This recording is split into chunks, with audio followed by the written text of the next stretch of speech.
Oh, shit. We're back, ladies and gentlemen. I will be your host, Avenger Juan. Red 15, good to see ya. Matu, good to see ya. How do I pronounce this? Paliku, good to see ya. The Glass Sword, good to see ya. Antonio, good to see ya. One of you, good to see ya. Oh, waking up still. Oh boy. Waking up. Oh boy. Oh, I forgot to whoopsie.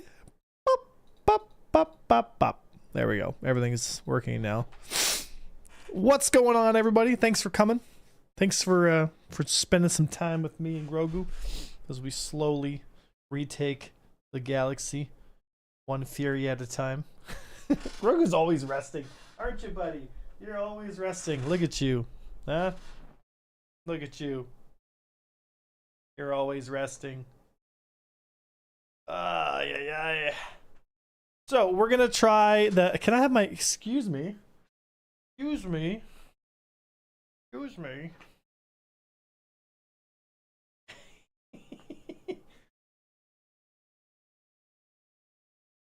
I get you.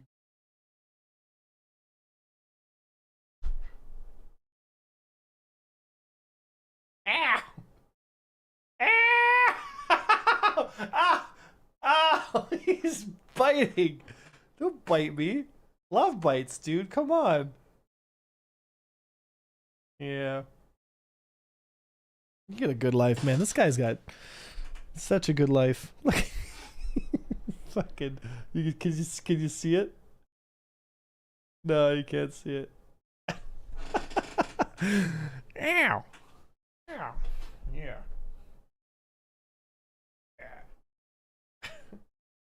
I'm engaged in an epic dogfight with my cat. Feed Grogu. All right. Come here, buddy. Come here. Oh, no. Silly bud. Over here. Here you go.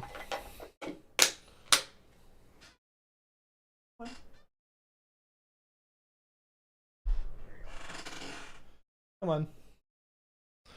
It'll work for it, bud. Come on. Come on. You gotta put some effort in, buddy. Come on. Come on. Oh my god, fine. Here, have it. What a guy. Anyway, let's do some blasting, folks. Why don't we? As we sit and talk about Star Citizen. I was watching Mike this morning, actually, and he was talking about the base building stuff. And I mean, I get excited talking about this stuff because I look at this as like what kind of interesting tactical situations are we going to be able to experience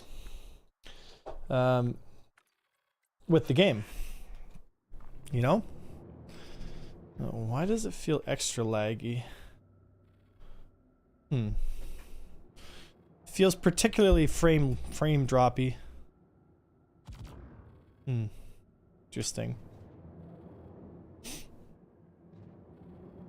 Let's see here.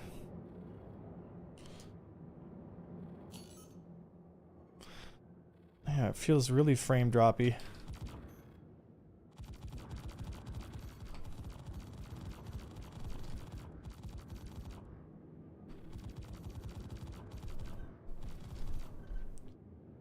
Come on. Oh, no. Oh, clammy. I didn't even know that was clammy. There we go. So you can actually hear the game. Oh!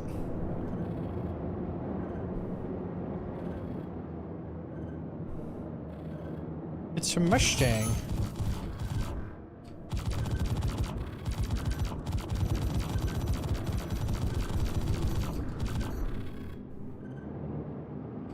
You know, I watched the Squadron 42 trailer again this morning.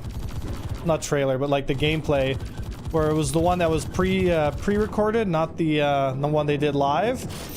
So I was able to listen to it without having all the, you know, people screaming and cheering and stuff. And honestly, it felt way nicer.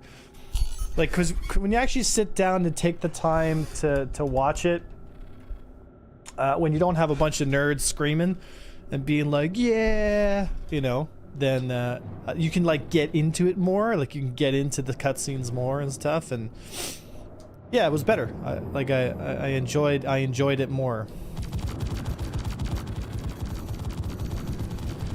Bonk.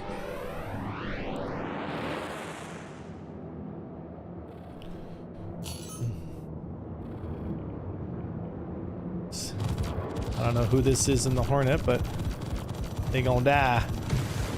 They gonna get hit. They gonna get hit.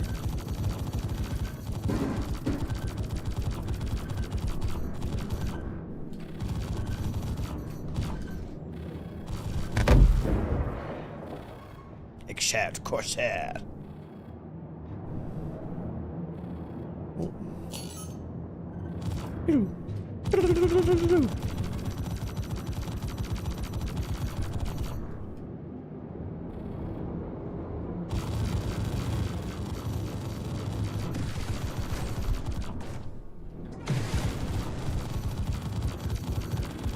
Bonk.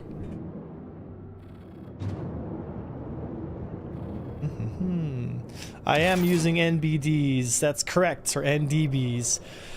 Said 1.0 systems tier 0 implementation for all game mechanics. Watching day 2 again. My disappointment cannot be contained. I so want them to drop nav mode from the quantum jump and Quantum Free 2 did in game. Yeah, but they were doing quantum boost. That wasn't nav mode, right? That's a different thing.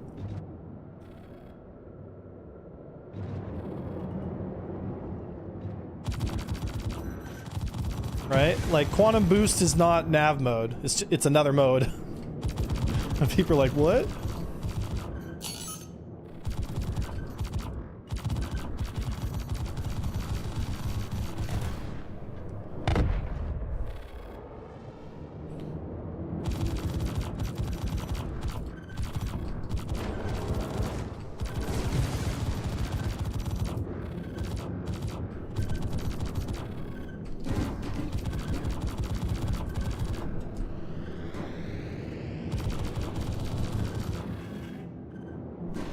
Ooh, way too many on me.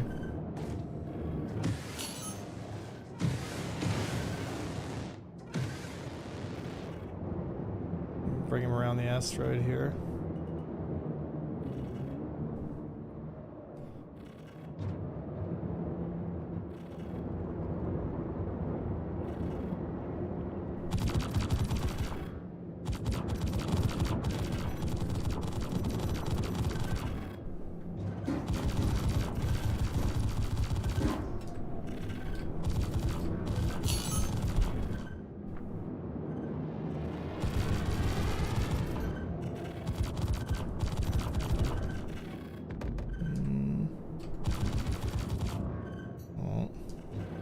I hit his shields. Ah.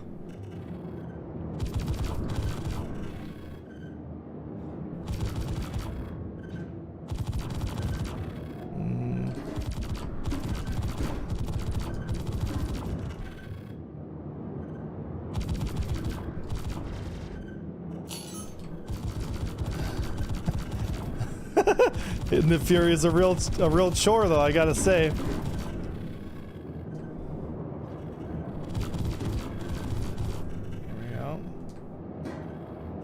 Someone interrupting my fight here.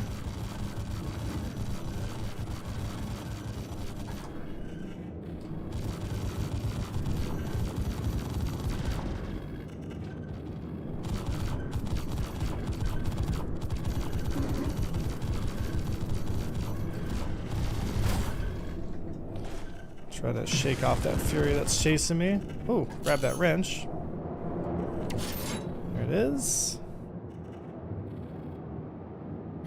This Fury's still chasing behind me here. Aha.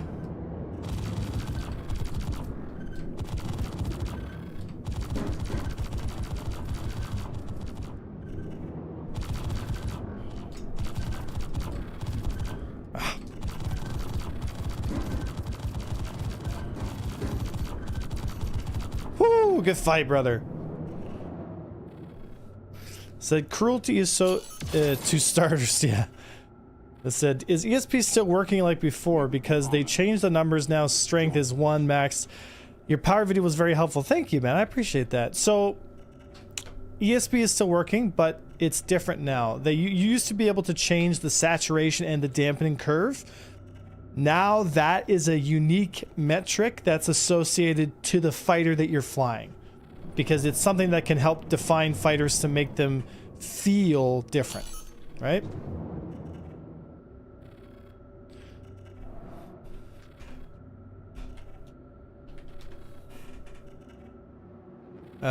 Said cruelty to small starters. I know, eh? Alright, let's see here. Oh, a gladius. I think I'm shooting from a little too far away here.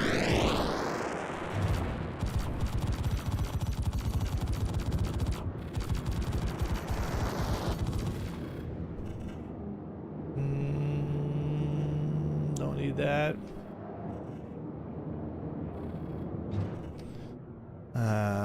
Said I have to tweak for every fighter. No. It's actually less now because you just set your ESP setting, which I haven't touched my ESP settings, right? It's the default settings I've had for a while now, you know? So what you need to do is just spend time in that fighter, because that ship will, some ships will have stronger ESP essentially than others.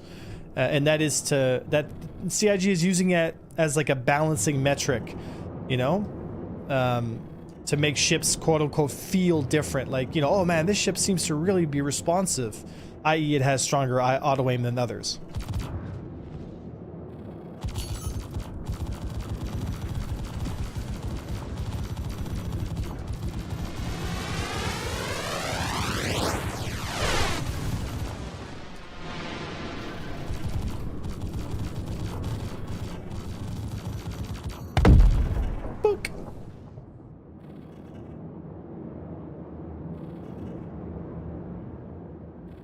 So hey man, I really enjoyed your newest video. I have been a Redeemer fan since creation and rework. I was rad to see you focus on the fun aspect of multi-crew in the current state. Yep.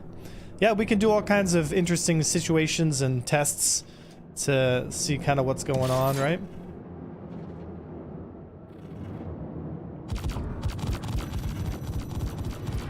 Oh, this Gladius just got absolutely rocked. Absolutely rocked.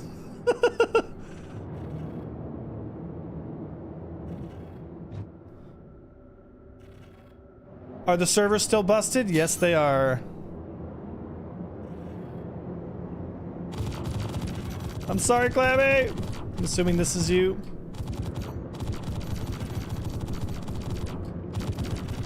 All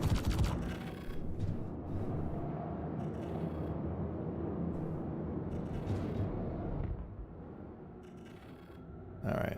Well, Hornet. Oh, he's going 600. He's going fast. There we go. On target. Bonk! Our MDB is the new weapon to slay with in 2.2. They seem terrifying. They are absolutely the most meta guns right now. No doubt about it.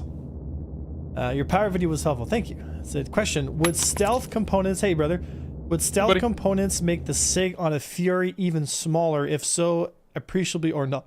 I'm running all stealth on my Fury, and I think people could pick me up at around 1,000. Although there are stealth sabers that have their signatures at like 500, which is just silly. If you can see it with your eyes, you should pick it up. Like, you know?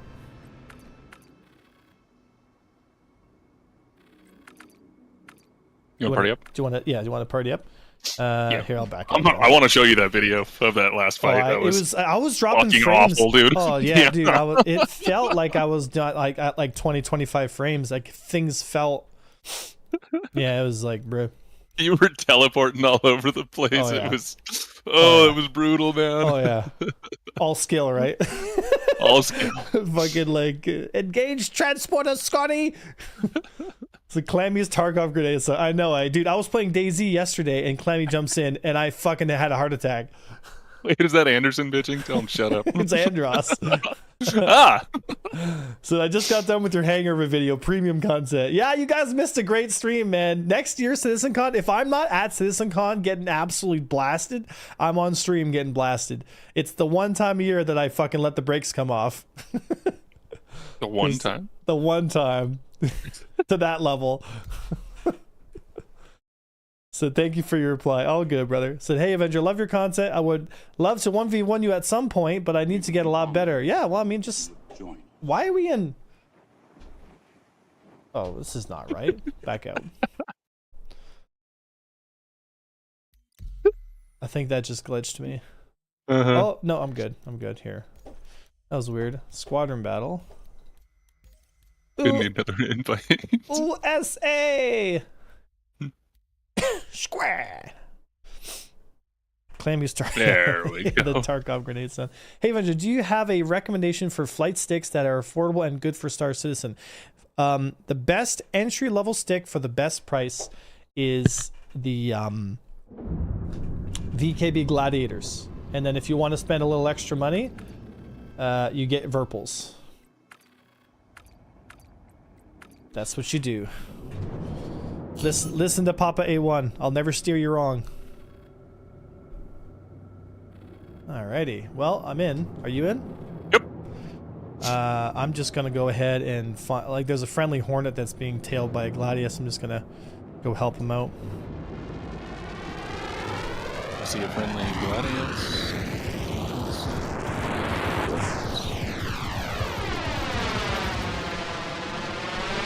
Okay, I think I see that.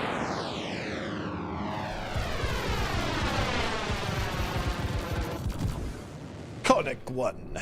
You got something close. Two things close. Gladius close. Gladius. I'm on one of the Gladius. I'm not sure who. Ooh, it's quite wiggly. It's very wiggly. Oh wow, it's like really wiggly. It's probably this little did they know guy.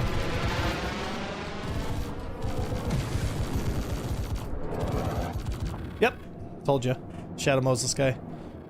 Said, how is the Archimedes this patch? Yeah, they all do it, man. They love it.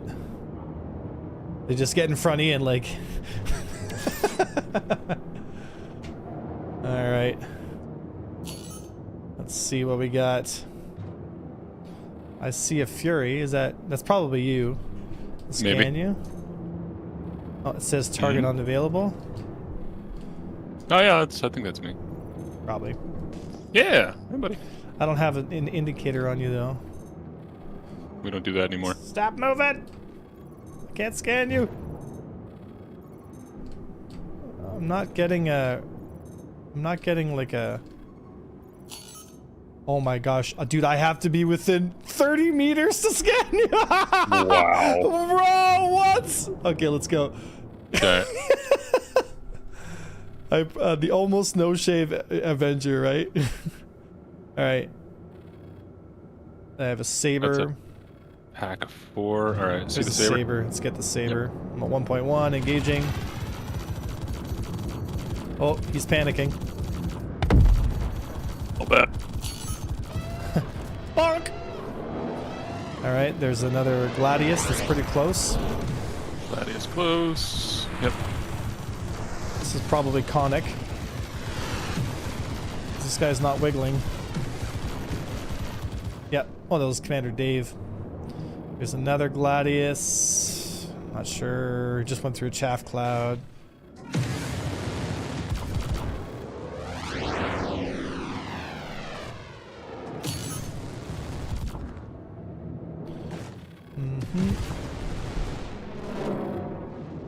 This guy's probably going in a nav soon. Oh. Ooh. Conic. Took a wing on him.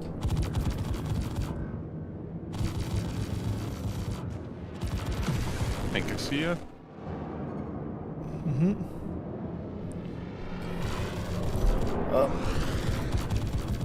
Oh yeah, this guy's wiggling like crazy. This is little did they know. Woo! Yep, told you. Good kill. You could tell. You could just tell, eh? Funny. I just watched you and Space Tomato discuss the new flight model on his YouTube channel. Found it very interesting, but didn't understand how you would solve it. In the video, you named a message to Chris, the right one for me to understand what's going on with the model and its limitations. That one is probably, yeah, a sincere message to Chris definitely gets some of the points across very clearly. Also, there's another one before that called, what was it called? Yeah, what are they doing? Question mark. And that was a few months ago now, but I think that's probably the one that was in reference to.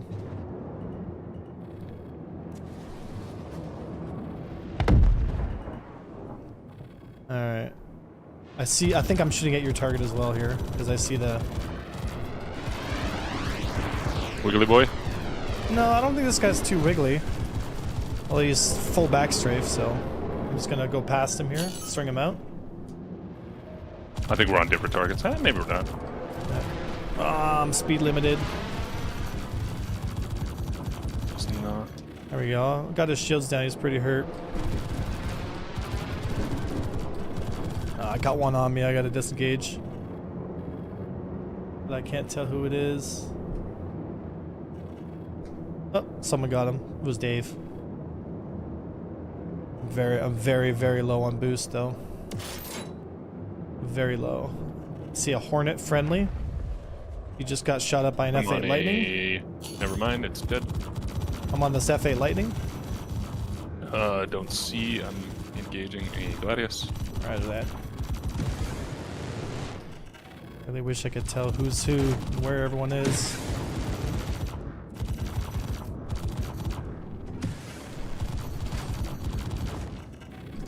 Well, actually, we can set up.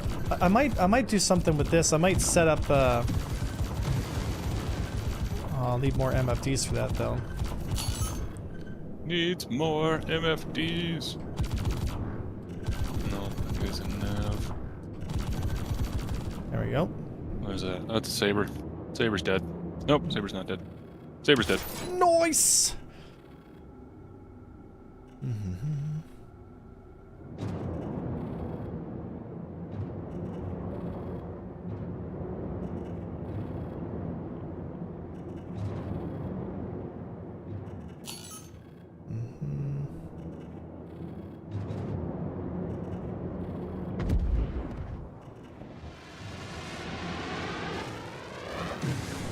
Oh, look, see a buck.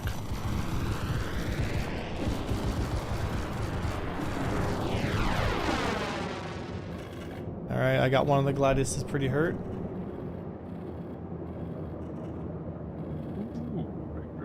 Oh, he's out. Sorry, I got pushed away. I'm coming back in. There's a Saber. I see a Saber. I'm on the the Saber. Saber, yep. Oh yeah, we're both on the Saber now. Oh yeah, he's... Yeah. I think he left the game. Yeah, he got ganged up on. Sally, thank you for the raid, brother. I appreciate it. Welcome, Raiders. Good to have you here. Hello. Said, I just got into the last PTU last night and the Zeus was capped at 490 in nav mode. Did they... 490 in nav mode? That's not possible. Did you increase your speed limiter?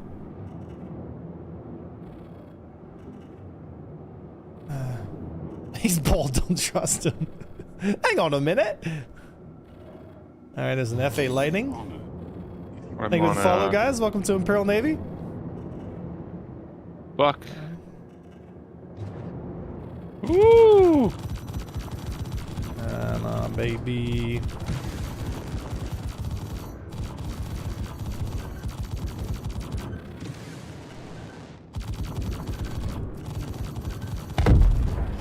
Viper, poor Viper, man.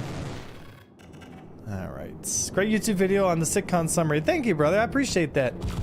Yeah, I went outside, had to deal with the hangover. It was, it was quite, yeah, we got him. Nice. High five.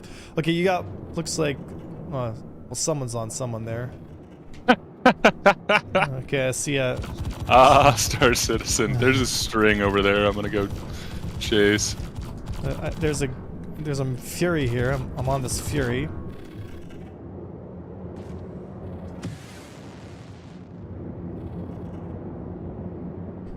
Ugh, jousted me.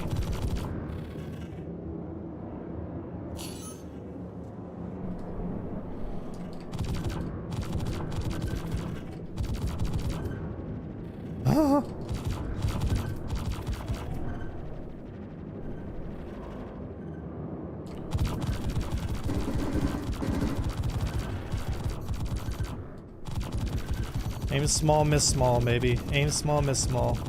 Got him. Said, have you ever fought against enhanced HD? Yeah, I think so, many times. Good pilot. He's welcome to come fight me right now. I'll gladly fight him.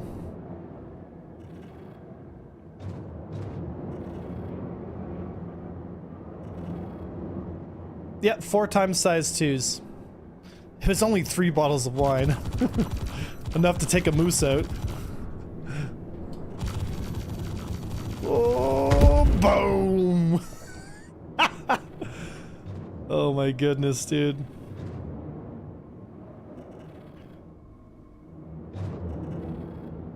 Said in nav mode you don't default to max speed anymore, I think. Yeah, so sometimes there'll be a nav issue where like the ship, you'll have to manually increase your speed limiter, just an FYI, right?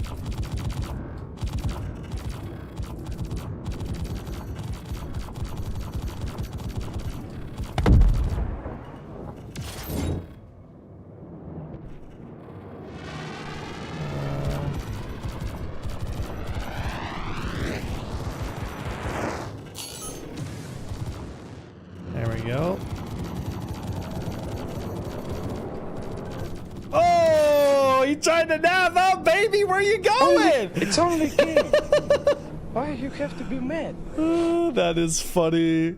You are beaten. It is useless to resist. So the speed limiter is not saving, i.e. the removal of the setting that flat disables it is annoying. Yeah. Said, I don't do much in AC. Which game mode is this? This is just squadron battle, you know? So I bet they're trying to make them size 1 guns for the Fury nerf. I just hope they don't nerf the Fury like crazy. I mean, there's nothing wrong with it. You should just increase the other ships rather than try to knock the Fury down, right? Although the Fury does take a lot of hits, though, I gotta say. It's pretty tough for being so tiny. Fury's pretty strong. Like it And, it definitely, and wiggly. well, that's just because they have to add the jerk in, right? But Sure, once but they I mean, add it's that always in- been kind of wiggly, right? well, any small ship really is wiggly, right? Right. Yeah. I mean, just because Small profile, decent firepower. It's pretty tough. It's pretty strong right now. Everyone will blame Avenger if they do. Yep, that's 100% what'll happen. Is they'll be like, the Fury got nerfed because of Avenger. Yeah, as soon as I find something that I enjoy flying, they nerf it. Standard. They're just like, nah, A1 can't have Is that fun. a sin? Oh, hey, buddy. It is. Hey, buddy. What's How going you on? doing? Pretty good. What did you? How did you like CitizenCon? I had a great time. Did you have a chance to talk to Yogi? Yeah, I spent like probably an hour talking to him. Do you feel like it was productive? For me, very, yeah. For you, very okay. Yeah. He didn't really elaborate on flight mode changes or anything, but I sat there and talked to him about how Star Citizen's internals work. And do you feel like we're in good hands? Oh yeah, he knew a lot more than I thought he would. Like Mhm. questions like, "Why do you know this?" type of thing. Yeah.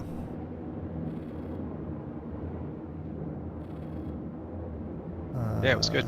That's good. I'm glad you had fun. I'm sure I'll be there next year.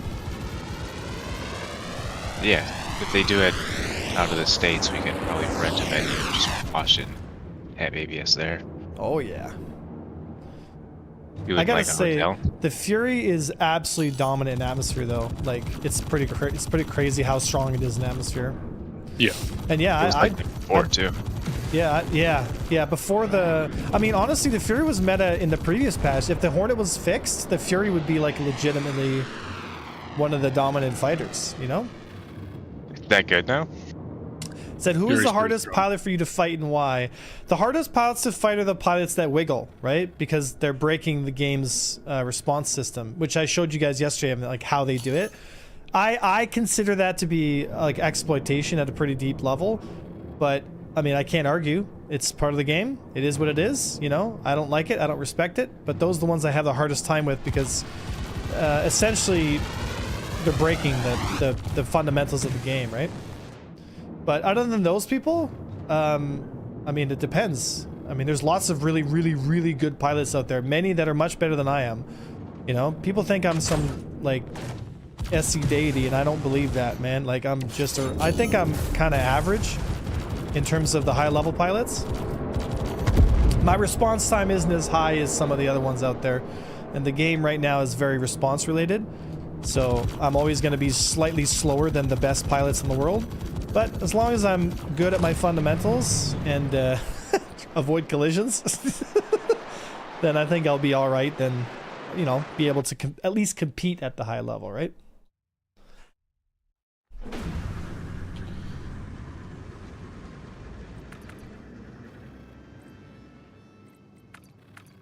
All right, cell status, target status. No, I don't mean average like the general pilot audience, but I'd say average in terms of the active player base, you know, like the active high level player base, I guess. The kamikaze told you, not today, Satan.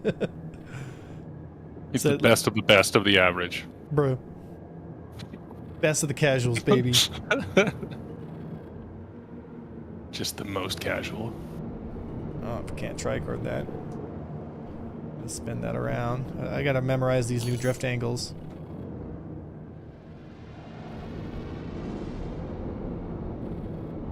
Where is everybody?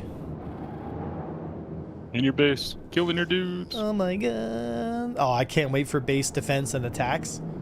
Oh, it's gonna be great. I wonder if there's gonna be a lot of orgs out there that are gonna call us and be like, hey, A1, like, can you bring some guys and help defend? Like, I'll show up. If there's a fight, I'll show up. Like, 100%. So, That is did definitely you what's gonna happen. hear the part about the lower portion of the space stations for quick reaction force? Yeah? We could just live in one of those, Well, I mean, yeah.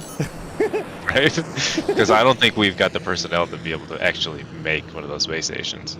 Well, Good. who knows, man? I mean, it might be one of those things where, like, Avenger Squadron finds an alliance that has a station that's well manned, and then we just Yeah. kind of basically run as one of their contract teams. Yep, and we get that bottom section, and we don't like their kind around here. We don't like them by it. It's Oh, our, we it's need our us. section. I don't fucking want roommates. Right there, PP?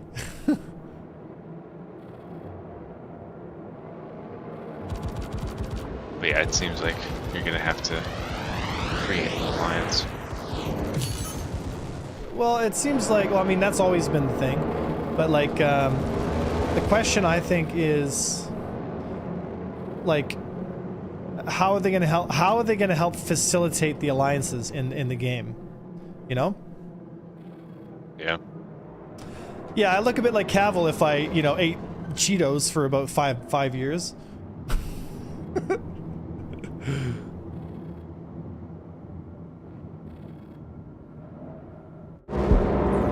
Got him! Got him! Filled to the brim with Furies. Yeah, I want 100 Furies in there. Stat! So get yourselves a Kraken and operate from there. I think Avenger Squadron will most likely... Again, it depends on how much personnel you need to really run a station and how many stations are available. They might be one of those things where, like, you know, you can only... Like, I don't know how they're going to do it, but it might be, you know, our 1 to 200 man org might have more than enough to defend our small station, right? Or we might just run something. But we'll see, right? What they didn't talk about though was offline rating and stuff. Like, I really want them to be in, like, very specific detail how they're gonna manage, like how those mechanics are gonna fit. Like, the shields, the base attack, the timers, like how long things are going to take. Like all that stuff is important to me because it sets up the fight. I don't understand why they just don't have a shield timer in a sense that, like, EVE Online has 3 shield timers. You can attack a base whenever you want, unless it's under quote-unquote invulnerable timers, and then you just go off and do your thing. You know? Oh, that was a collision. I hope they don't do the EVE thing, honestly. Well, EVE... That was annoying. Yeah. Wait, That was like super station annoying. timers? Yeah. Like, I like the idea of it, What other but, way? like, What other way can you do it though? just make them fucking vulnerable. I don't know. Yeah, but then I haven't thought about it too much. Yeah, I'm but just hold on. thinking about Then the my Chinese sign on at fucking 2 o'clock in the morning with 300 people, and you've got 10 guys online that have woken up from their alarm clocks, like, what's happening? And then your base, you wake up the next day, and your base has been destroyed, and there's a bunch of Chinese graffiti all over the place. You're just like, what the fuck? Well, I mean, it's always going to be like it's always going to be a resource thing, right? So the orgs that are bigger in size, that have more resources, in this sense, people that are awake at those kinds of times are going to have an advantage. Even in EVE, like, I don't know. Yeah, so like And this station Gladius, defenses. so do you guys see that Gladius? That is wiggling. So whoever this guy is a dirty wiggler. And I'll call him a dirty wiggler all day because they're breaking the game. So you can see the pepper. Like I'll Guessing be, it's this guy. yeah, the Solo solo leveling leveling guy. Yeah. Yeah, that was pretty bad. Another Shadow Moses guy. They love it, man, those guys. So this is why region locking should be a thing. Yeah, I wonder how they're going to do it, right? But then again, so then what happens when you just get a bunch of no-lifers to sign on at 2 in the morning and come attack your base? Because it will happen. I mean, that's like like traditional warfare. That's what you do, right? You attack your enemy when they're asleep. So like, you know, I don't necessarily like it. It's not quote unquote fair, but like, okay, well, like, what are we doing here? There's a yeah, but this isn't real fucking warfare. Like, real war is not sustainable. Like, you don't stay in World War II for 20 years. Like, it's just not, you know. And I don't really feel like waking up at 2 in the morning to defend my station is going to be fun for a lot of people. I agree. Like, I agree. to me, it's like. But I mean, what are the going to be the benefits of having those stations in places where you can do that? Because when like high security places, it's going to be pretty difficult to get those kinds of to do that, right? Well, I think high sec stuff's going to have tons of fights because if an org just declares war, then they can go to war with them, and then that's it. You know what I mean? Just like security doesn't get involved. no, then they're like, okay, well, you guys fight it out, and so these Bob orgs are going to own all this territory in high sec, essentially. And then the PvP orgs are going to declare war systematically and just go one by one and just keep knocking the castles down. I just wonder what the benefits of having, you know, like if we just want a base of operations, we can put it right next to the fucking UEE headquarters, and then like nobody attacks us or something. You know, like what do we need something in low sec or null sec space have for? to be in high sec. Well, I think it's going to come down to, so Hutch says that Ark Survival figured this out by having people in all time zones. Okay, well then we've got the DayZ problem where unless you're an absolutely gargantuous org that has all time zones covered, you're basically locked out of having any kind of station. Which, I mean, if that's how they want to do it, it's like, okay, whatever. Sounds bad. But does sound bad. But now Star Citizen becomes a second life. Now it's not a game that you can like, you know, have a career and a life. Like, the only people that are going to be able to really get the most out of it are the people that literally play this game forever, all day, and that's all they do. Right? Sounds fun. I don't know. Like, it's just stations. I feel like they're like the way they do their shield timers should, like, that's why EVE made sense to me, because you come and attack a station, right? And it's vulnerable, let's say 12 hours of the day, because the time that people are sleeping, the shields are up at whatever invincible zone they have.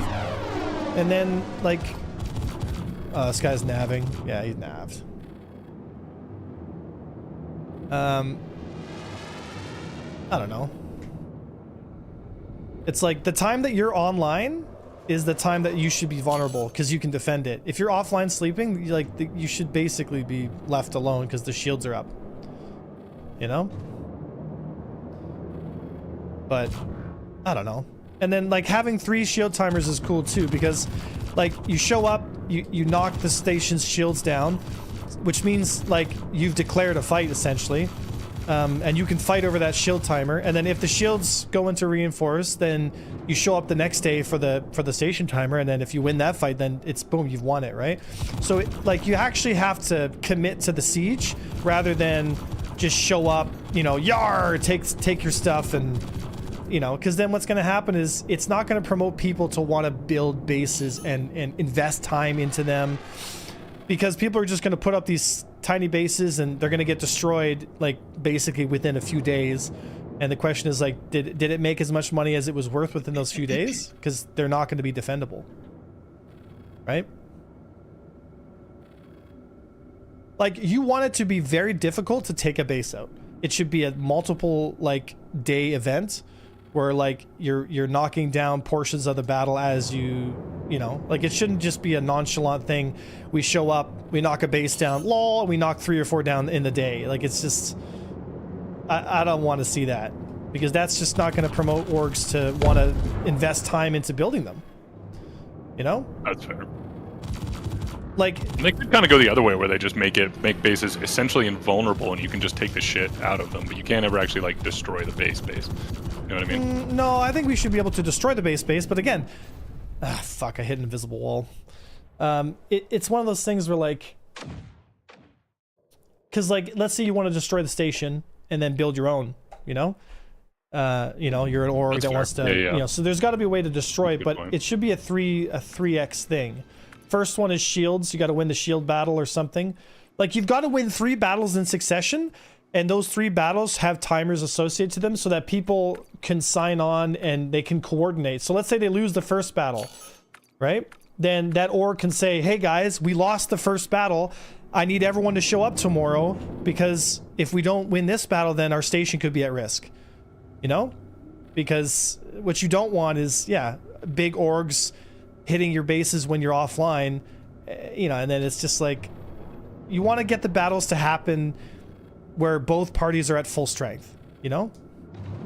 And the advantage should go to the defender in a sense that you get to choose the time of the battle, because it's your station. You get to decide when the shields go down, and that's when you're going to have most of your people online.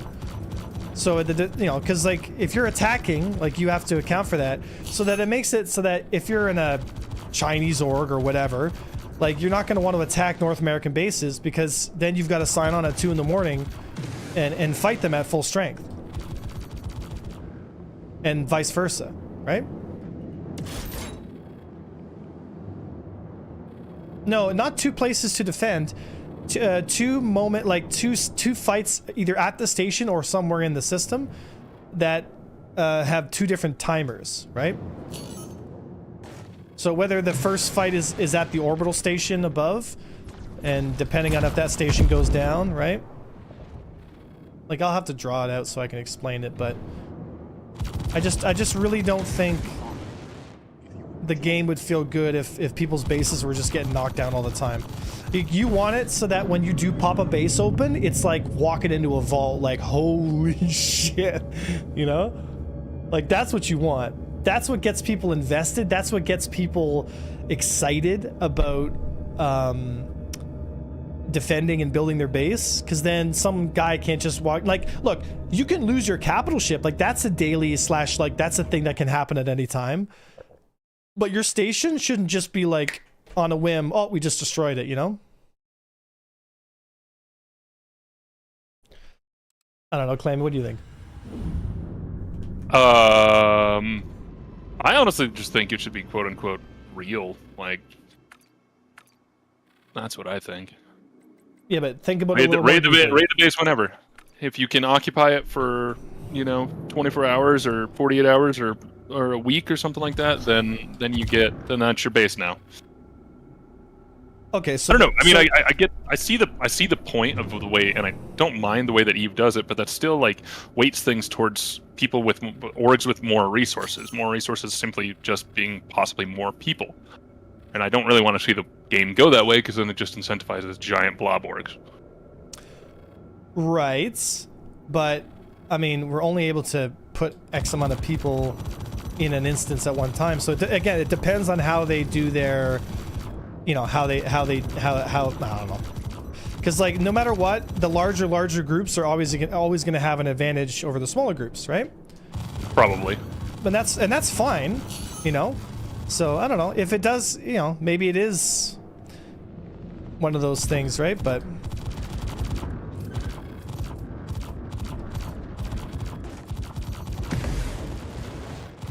yeah, I mean, who knows, right? Well, whatever they do, AVS is gonna have a blast. Like, cause we're a PvP org that wants to engage in this kind of stuff. You know? Yeah, so definitely excited for it. I can't wait to attack. I can't wait to defend. Like, I can't wait to do it all. Yeah, these kinds of folks are really hard to deal with because, like, they just wiggle. So this Gladius right here is one of those types of folks.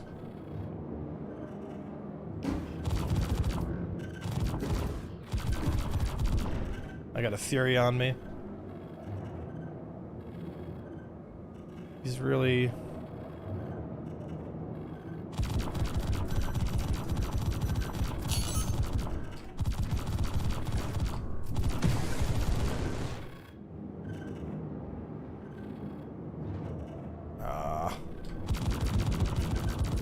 don't you walk away from me, because I want to... There we go, I knocked his shields down. Ooh, he fucked up. Got him. I think he blacked out. He just went super flat there for a second. So what if they did it like this? So like, let's say it's just a thing of like presence, right? So let's say across all 20 servers at Pyro, there's, you know, because your org has 10,000 people in it, they have people on all 20 servers, and it's just by sheer numbers, you can just, you know, even if you're losing on 4 out of the 10 servers, because you just have so many people, then you're the one that gets the land claim for the station that week or whatever. Is that the idea? That's my idea. So then it just means that whoever's got the most bodies wins, right? Yeah.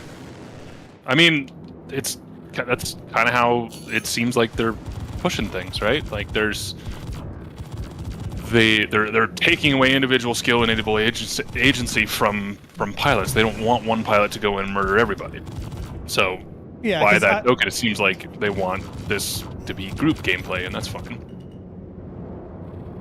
But that means that whoever's got the most resources wins. And you say if there's a limited amount of people on a server, like there is now, you know, that's kind of the battle that happens now at the high end, right? Like whoever can get the most people into those limited number of slots is probably going to win that fight, right? Yeah, I mean, who knows, right? But so then I guess what'll happen is like the good PvP orgs will just unite together and win all the battles. Like it's gonna be really brutal, you know? NPCs defending stuff is a joke. If you think NPCs are gonna have any meaningful impact on PvP, you're smoking something. It's just not gonna happen. NPCs are too dumb and too dull. And like they're too easily killable. For Star Citizen to have like ridiculously high quality NPCs would be so taxing on the server, you know? Yeah, so like, oh my goodness, dude.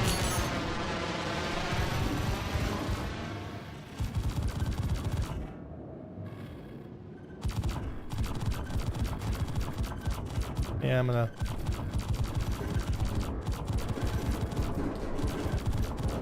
Dude, I cannot hit this Gladius, dude. It's just wiggling like crazy. Oh my god. Yeah, I'm having some issues too. They're doing well with staying together too. So like I'm having some issues. I can't hit it. Like I'm at like 500 meters and it's just shaking. It's like vibrating in place. You know what I mean?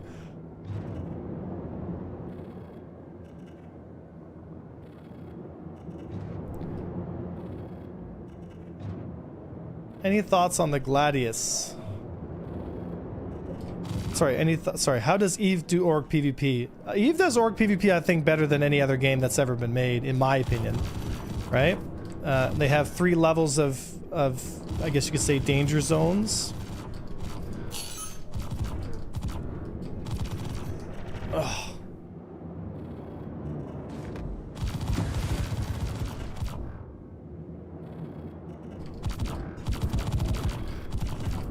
I will say though, having the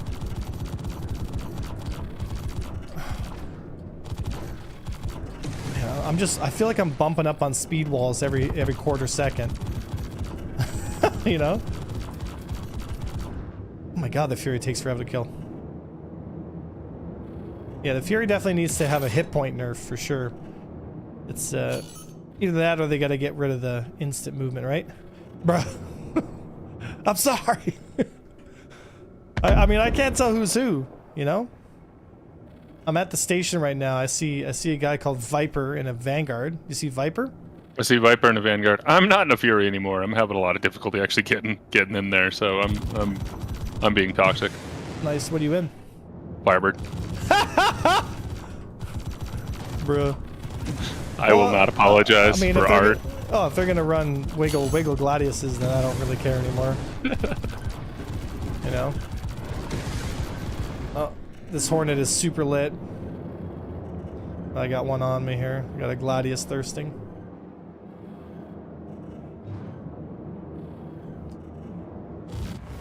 Yeah. Team lost. Said you're doing fine. Said needs a signature buff to be able, yeah. Said it's cool when you could choose how much fuel would determine your time length in Eve. It seems like the Gladius is like super twitchy, eh? Like more than the Fury.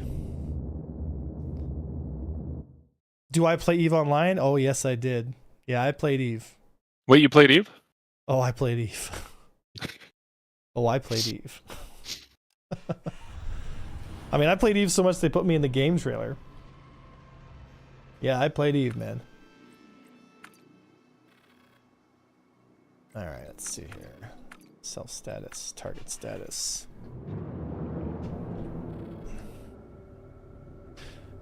I was there. Did they nerf ballistic guns? Not that I'm aware of. Say, will you be adding people to the hostile player list when it comes out? Oh yeah. Oh yeah. Oh yeah. It's gonna be fun. It looks like Saracen is going to copy the 3 ranks of security as well. I mean, there's nothing wrong with that. It works really, really well. That's right. Armor hacks, armor hacks, armor hacks. I mean, that's kind of inevitable, right? High sec, low sec, null sec. Yeah, there's nothing wrong with that. I mean, it's very, Eve, very reminiscent. Eve did a lot of great things, for sure. Yeah.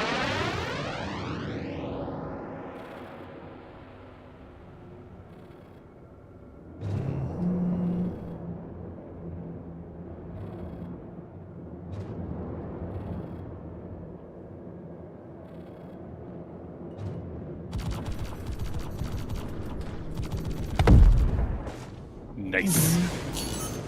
Tell us about your Eve career. That's how it's. See, that's the thing. Everyone calls it an Eve career, because that's what it fucking is. Like, you gotta basically fucking sell your soul for that game.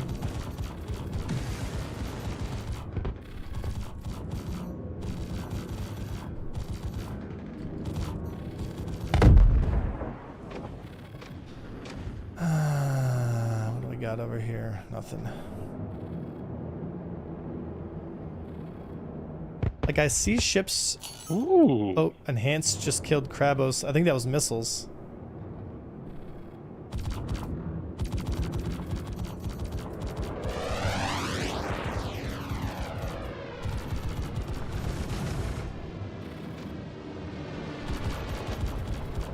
I think he ejected or he quit.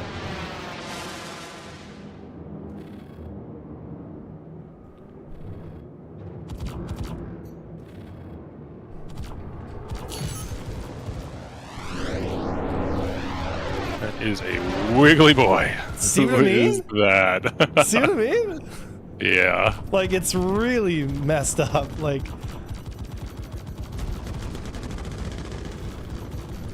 yeah. That's part of the flight model that they need to fix. Double kill. Monster kill. Who's that? Oh, he went nav. Cool, cool, cool. Well, there's That's another fair. It was there. 2v1. It's probably a good time to go nav.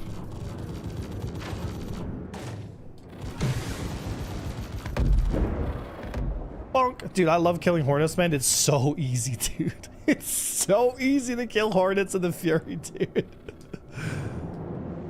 Oh, it's so easy, man.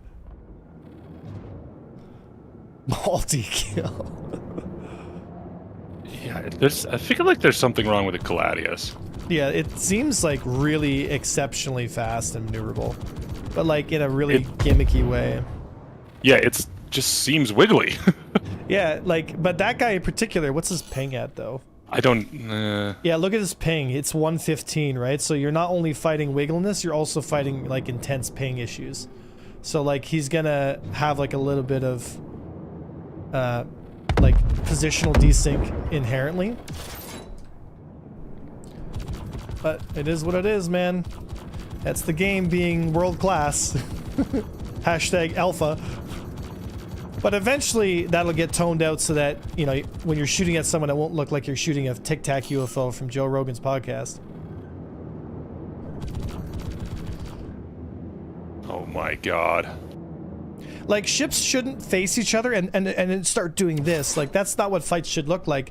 They should be flowing and smooth and positional, and like your angle matters. Like, that's what fights should be. Like how I'm flying like this, much more like this, where I'm getting a position, I'm getting a turn rate on somebody, you know, I'm guiding myself into target. I'm not just like snapping all over the place being gimmicky.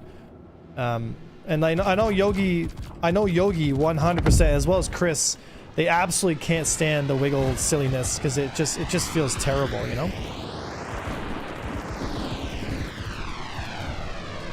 Like look at this guy. Yeah. This is back straight from wiggles. It's like, even if I shoot at him, even at 500 meters, he just ghost rides past most of my shots. Oh, he's got dove it on.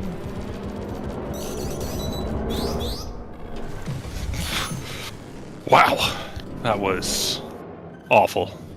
Oh, did he get? Yeah, I got you, but it's No, just like... no, I got him. It's Oh, you just got like him? it was a fucking 10-minute fight that Nice. probably 10 passes where we're doing 15 damage to each other because it's just, oh my god. What were you in? I'm in a fury. Oh, nice. You want to wobble? Let's wobble. Buy some time. Got him! And chaff breaking target lock doesn't really feel great either. Like, chaff should not break target lock like this. I fucking hate chaff so much. Right? Like, it just breaks the flow of the fight. You want the fight to be, to feel natural. Alright, so I've got... Not really sure. Got a Fury at 500 meters.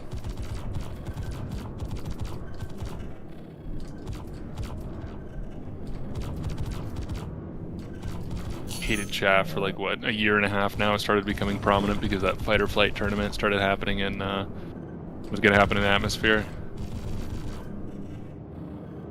Everybody started using chaff. Awful. I'm not even gonna shoot that. Yeah. That is.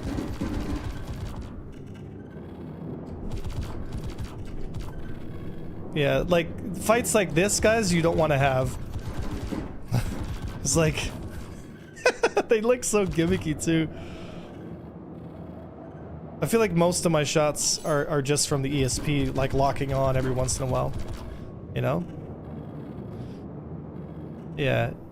You want to reduce the kind of snappiness and make it more methodical in the movement.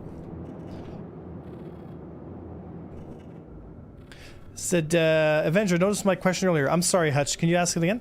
It sucks that there is no CCU from the F7A. I'm not going to CCU it when I can't CCU one.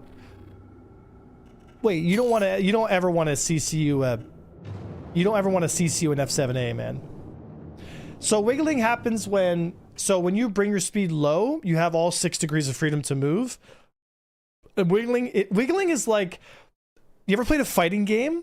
It's like button mashing, right? Because you don't follow any kind of predictable flight pattern.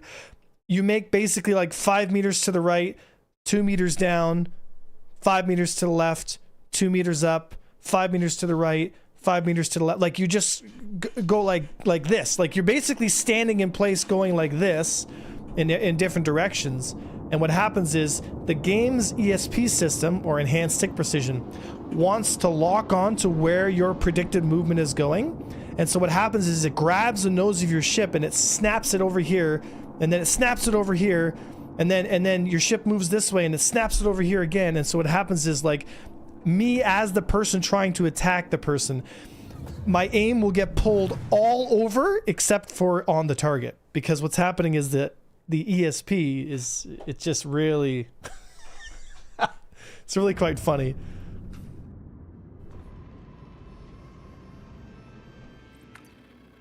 Yeah, and that's because right now we don't have what's called so if you guys look at my TVI here, so this little indicator here tells me where I'm moving. So this is in decoupled. This is, see how slow, and like notice my G-force meter here. Left, right, left, 10, 10, 10, 10, 10, 10 G's, 10 G's, and it ramps down. See how it's ramping down and up? Like you can see how like there's an acceleration to that movement. Now if I go into coupled mode, right, and I move left and right, notice how that's 10 G's instantly, right? And see how I'm basically moving like this, right? Like what I can do is I can just like look at this guy here. Here, I'll move, right? So I look at him, right? Oh, he doesn't want to fight that. But do you guys see that pip? It just was going left, right, left, right, left, right. This is coupled, right? If I decouple, I cannot simulate that same kind of movement, because decoupled fundamentally doesn't work like that. That's the difference between wiggling. Now, the high level pilots know how to do this, and they basically just stay in one spot and move like tiny movements, which makes it almost impossible to apply damage to them. It, in my opinion, is an exploit, and I consider it cheating, but it's part of the game. It's not bannable, but it's like button mashing for rookies, right? It's just it's low hanging fruit is what it is, you know. Anyway, that's the basic explanation of wiggling. Hope that was sufficient.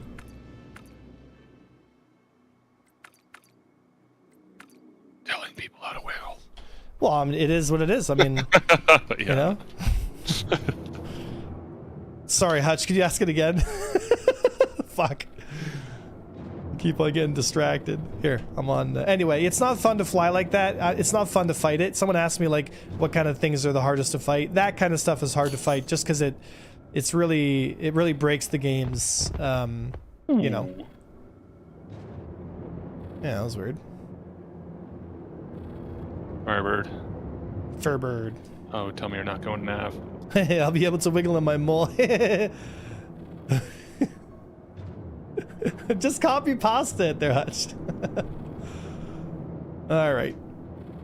Sorry, I was trying to explain wiggling. Anyway, some of the ace pilot community in Star Citizen really doesn't like me because I give away these secrets and I explain it to people. And when I explain it to people, a lot of the mystique that, you know, these guys have, it goes away, because you realize that a good majority of them are just, they're just scumbags that do silly stuff like that. But to a rookie, like, they have no idea what's going on, and so they're like, wow, I can't kill this guy, he must be so good. And half of them are just like garbage tier pilots that just exploit certain systems of the game, right? But hey, it is what it is, right? Anyway, they really don't like me because I call them out, and I don't care anymore.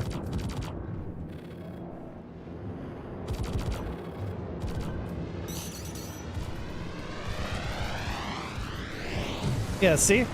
Like, so as soon as I target him, the ship just whoop, whoop, whoop, whoop. And so I got no choice but to leave that fight, because it's impossible to win that when someone's doing that shit.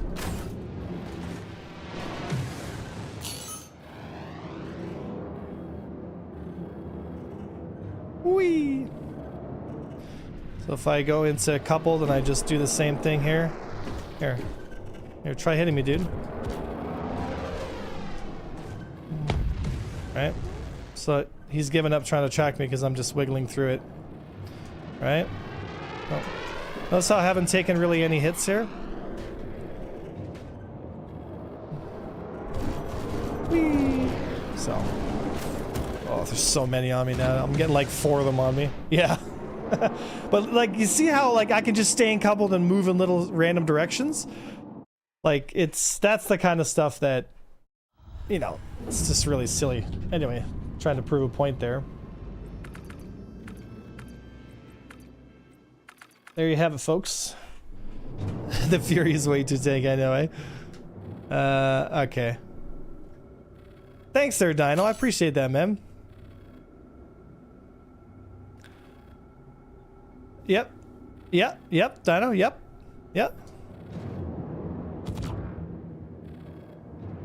Let's see here.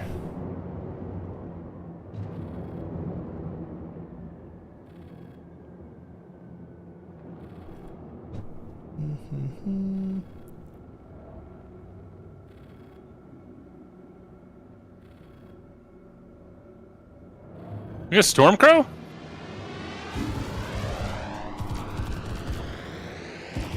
Oh my god, there's so many Gladius.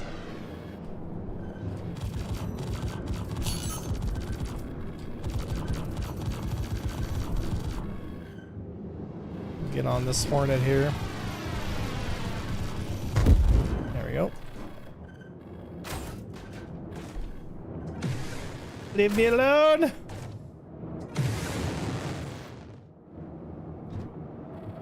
I'm on a Gladius here. I'm not sure who though.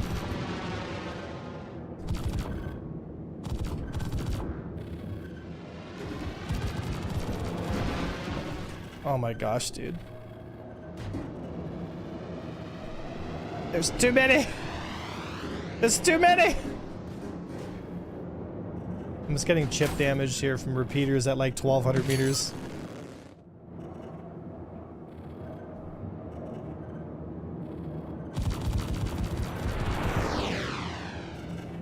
Yeah. I'm not fighting both those Gladiuses at the same time.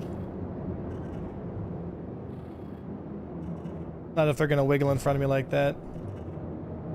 No, thank you.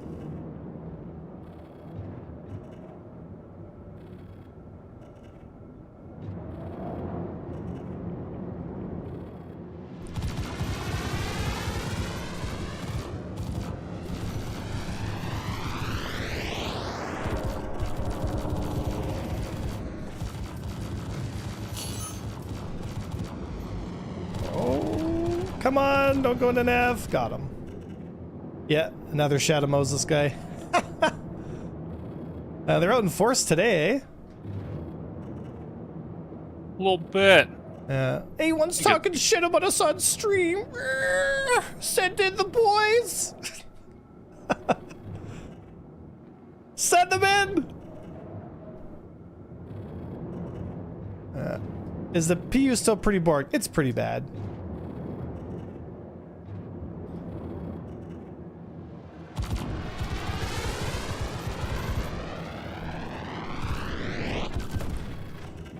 Fuck.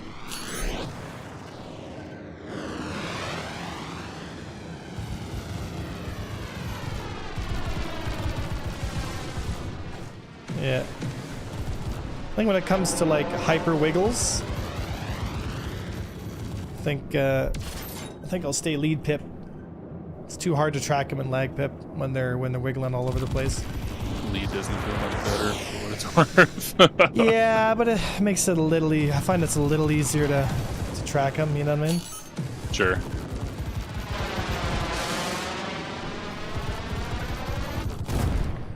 Yeah. All right. Said, what about NPCs that defend with supplies to be able to defend till players can get on? Players will be able to join the defense and resupply the base. I mean, it depends on like, are the players gonna have to kill all the NPC? Like, I don't know if that would work.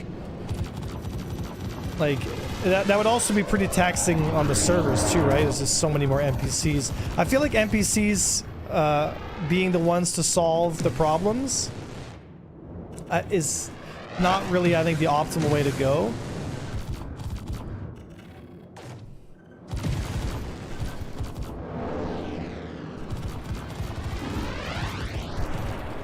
Yeah. Oh. Is he gonna nab? Is he gonna nab? I can kill Solo. Oh, I got him, Clammy. Isn't that just timers with extra steps? I guess in a way, right? I'm not sure the NPCs would be the solution. I mean, it could work. It could work, but it's just, you know.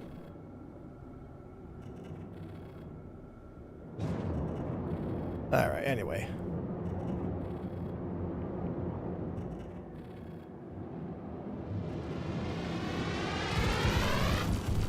Ooh, that was quick.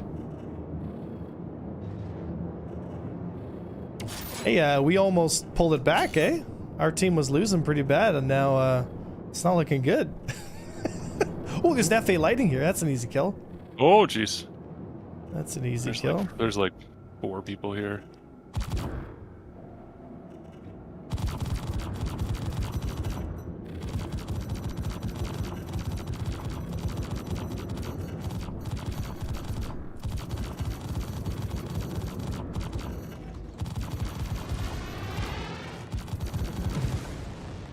Bonk. Thank you. Thank you. You stole my wrench. I'm sorry. Not you. There's somebody else. Somebody on the other team. Folks, I want you to watch the pip right now. I want you to watch the pip. Okay?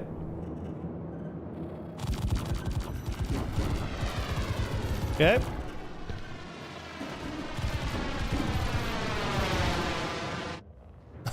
Do you see it go nuts? Is 231 meters a second now the fastest? No, but it depends on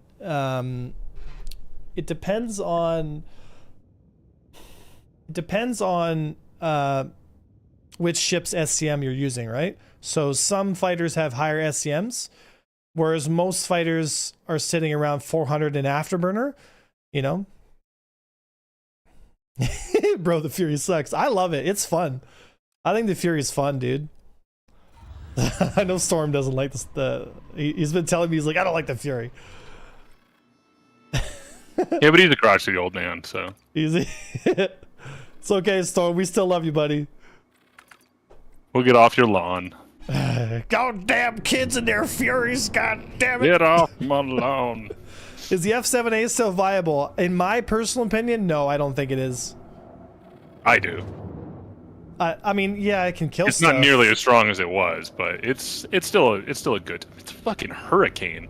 Like, it's got so much damage. Yeah, it does have heavy fighter damage on a like medium fighter frame, which is kind of I don't know if it's definitely not like the meta pinnacle greatest ship in the game anymore, but like I feel like it's still very strong. I wish it was though, but like in not a gimmicky way, like in a legitimate, you know.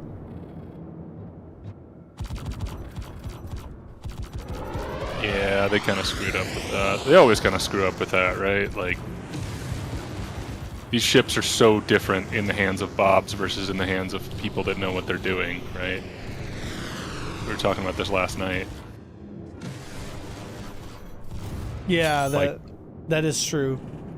Like the F8 in the previous flight model was the example that came up. Like, I felt like it was in a very, very solid place in the meta for high-level PvP in the previous flight model, because it was fast, but not crazy fast, but it was strong.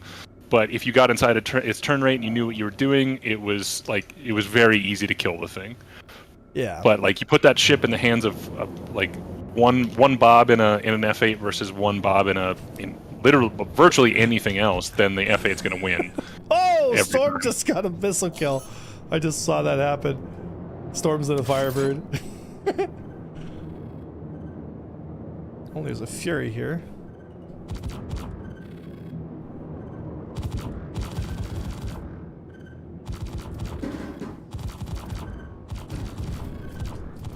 Oh my goodness, dude, the wiggles. Just seeing missiles. Fucking Stormcroft's having so much fun in that missile boat. Yeah. This has got to be one of these jokers.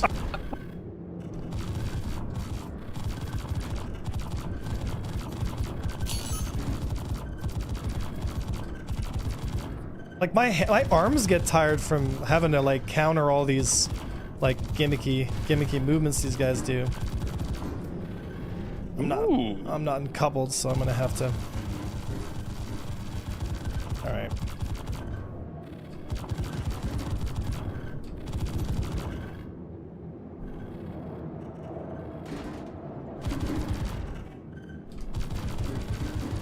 Oh, I got multiple on me. Rip. Like I got way too many on me. Probably gonna Best go I down can say here. is rip. Yeah, boost. No power. Try to get some distance here around the asteroid, but... Whee! Oh, they got me.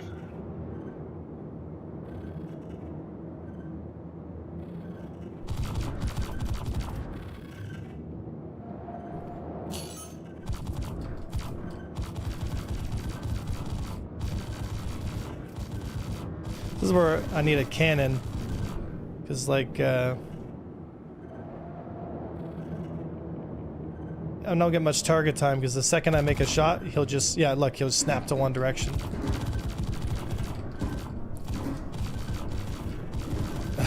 So wiggly, dude. It just makes for combat that feels terrible. And if this if this is what passes for high skill ceiling, like, I want no part of it. You know? And I'm sure a lot of people also would feel the same way.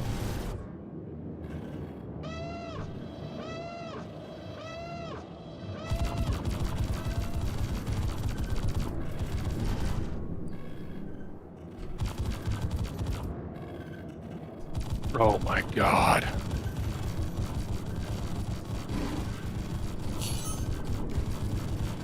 Boop. Demersol. Holy shit, bro. Relax on your sticks, man.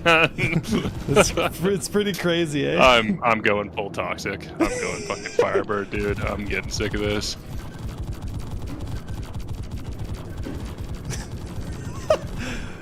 Oh, Storm, that was horrible, man.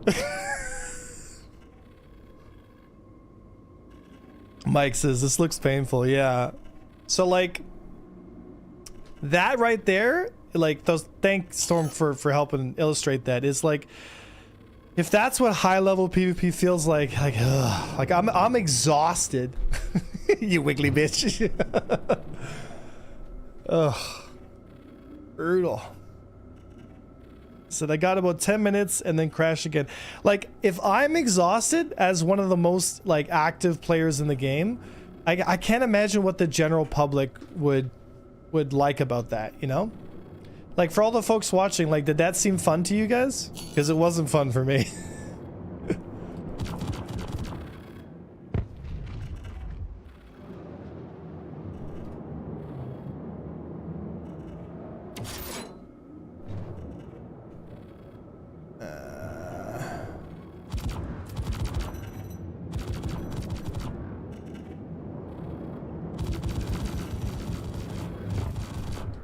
Fuck you, Storm.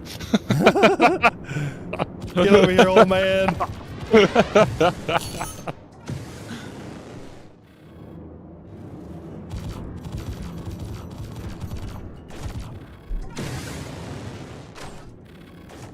Oh, I just lost visual on him. Where'd he go? Oh, there he is. That might be that's actually a different Hornet. I think I just lost him entirely there.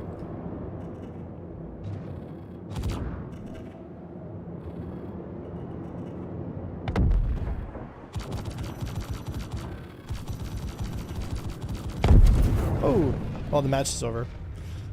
Said you won. That must be a little fun. Yeah, but it's exhausting. You know what I mean? Like, it's just like, you know.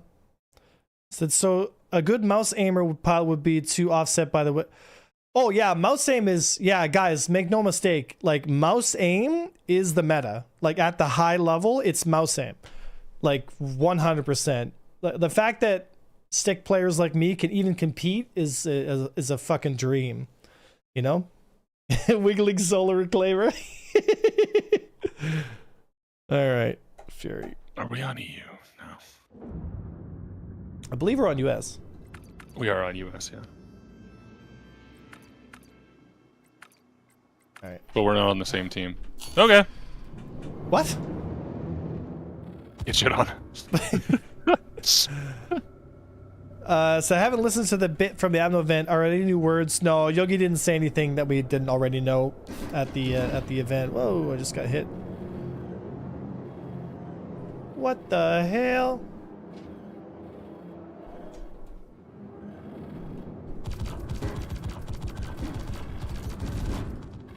That's got to be Storm. Yeah, that's definitely Storm. He's coming for me.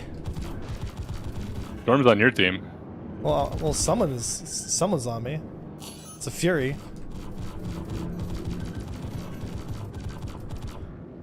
Hannibal. Got him! Bonk! You got Stormy? Yeah, with missiles. So what are the best weapons on the F7A Mark II right now? I would use my guns, the NBDs and Omninskis.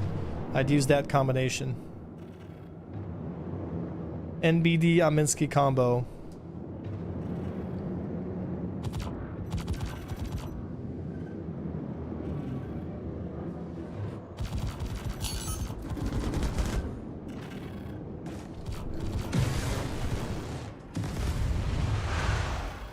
Oh, that poor guy just got domed by missiles.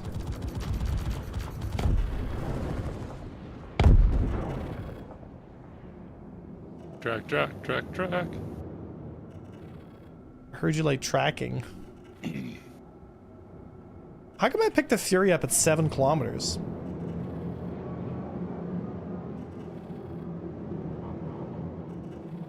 Said thanks. Couldn't do another panel at the point when I knew I wasn't gonna hear what I wanted. Yeah. I mean, did you watch? So have you watched all the panels? Actually, you know which one I haven't seen is the planetary tech one. Oh my goodness. Oh my, look at that, guys. Look at that. Oh my goodness, dude. Just brutal, man. Like, I'm at 200 meters and the guy's just like ghost walking across my screen, left, right, up, down, who knows where. Yeah, it's pretty wiggly right now. But like some guys are like this guy right here. Like, oh my goodness, dude. Like, yeah, look. It's impossible. You literally can't hit him. It's impossible to hit that. Cuz it breaks my gun track. I can try and like raid him, but he'll just back strafe on me and then he'll just wiggle in front of me like this. Yeah, that's impossible to hit, dude. Finally got Storm's attention. Like, I can't hit that. Like, I'm good, guys, but I can't hit that. That's impossible.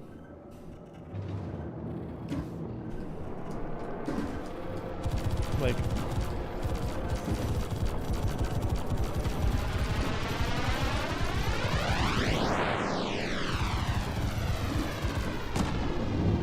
there's no way I'm hitting that dude.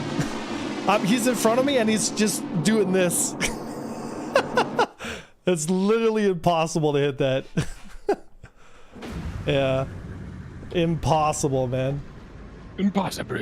And like, to me, like, there's no skill in that. Like, that doesn't make you a good, like, he's not even flying. Like, he's not even playing the same game. Like, he's playing a first-person shooter and I'm playing a flight game.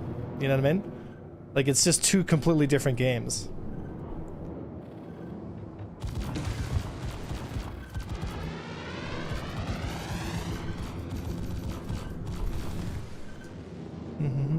Some guys do run scripts, yep. You know, it's very hard to, you know, it's hard to catch them because, like, how do you prove it? But, I mean, I've been around the quote-unquote PvP community for a long time. You kind of know who's scripting and who's not, right?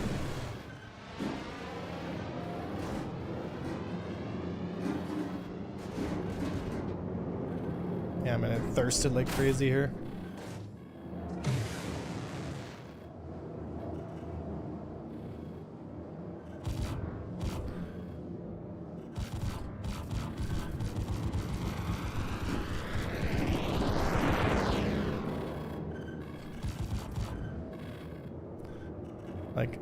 Like literally impossible. Look at that.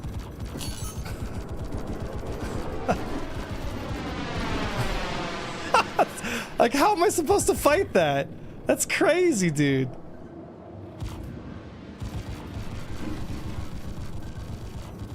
Like, I'm just shooting in the general direction now because, like, there's no way I can track that. There's absolutely no way I can track that, dude.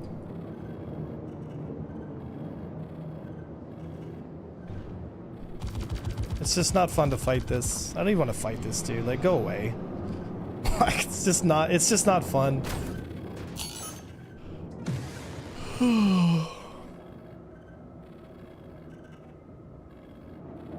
PU is still really borked. Yeah, I don't even want to fight this guy, dude. I couldn't care less, man. This PvP community is such a joke. Look, guys. Look at me wiggle like crazy. Let's see here.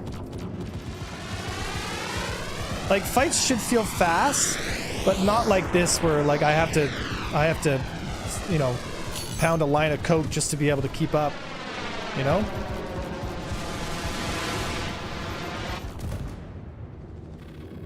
Alright.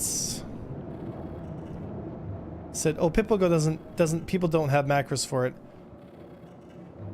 Yeah, some guys do. Yeah, for sure. I mean, with the consistency of some of those guys, you mix that with like a high latency as well. Like, let's see, what's he at?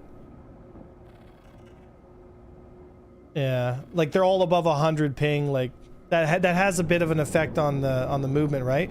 So it doesn't, like, 100 ping isn't gonna be that noticeable when, like, for this guy, like this guy at 100 ping, you wouldn't notice it because the ship is linear. You know what I mean?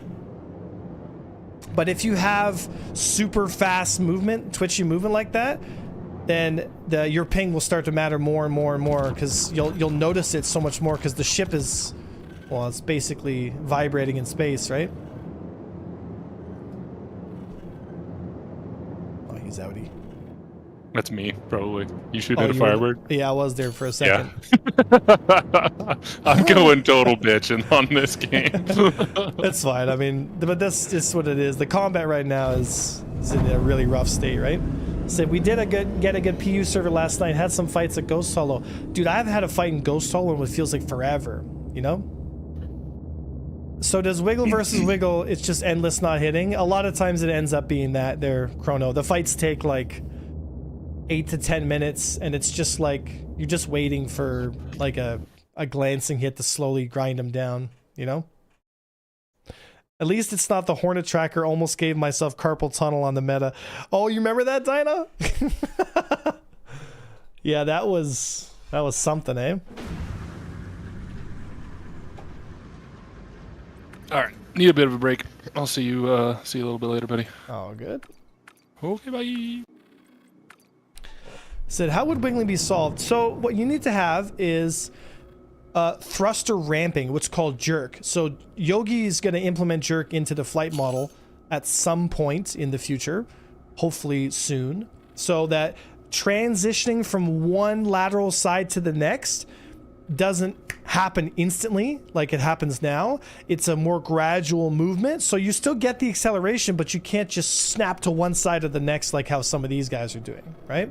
Like you actually have to, there's like physical weightiness to your ship, which is how you would expect like a fighter to move, because you wouldn't just get acceleration on demand instantly, you know?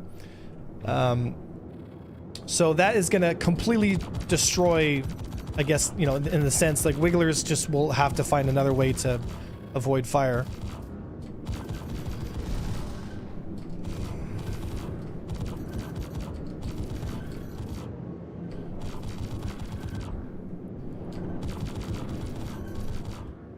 There we go. What's those guns you got on there? These are NBDs.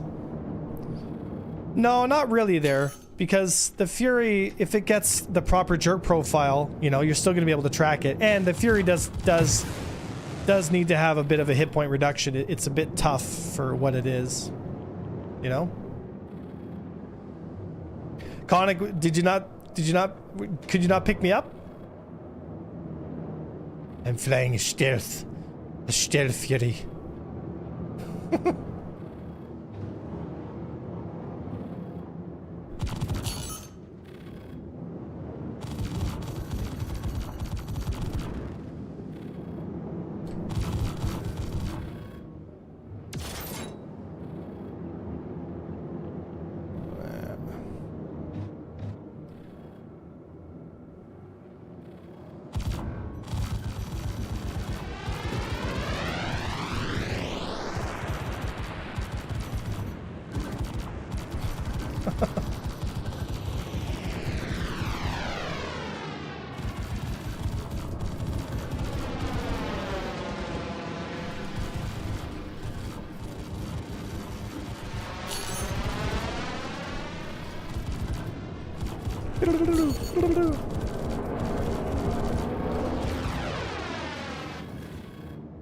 Bonk.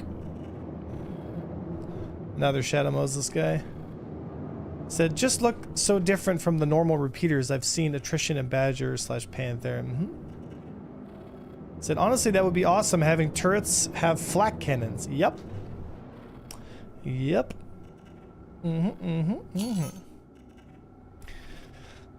Thoughts on the laser beam weapons we saw in the Squadron 42, like the hit scan laser beam stuff? I got no problem with hit scan laser beam stuff if it's on big ships, because there's no, in my opinion, there's no difference. There's no, like, you're not going to avoid fire in a big ship. Like, turrets aren't going to miss. Like, they just won't miss, you know? So having a hit scan gun is not really a big deal. And it's not like a Bengal carrier is going to be able to, you know, track. It's not going to be able to track a Fury, you know? So it's not like those guns are going to hit.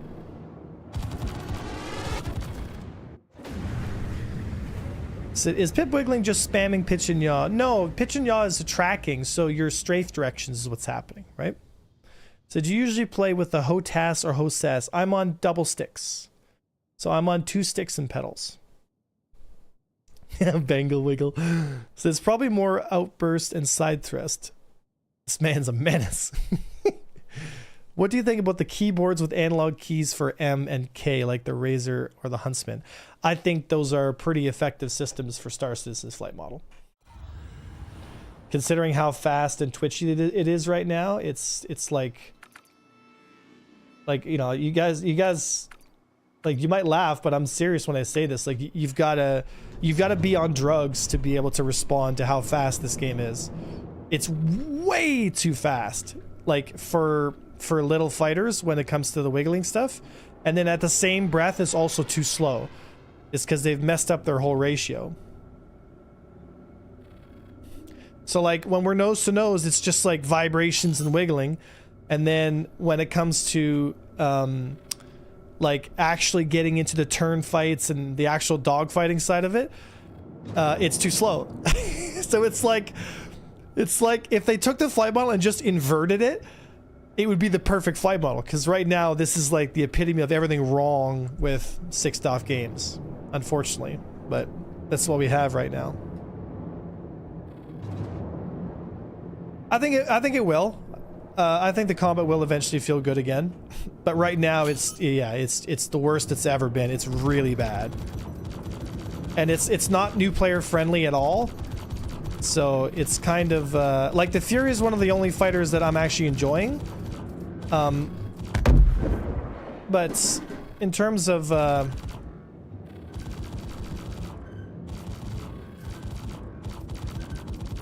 another. See if I can get a little closer here. What's he doing? Oh.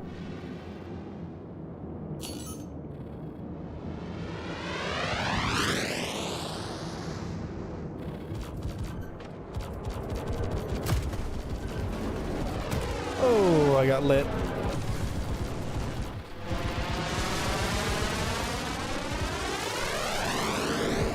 Oh, got a thruster problem.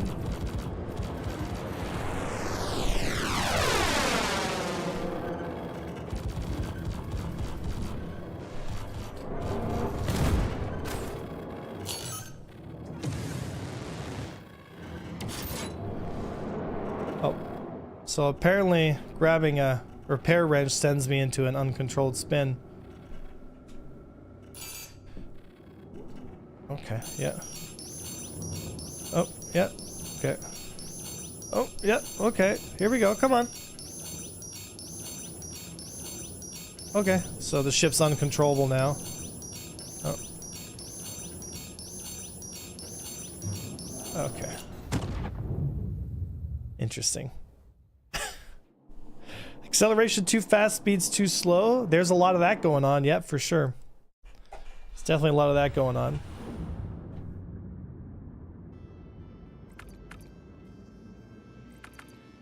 Self-status turn.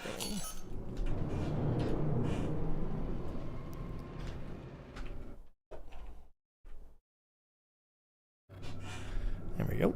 Said I can get into my hangar or spawn any ship on Orison. Said pedal for position control he claims is easier. I like using pedals, yes.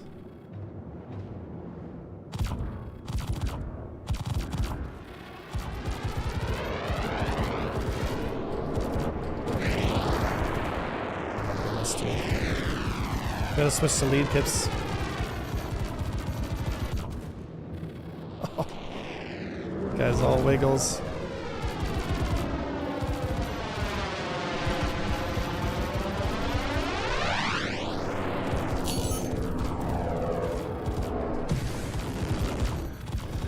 As you can see here,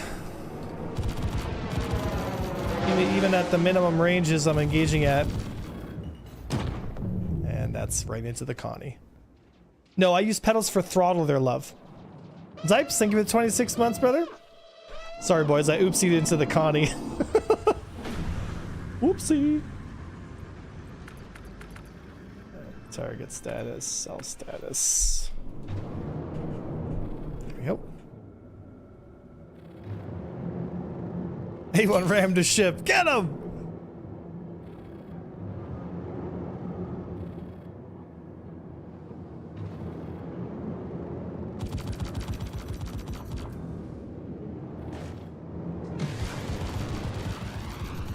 We would be honored if you join us.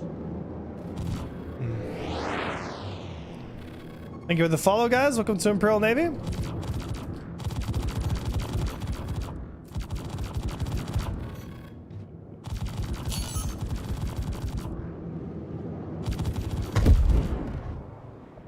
Metal Gear.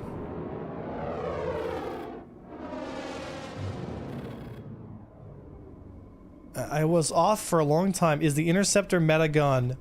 Nope. I'm just in the Fury right now. In the Fury.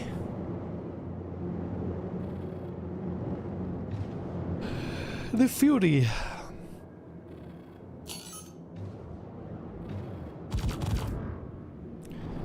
Okay. So watch the pepper, guys.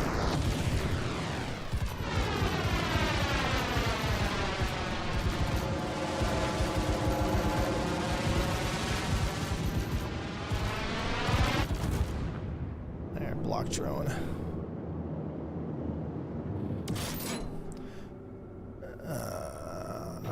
So what am I watching for? Watch for the snap, like the pipper to start snapping all over the place. Oh, that guy just got bumped.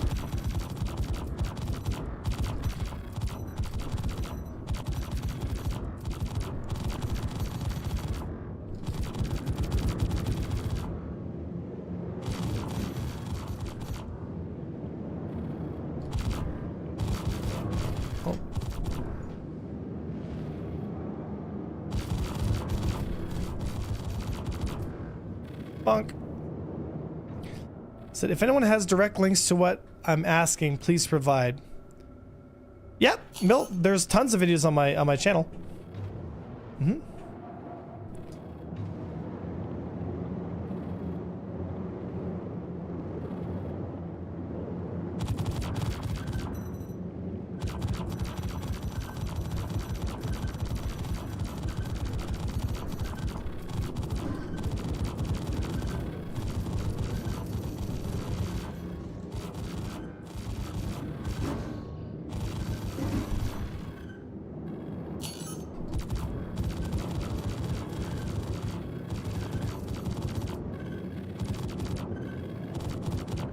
Bye-bye, nav mode. I just played AC and someone could always kill me with rockets, even though I flared and noised. You mean missiles? But yes, you need to set your flare count to more than 3, otherwise you're not going to avoid anything.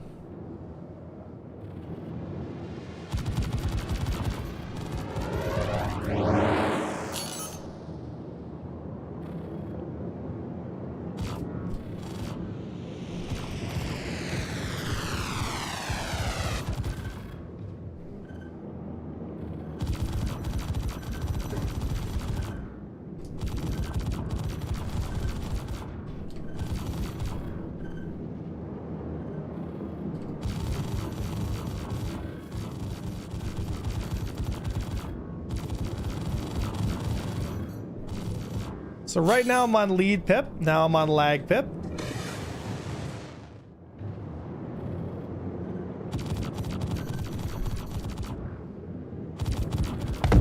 Nice. So is there a potential for a high skill ceiling in PvP with the new flight model? Like with this one? Yeah, but it's much more based on your aim and much less based on the position of your aircraft and how, like, it's much more just like, do you have like laser focused, you know, do a line of coke and hit every shot kind of aim. And I don't know about you guys, but that doesn't sound like fun to me. You know, I want a much more flight, you know, like a flight based game where joysticks and you know, like the ship feels like an aircraft. Like for all the any of you folks out there who've ever handled an aircraft or been around aircraft, know that an aircraft doesn't just instantly make maneuvers. It's not a drone, it's an aircraft, you know?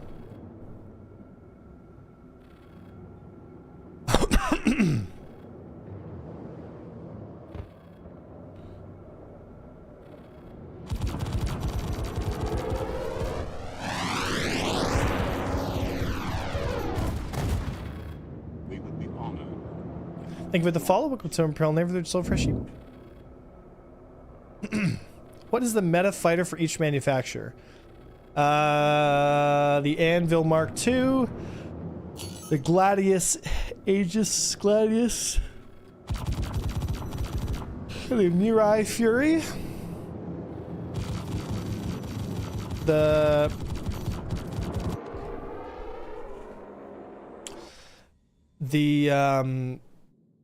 Drake Buccaneer, the Origin M50, the Kruger Archimedes, between the two of those ships, and then the alien ships, which is just one of each one, right? It's Wolf. The Mark II's meta. He said it. Like, I wish the Mark II was meta, dude, but not in a silly way. Like, Mark II meta in terms of its flight characteristics. So you're saying you want flight to feel enjoyable and give you a rush, not just a kill count. That's absurd. That's right. I'm an absurd man. Well, I want flying a starship and a spaceship to feel like you're flying like a vehicle. I don't want it to feel like I'm playing a first-person shooter game, you know?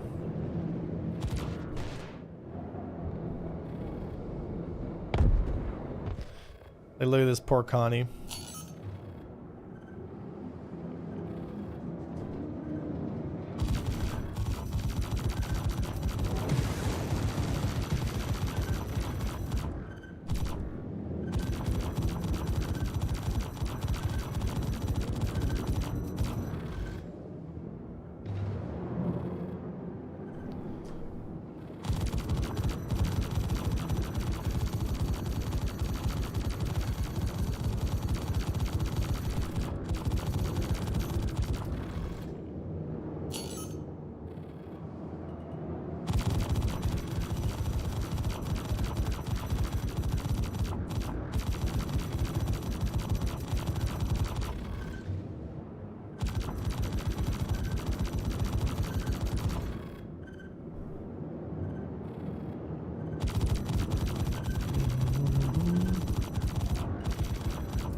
Poor Constellation, man.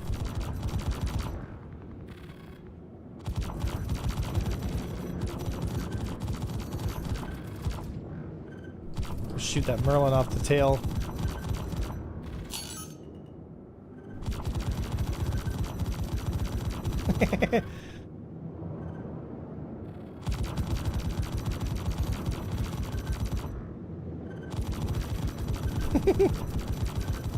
Not today.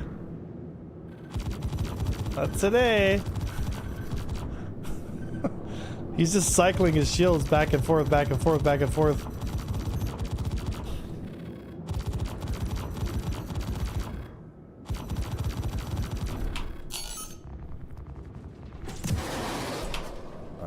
I could dumbfire that.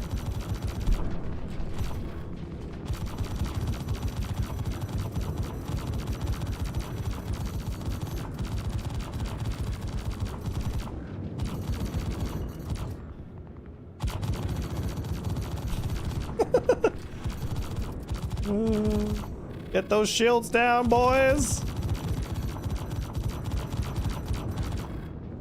Oh my god, shields are still up.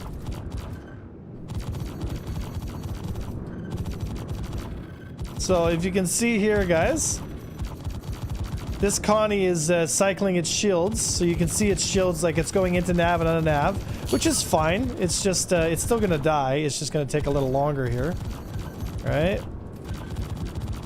So you can see its shields coming back up. So I gotta keep on draining those shields. Taking forever. Oh, don't shoot dare, don't shoot dare, don't shoot dare, don't shoot dare. No, not today. You wanted it. You wanted it.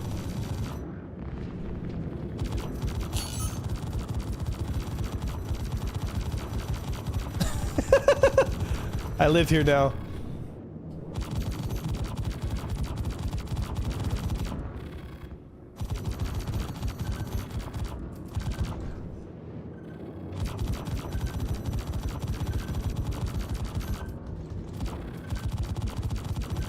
There we go. Oh my goodness. Shields are back up again? Dude, I can't get through this, like, just by myself here. I can't get through these shields. I think I might be able to get a little bit in, but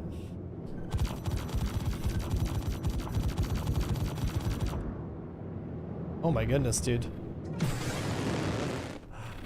I literally can't get through his shields.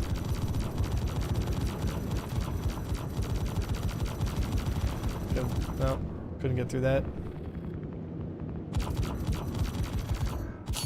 Oh, here we go. Keeps dropping his shields, and when he does...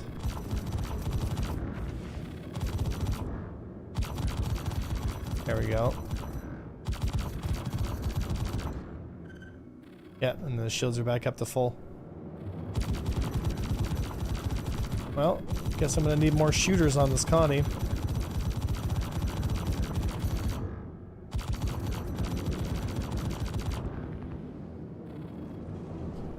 So this would be what a Connie would feel like if it had constant shield recharge, right? As one fighter, I can't get through the shields because he just keeps on cycling into nav mode, and if he does that enough, like, see how his shields just come back all the time?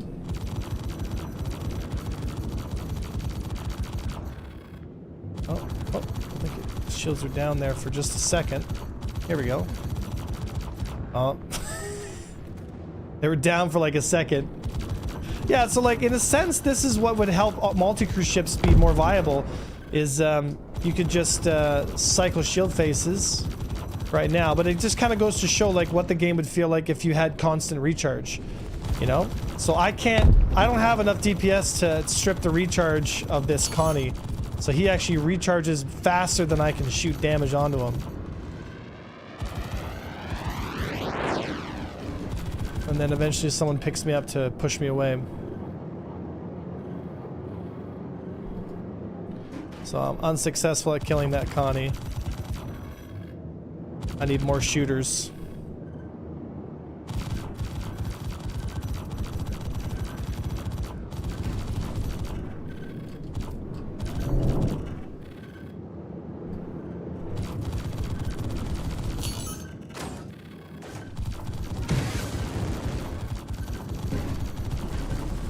Oh, don't backstrafe me, you bugger. Aw, dude, I spent the entire match killing that Connie. Yeah, it is exploiting a bug. So if you go into Nabod and come out of it, it'll bypass the shield timer and you'll right away start in recharging shields. The only way around that is to have more shooters on target to offset the shield recharge, right? So you can beat that, but you need to basically you know, you basically need more shooters on target to over. So like I say, he recharges, I don't know, 800 to 900 DPS per second. If I'm not doing that DPS to him constantly, then the shields will start recharging, right? But if it's just one guy, then no, you can't get past the shield recharge. But if you have more than one shooter, then yeah, then yes, you can. Again, this is a reason why a lot of the issues with the combat model are really busted. There's so many exploits and basically things that you can use that are so poorly implemented, it's unbelievable.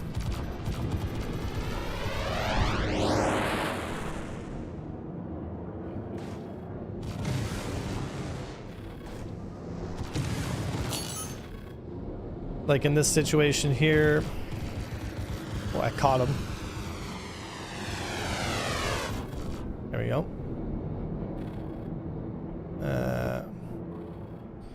Right? Right, Dino? But it's fine, because, like, the multi-crew ships aren't... Like, it's not a problem. It just means I need 2 Furies to kill it. That's it. So, but the Connie is not really affecting the fight. Like, the Connie can be there or it can not be there. It's not really having any meaningful impact on the fight. And I think that's the crux of the issue.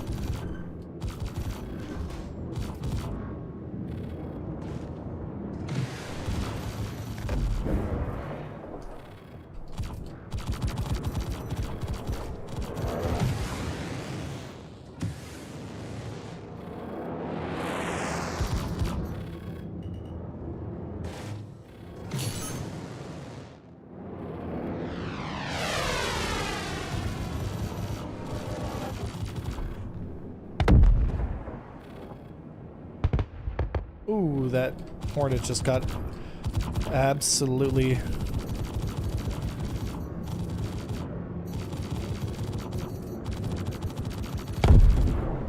Sorry, Conic.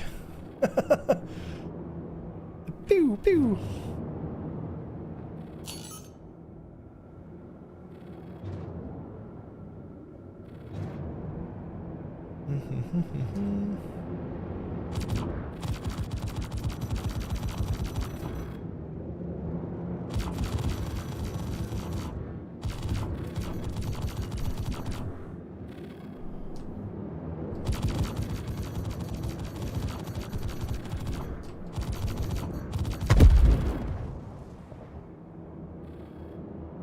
If I kill enough fighters, then I'll free up some space for the guys to kill the Connie.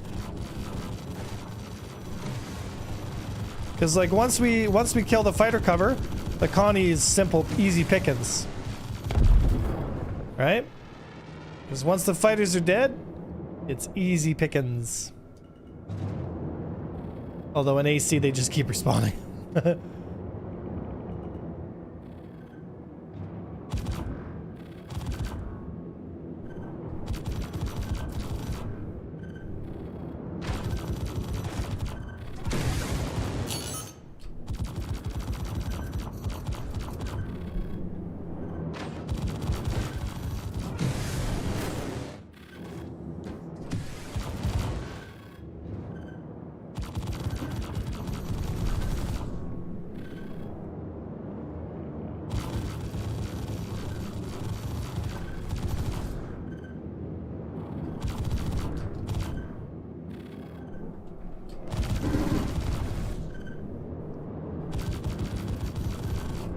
Die!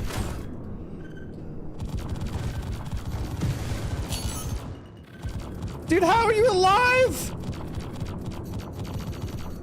Oh my gosh. About time.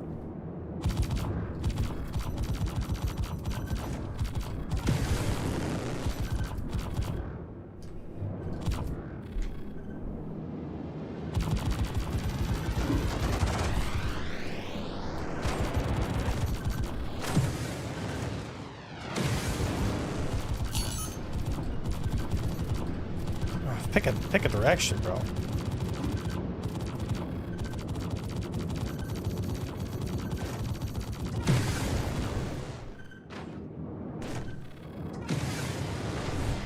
Jousting me again. I think that's him in front of me.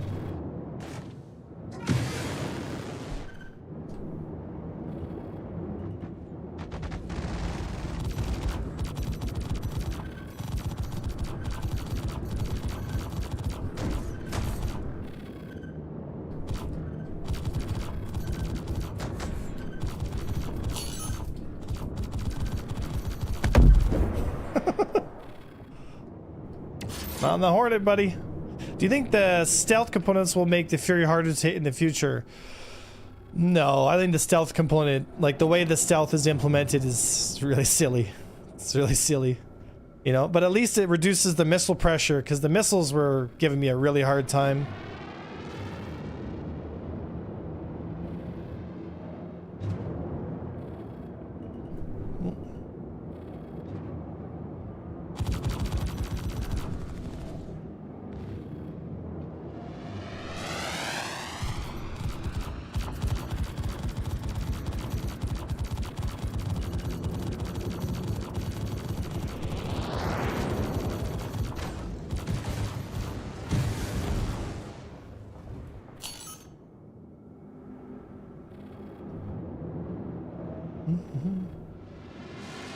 That's friendly. Stray Neutron rediscovered. Planet Tech videos were good. I especially like the end. He's using neutrons. Yep, NBDs or NDBs. Yep. Smooth is fast, guys. Fast is smooth.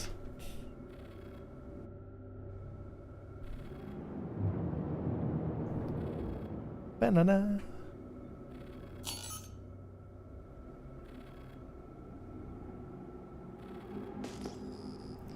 Oh, there.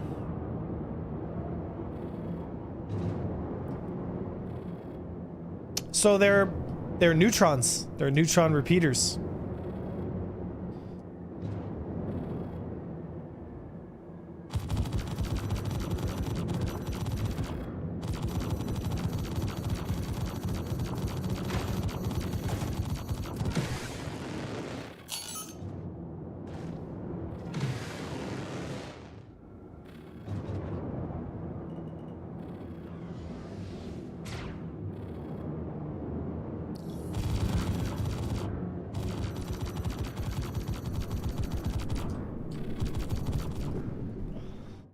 Alrighty.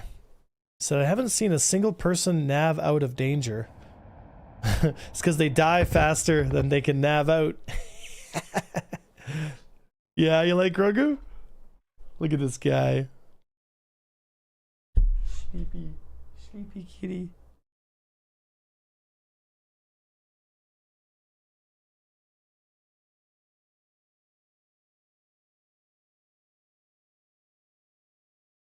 The Jumbo Fury.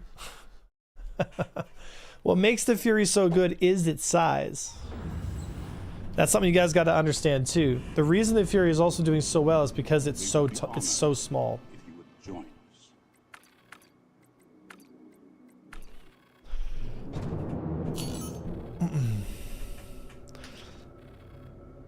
us. Who openly poke his tummy? All right.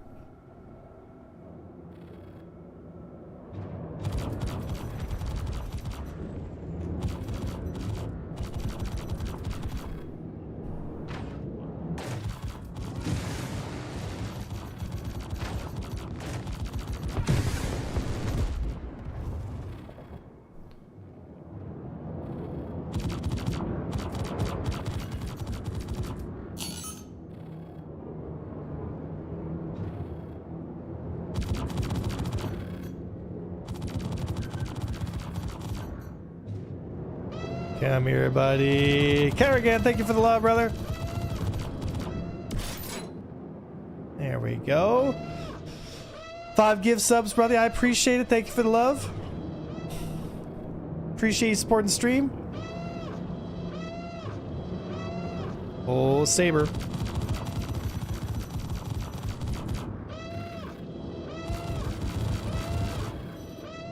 Oh, here we go. Here we go. Here we go. Oh, he's gonna try and nav. Oh, yep, he navs. He's out. Nav mode. Said, I asked yesterday but forgot. What guns are you using, Avenger? We should have a frequently asked questions section. NBDs, brothers. NBDs.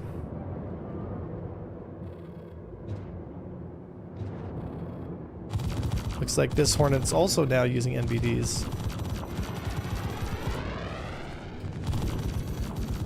There we go. Through his shields.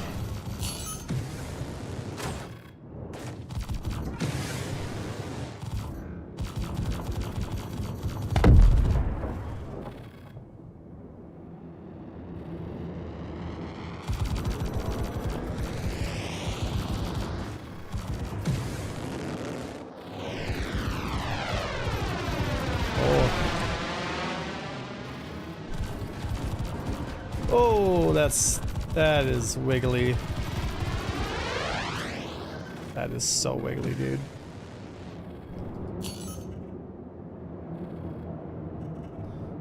As soon as I turned on him, it was just like.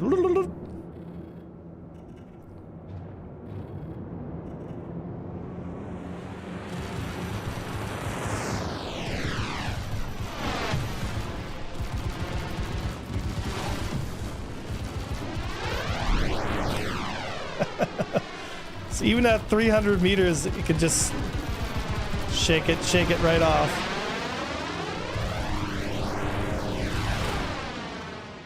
Can't hit it.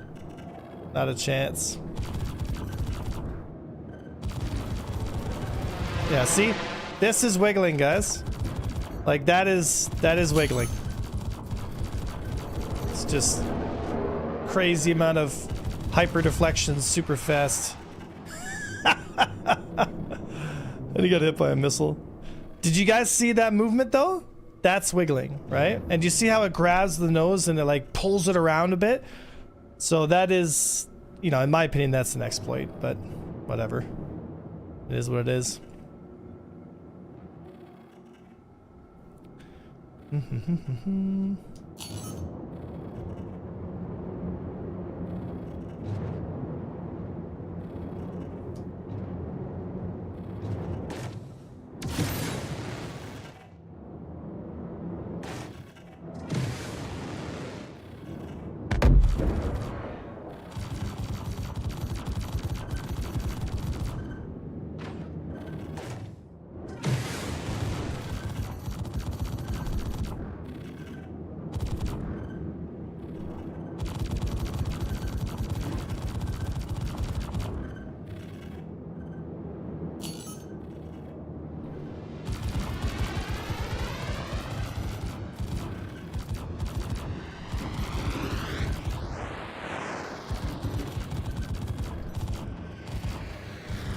Yikes.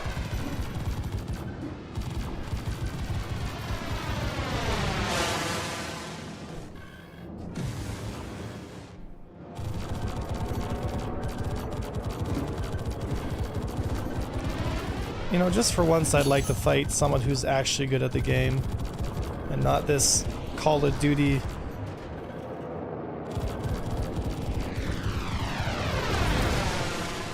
Like all these, I call them kids because it's what they are. Like he's out there playing Call of Duty and I'm here trying to fly.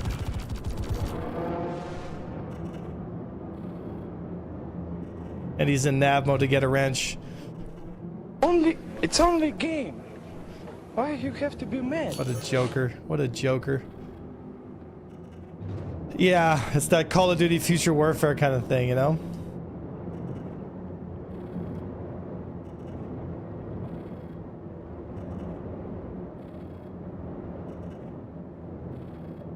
Yeah, right? Right, Jamesy? Yeah, that's exactly it. Jamesy, that is exactly the, yeah, that's a great analogy. That's such a great analogy. Right?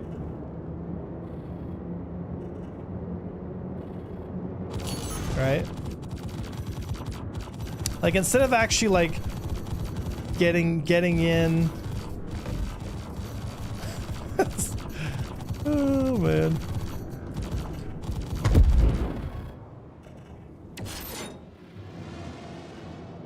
Well, I mean, there is definitely that, but it's just like that's up to CIG to put things in place to catch these people and, you know, punish them.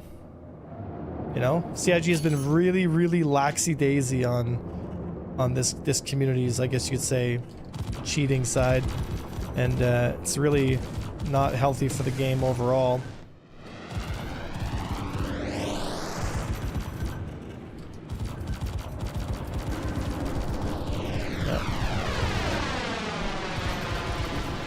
Oh my goodness, dude. Unbelievable.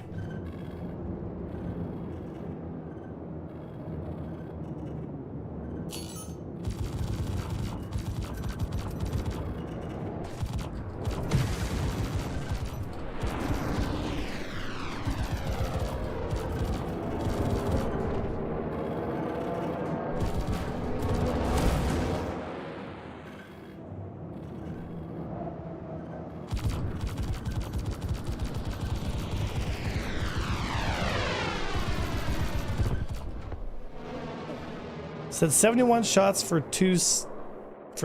Nice, I know, eh? Said okay. Head glitching and drop shotting and shit. Yeah. Yeah. Well, that's some people blind QE lean as, yeah. So the point I'm trying to make is there's a lot of there's a reason why. So the expert pilot community and the general public are very, very unhappy with the status of combat for all these reasons that you guys are kind of seeing, right? You know, and it's unfortunate that, you know, there's so many folks out there that really lean into the kind of problem side of things instead of learning how to like fly and get rates on people and actually, you know, get in there and engage. Instead they spend their time trying to be good at a system that like they know is gonna be patched away. Like, it's not in good faith of what the system is trying to be, but these people are so hyper competitive that they can't let go. They have to do it because they're like, I gotta win at all costs. It's like, all right, man, you do your thing. You do your thing.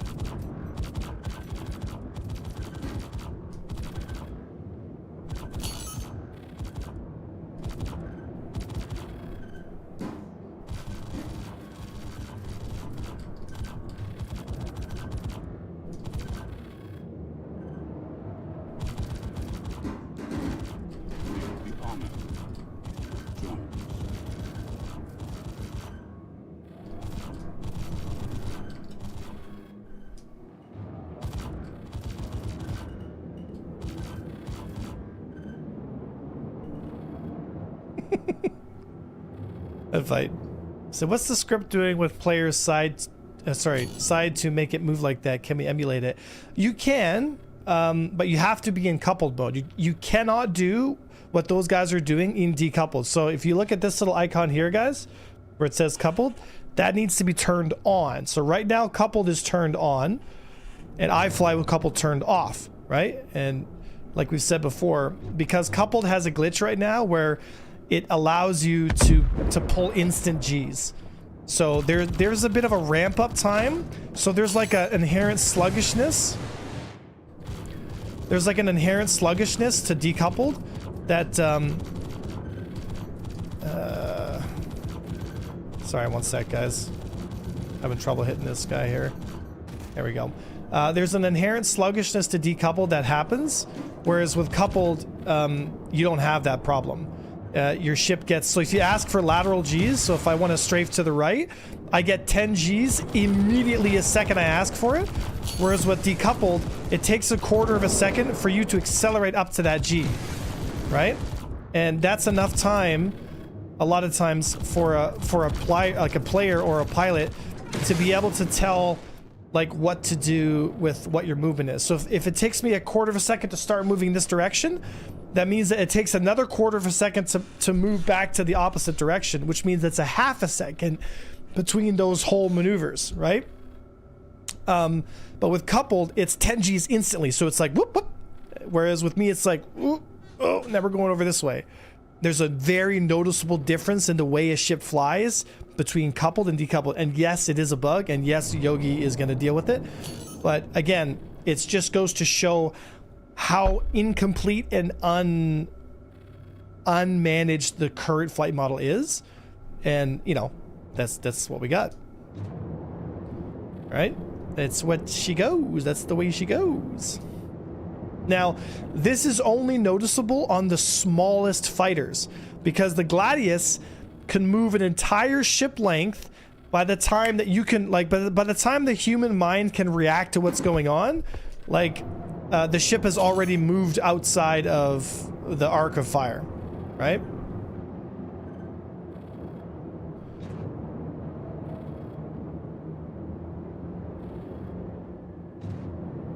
So whereas a normal fighter would have like a weightiness to it, the coupled allows you to basically treat your ship like it's weightless.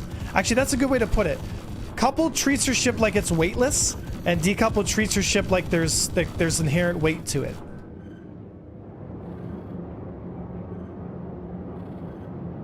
Got a couple shooters on me here.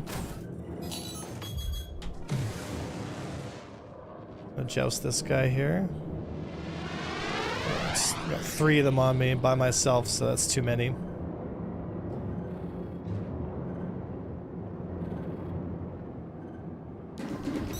Yeah, now I'm just getting run down here. There's too many. Unfortunately, I have no wingmen to help me here, so I'm on my own.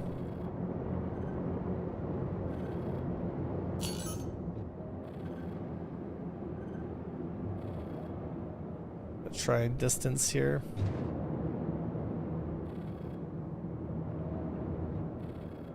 Oh, here we go.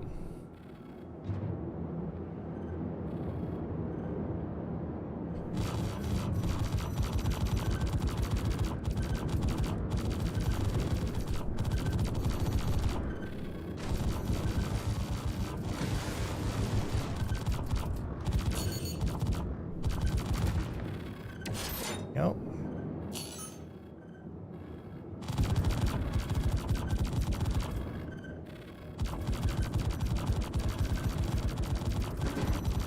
Come on.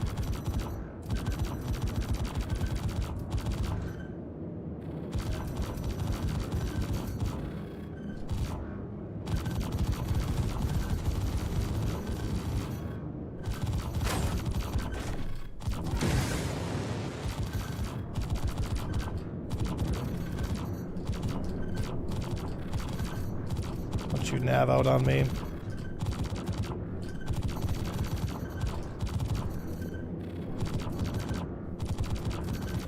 Got him.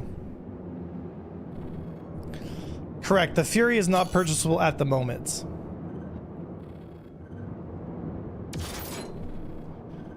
So, you got any plans of what you want to do with the Polaris when it comes out? Stack it with 20 Furies and go out there and cause some problems. Does your constant roll do something? Absolutely. It allows you to deflect, right? Because they have to match my roll to be able to catch me in that turn. If I'm rolling and he's just flying straight, he has to catch that roll. If he doesn't roll with me, he's not going to be able to offset that, because if I'm shooting straight, right, guys? If I roll, see how my shots, see they curve in a circle, right?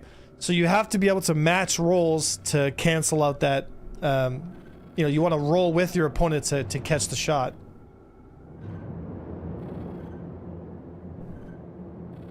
The Imperial Academy, that's right.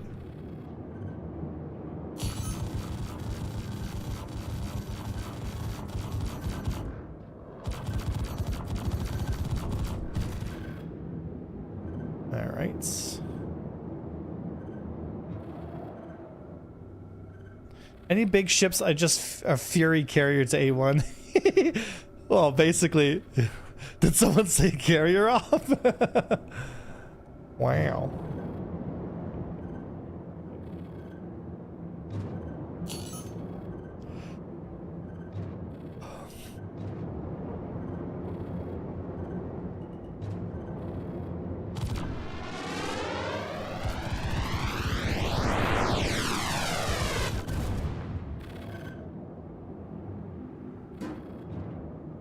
All right.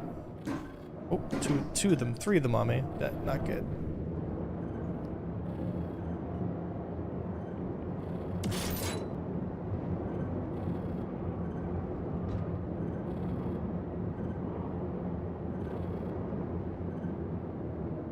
To get some distance there. Asa, good to see you. So would this be more fun if you had to retreat to a repair bay instead of collect drops? Yeah, I think there should be an elimination style game mode, to be honest. And there should also be a squadron battle that has 2 carriers on both sides and you have to land, repair, and then take off again. You know, like a Bengal and like two carrier class ships on both sides, you know, like a Kraken and a Bengal on either opposite sides, and you just you know.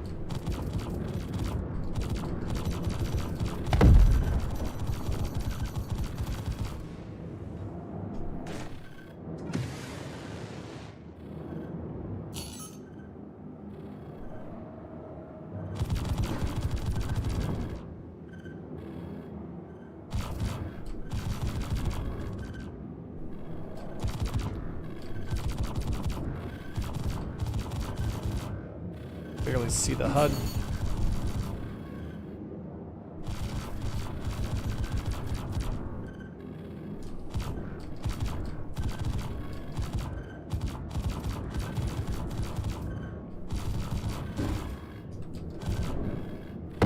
Oh, that's the end of the match.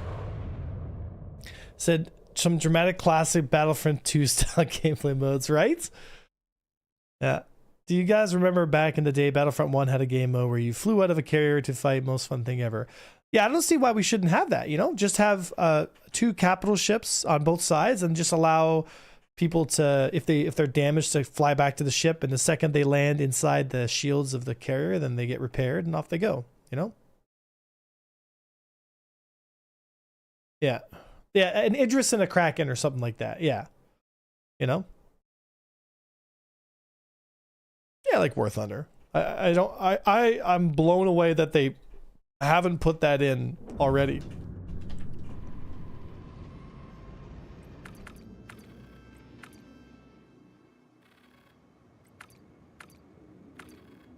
There we go.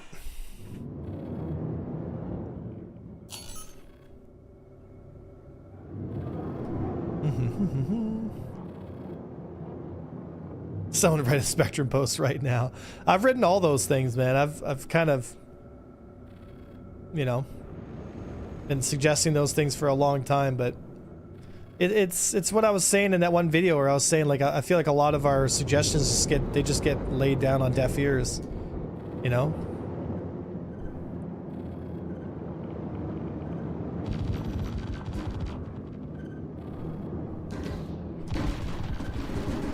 Whoa! Someone just got right up on top of me.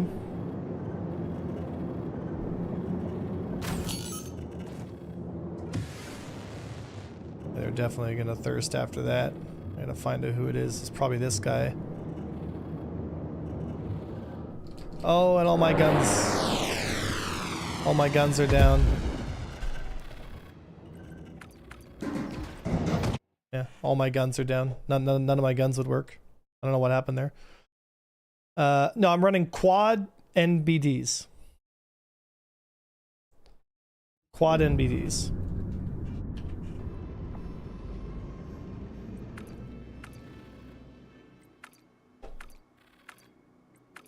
There we go.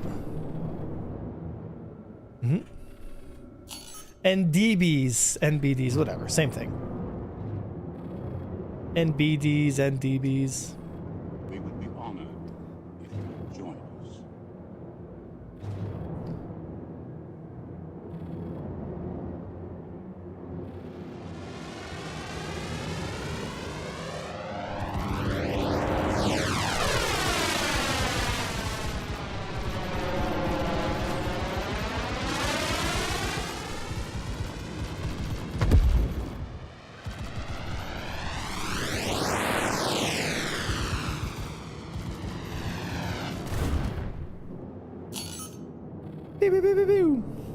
NDB these nuts.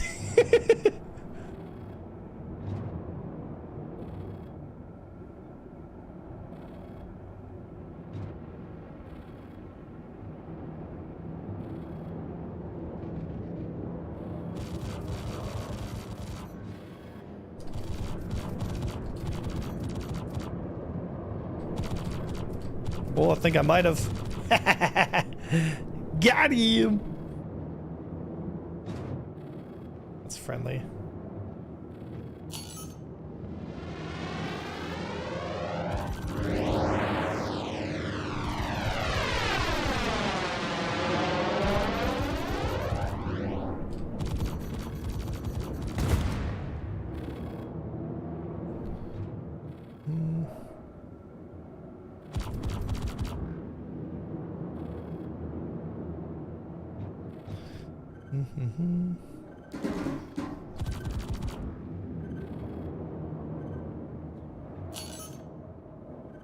So he was super, super fast on that initial pass. We would be honored if you would join us.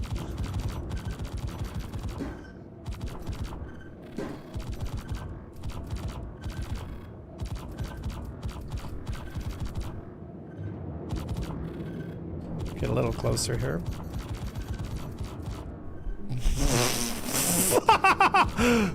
Someone say lag?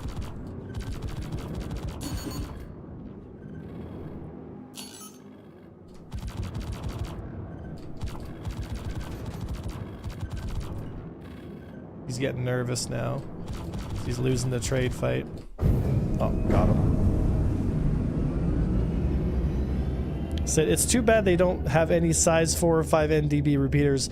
Well, if there were size 4 and 5 NDBs, guys, like the match would be so much faster because like people just run those and one-shot people.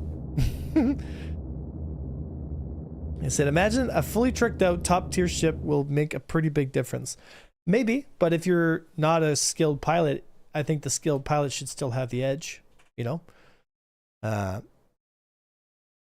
So one of mine turned into reality. The customization your ship on a web page like buying a car.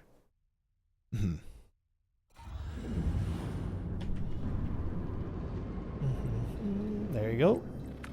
Pump the power in there. We would be honored. Turn that on. Thank you for the follow. Welcome to Imperial Navy. And off we go. What's my favorite looking ship? The Anvil Mark II Arrow. Sorry, the Anvil Mark II Hornet and the Anvil Arrow. Those are my two favorites. They're absolutely gorgeous. Absolutely gorgeous. We would be honored if you would join. Reb and Frog King, welcome to Imperial Navy. Good to have you here, guys. Thanks for joining us. Said, yeah, skills should definitely rule. Well, within reason, you know? Because, like, there should be somewhat of a, you know, there's something to be said about, you know, there's only so much you can do. But I think a skilled pilot should be able to take a 2v1 at least, you know?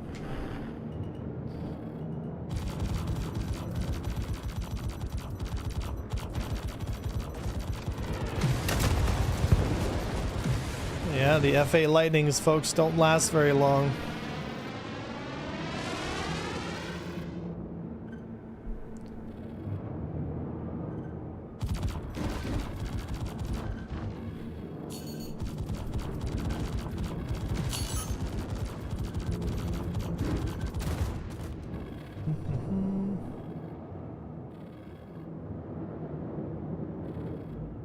The F8 just melted. Yep.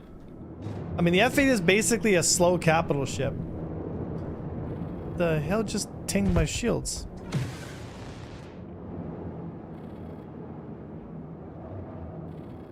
Oh, that's an arrow?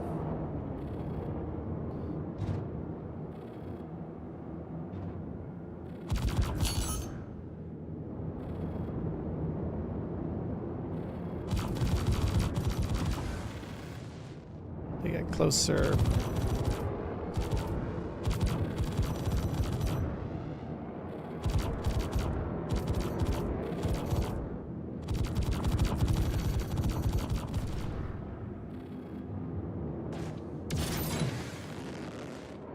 There's that Connie. Like there's more of them over here. Oh, this guy doesn't see me. Surprise!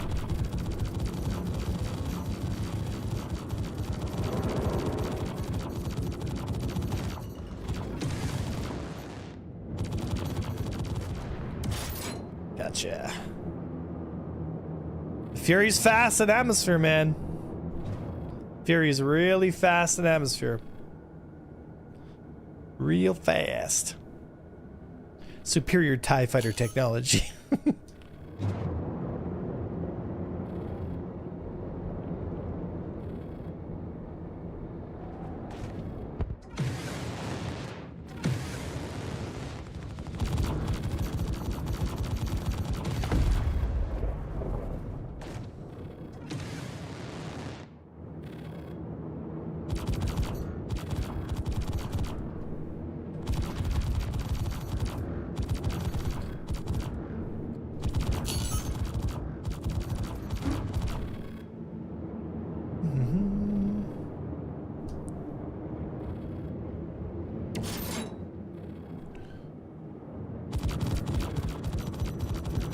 I don't know what my altitude is right now. There we go. Let's see the ground.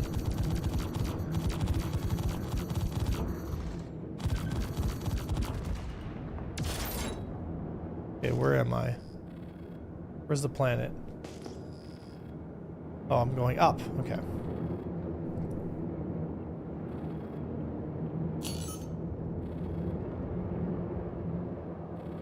Okay, follow that trail. Yes, I found him. That's exactly who I was looking for.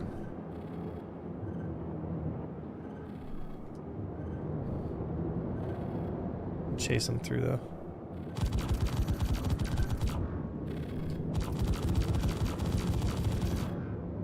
Come here, you. You can just follow the trail.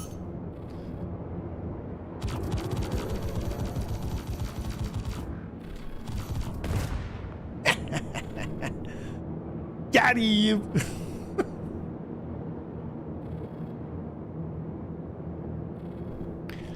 Said you guys used to use, used to new MFDs yet? I can't seem to get used to it. I have to search for info instead of glancing at it. Yeah, that's the new MFDs, brother. Okay, so this Connie is shield cycling. So if I get up there and add more DPS to the equation, and we're able to, there we go. So once we have enough to crack the shields, the fight is over, my friends. Server still borked? Yeah.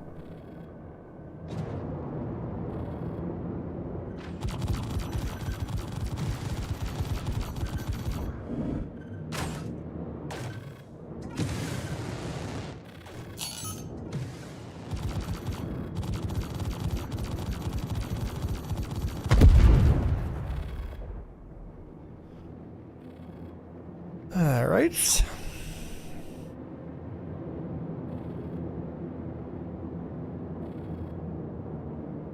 Hot fixes today? Heard that before. Heard that before.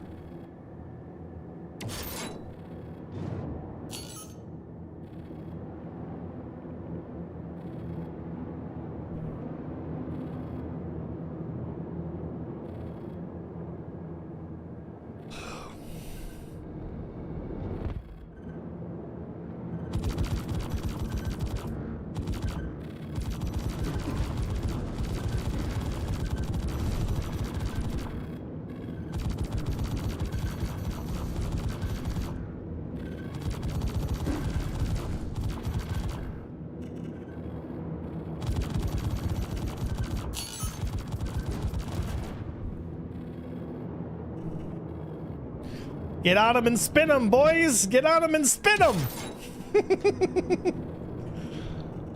So what is the current communication direction on master modes? Anything changed since introduction? Nope. Not a thing, except for the implementation of the rudimentary power system which we have now, which is just a simplified version of the already simplified version we had previously.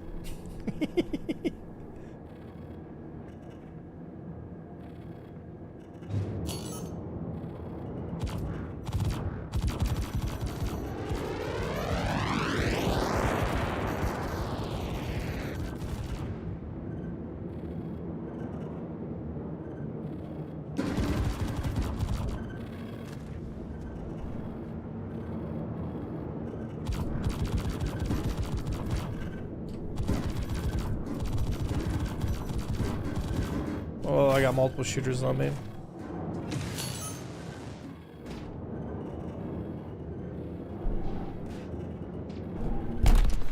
Dude, I can't even pull a turn like that. Are you kidding me? It's because I hit the speed wall already? Oh my goodness. This game's flight model is such a fucking joke, man.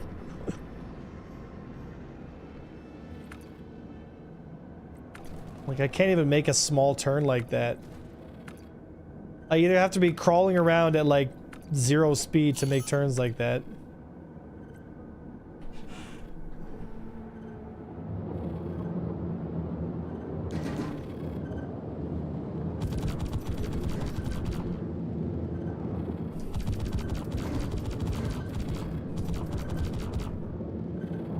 Wow, lag.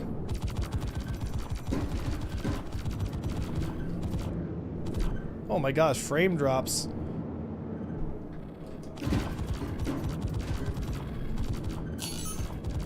Wow.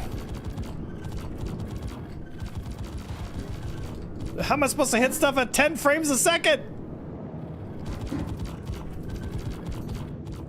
Oh my goodness. This is a fucking slideshow.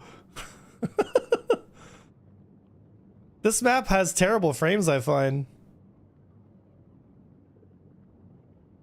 I was gonna win that fight too. Said if you want a better flight model, try the Microsoft Flight Simulator.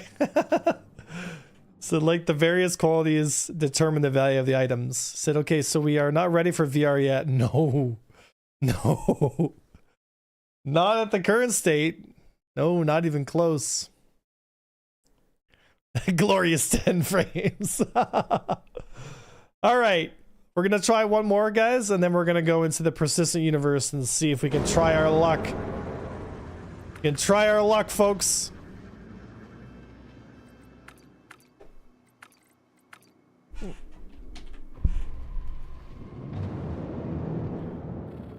Yeah, okay, good. See if I can get some boys together for the persistent universe.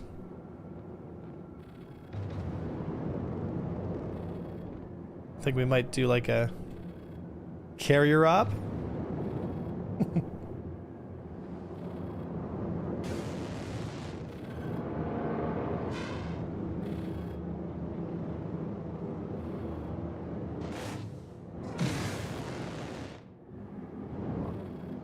Damn. He saw me. I was gonna try and sneak up on him, but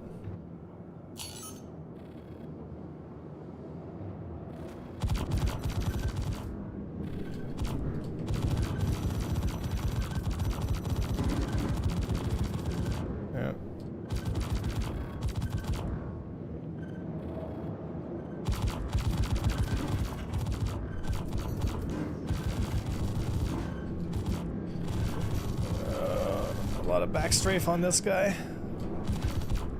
There we go. Got him though. We would be honored if you could join us. Thank you for the follow, guys. Welcome to Imperial Navy.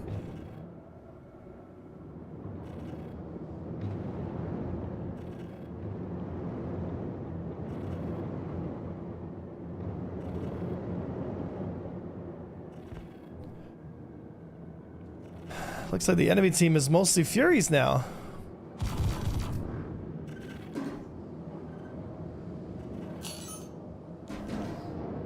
Got too many on me now.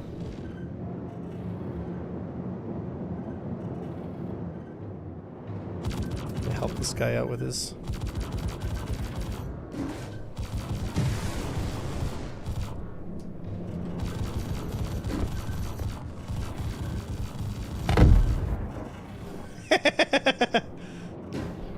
Come on, boys.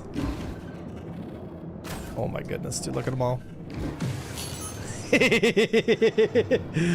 Having trouble there, boys? That's funny.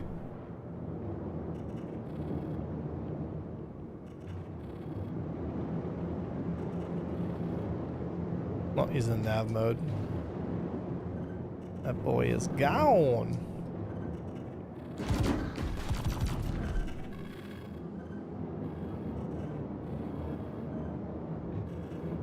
Is he gonna take the fight with me, or is he gonna run? He's running.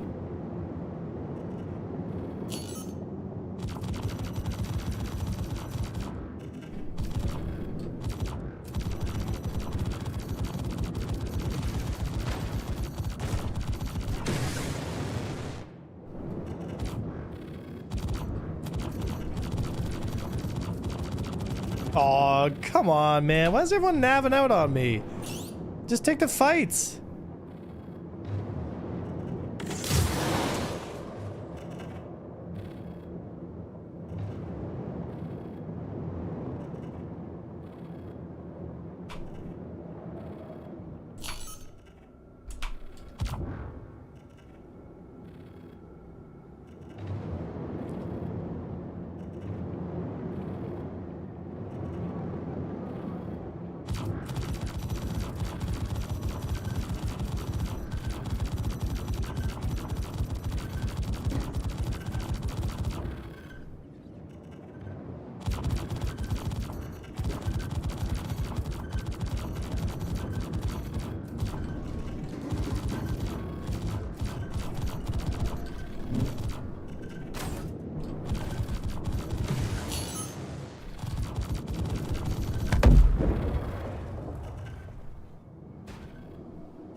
Let's dance.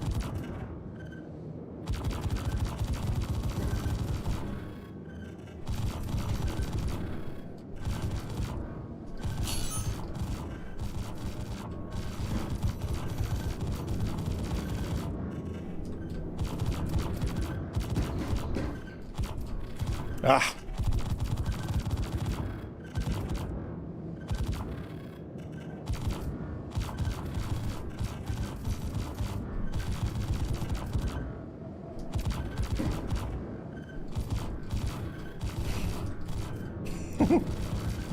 I could dance all day, buddy. You're gonna get tired.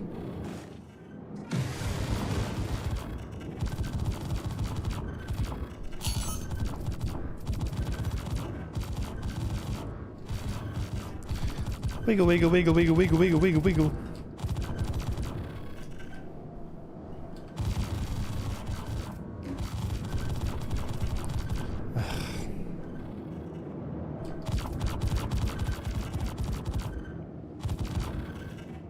As you can see, folks, this is the deep and engaging combat of the Wiggle Lord.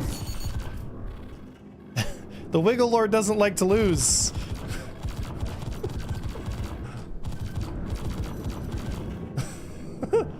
So he sacrifices what little honor he has left in the hopes that he might have slightly more maneuverability.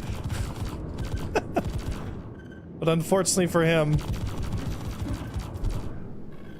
his aim is not as good, and thus he will lose.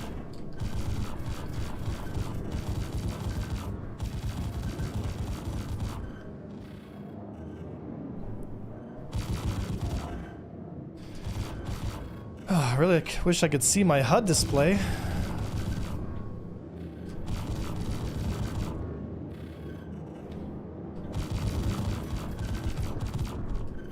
More wiggling, more wiggling, more wiggling. More random change. It's like button mashing in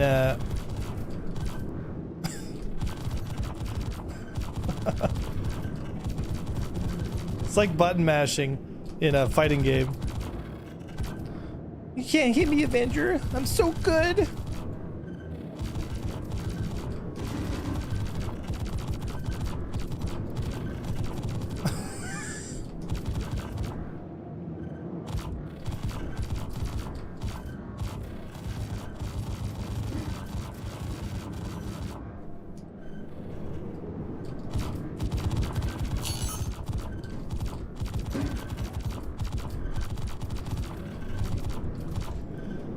Oh my goodness, dude.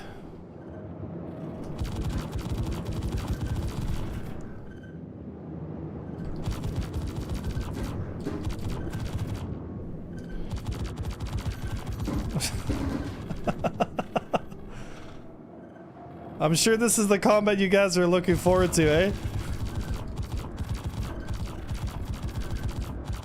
That's, can't hit him, dude.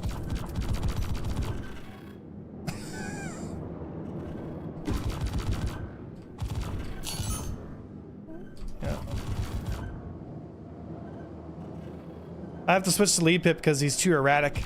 I can't make sense of what he's gonna do. It's because he doesn't know what he's gonna do. That's the problem. I'm gonna try and bring him up to high speed.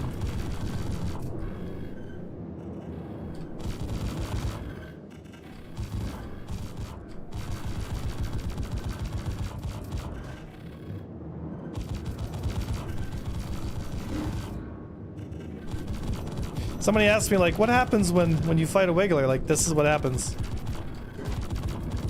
It's just an impossible... Oh my goodness, dude.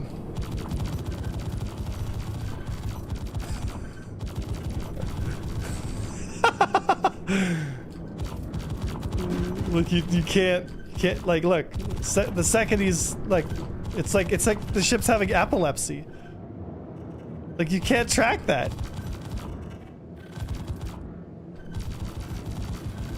Well, got 8 points of damage on him in 20 minutes.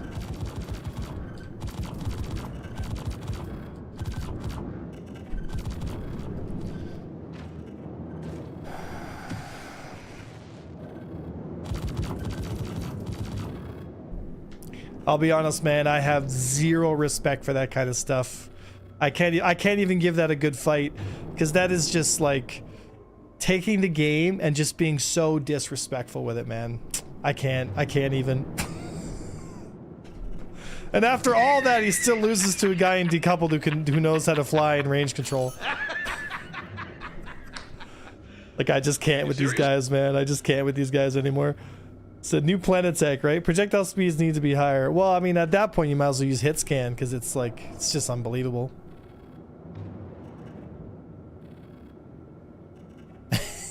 Observe.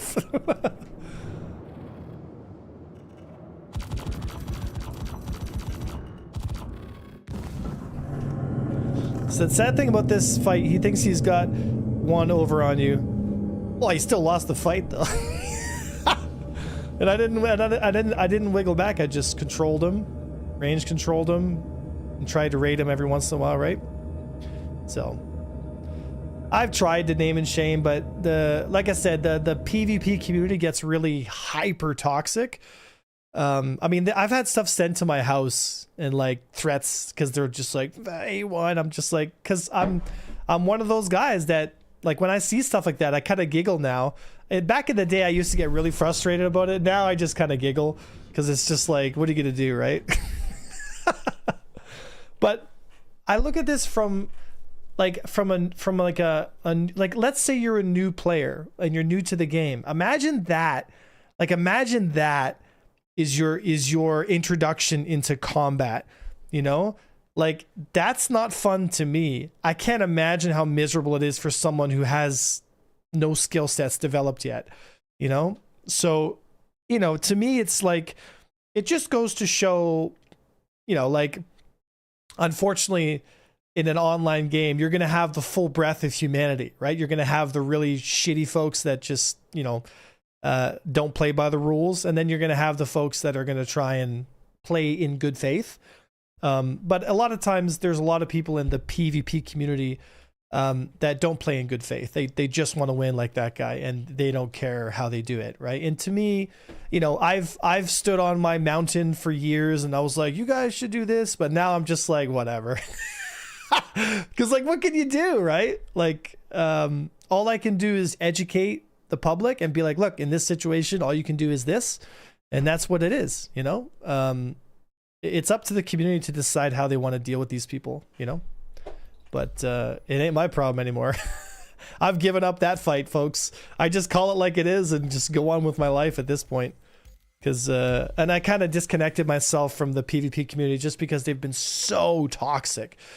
You know, so toxic, dude. It's unbelievable. Like, it makes me sick to my stomach, you know? Like, if you guys watched my Rings documentary, you know, like my friend Gabby got spit on at CitizenCon by one of these PvP crews, and like it's just so disgusting, man. Like the depravity of some of these people. It's just like, ugh, you know. So to me, I'm just like, get away from me, like y'all degenerates. So many of them are degens, man.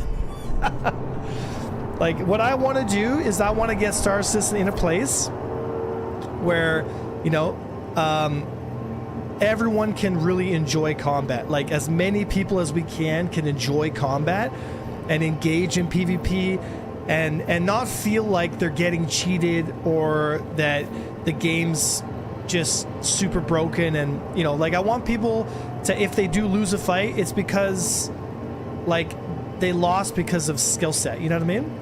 I don't want people to feel like when they lose, it's like, oh, like what is happening, right? And that's kind of what wiggling is like, you know, when you lose to it, it's just like what is happening?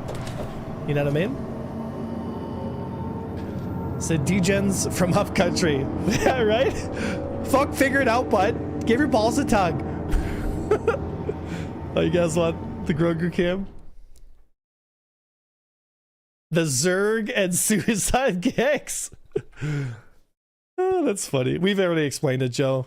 We can explain it later. All right, let's see if the persistent universe is working. It looks like it's working pretty good now.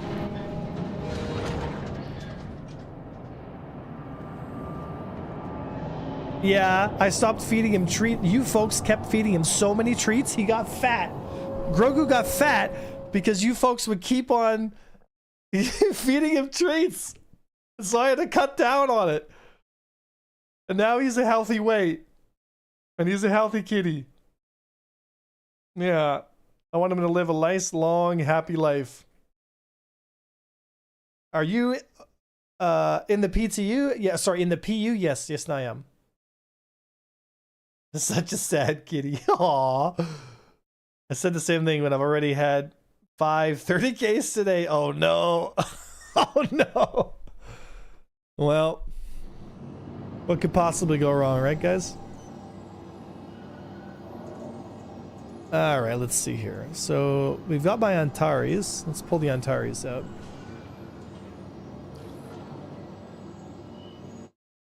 All right, so let's play some. I'm feeling like some saxophone, folks. You guys want some sexy saxophone in your life? 'Cause I sure do. Alright, I need one guy. I need one guy to hit the big red button in the what's it called? Scorpius Antares. Anybody wants to join up and live locked.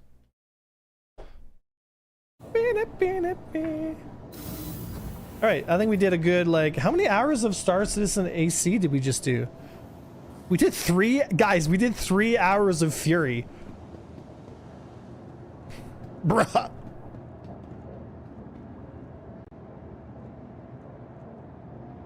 Interpath, see. Does Quantum always max coolers when you go to SCM? I'm not sure, actually. I guess it depends, because it does upload a different, power management strategy when you do that, right?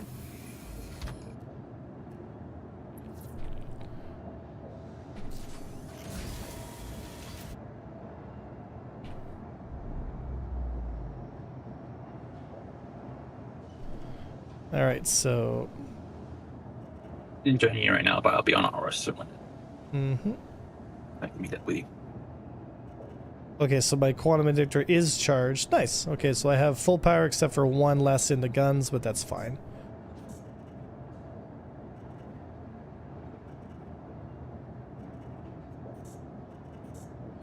Self status. Target status. Are you headed to Grim? I will be once I get into game. Nice. So like you're spawning in at Grim, like I can go to the medical pads now, or? No, I'm stuck at Arson. Oh, okay. Okay, so just let me know when you're. It said life support is on. Oh, I guess. Do we even care about life support, guys? Unless I'll put on a suit, we'll be fine then. Once we got the spim suit on, we'll be fine.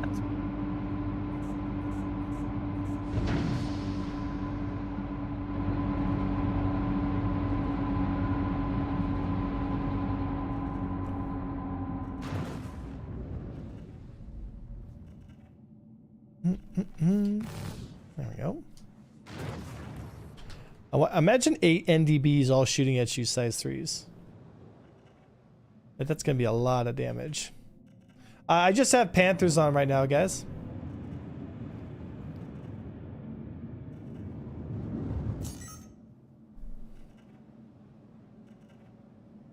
This is this. Come here, you.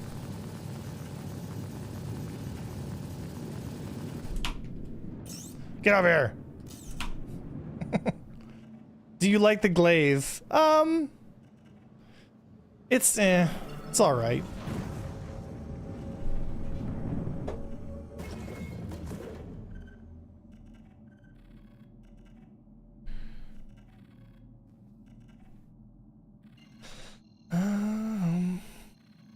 Hurricane and Omni's on the nose, NDB's on turret.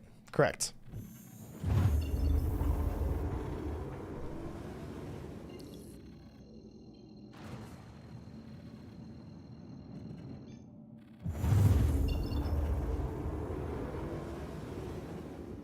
Meet you at Arsenal 1. You can just jump on board the turret. Yeah. It's lucky I managed to catch the train straight away. Blade's awesome, but the blade is also broken right now.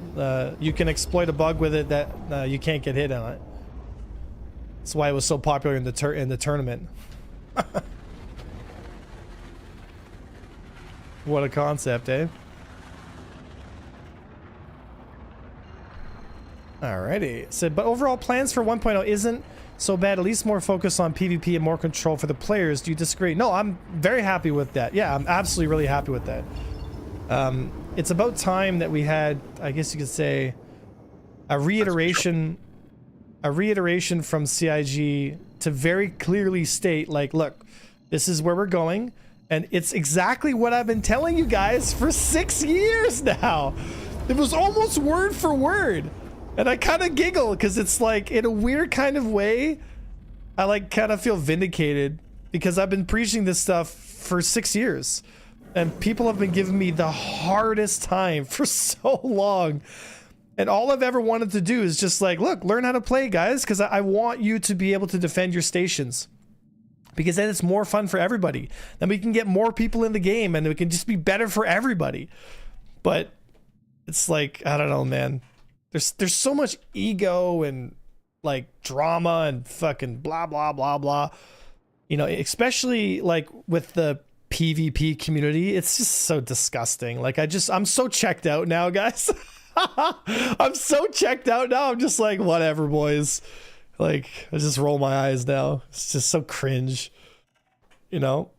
I'm gonna focus my attention on just trying to educate as many people as I can, and I'm sure all the hate articles will come out about me and all that stuff, and I'll just like, whatever, say what you want. Like, it's free speech, man. Do what you want. But we up in here having a good time, teaching people, you know, doing charities for kids. Like, we're having a good time, man. We're making a difference in the world. And for all the folks, like, you know, 6 months ago, guys, we had a tournament, AVS tournament, so, you know, through Admiral Esports and all that stuff. We raised 30 grand for Sick Kids charity. Like, that's huge. That's huge, man. And so me and Crucian are going to go to the hospital soon, and we're going to take some pictures and stuff. It's going to be a good time. that's making a difference, man. Like, that's making a difference. I wish more folks, especially in the PvP community, realize that that's the effect that they could have if they just got their shit together and stopped hating and being so negative, man. It's just like, bruh. So join us in the PvE side. Yep.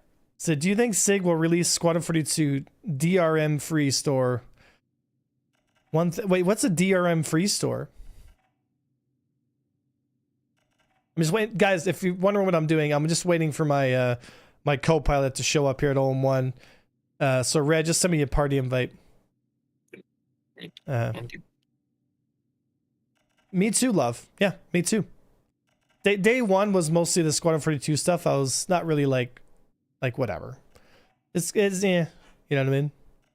But the online stuff, I was like, that's the moneymaker right there, guys. But we're 5 years away from even touching a station. I just want everyone to know that we are 5 years away from even touching a station. I'm sorry, it's the truth. You know? So just be aware. We are far away from that. But at least we're headed in that direction.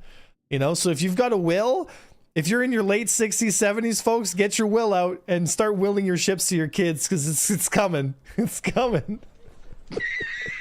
You think I'm kidding? I'm 100% serious. Thanks, Mobius. I appreciate that, brother.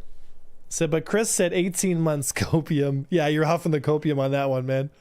Chris has never been right with his dates by years. Years. So whatever Chris says for dates, man, just drink a glass of wine and be like, yeah, okay.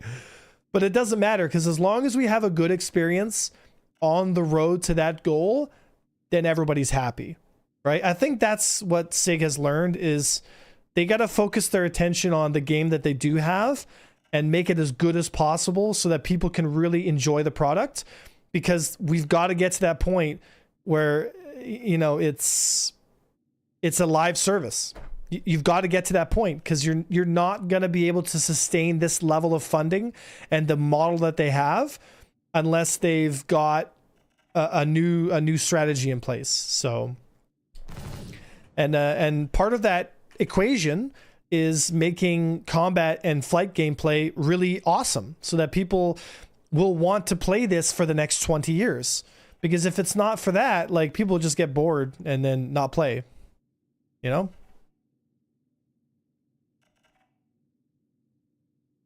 Yeah.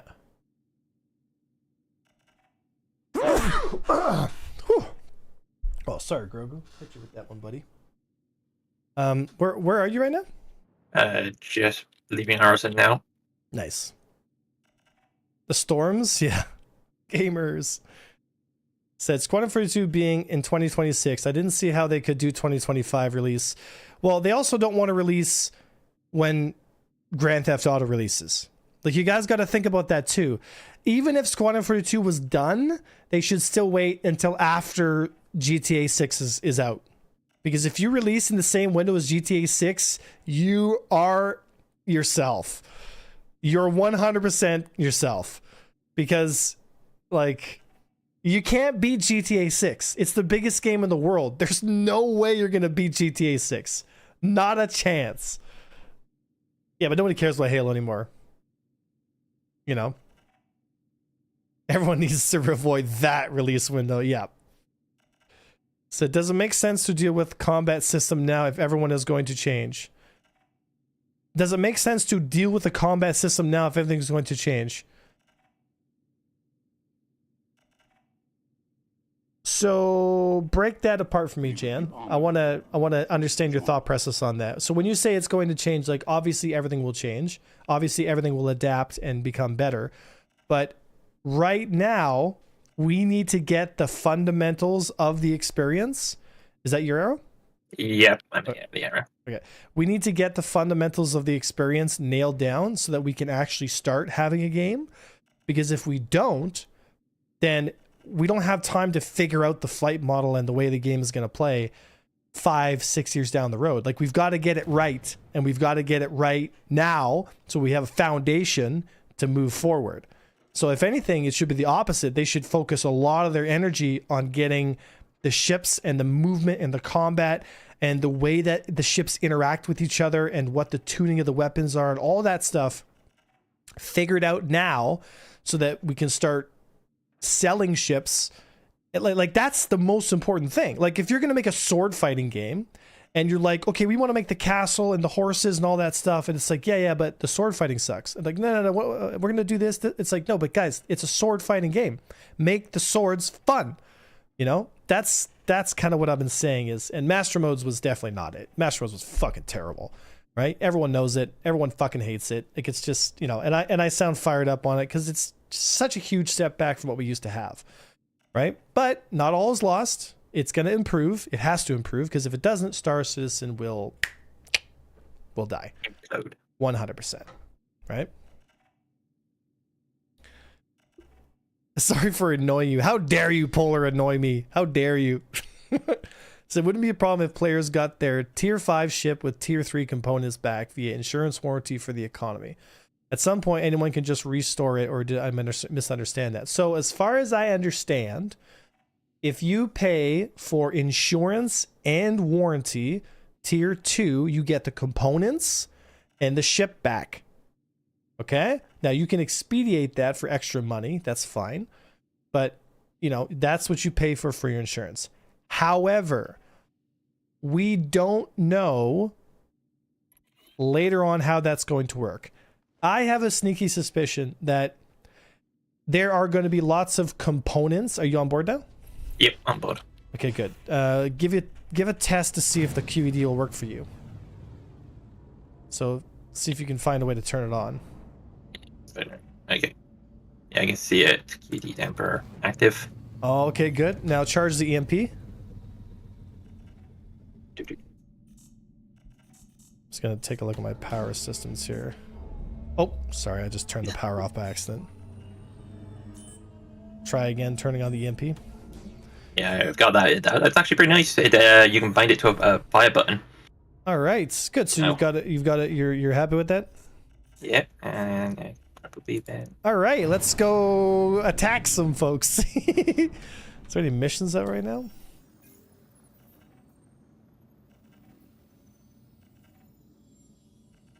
And do you have any bounty missions? So you are going to get your components back. However, it's going to cost. And then obviously I think there's going to be, I would assume there would be a system in place where, you know, if you claim a ship. Oh. QED on, QED on, QED. Quick. Yep. Turn it on. Activate it. Okay, good. Give me your stuff.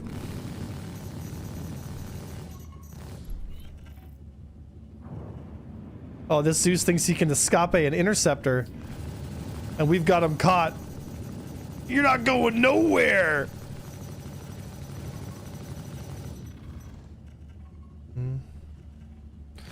Yeah, the Zeus unfortunately can't defend itself, so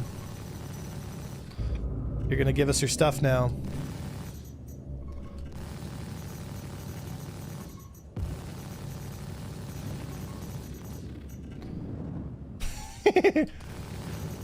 Like, this is the kind of stuff I'm talking about. Like, not a chance, man. Okay, he's soft death. So you're gonna be the Mr. Border, okay? While I stay in the ship at all times. Okay. Let's see what he's got.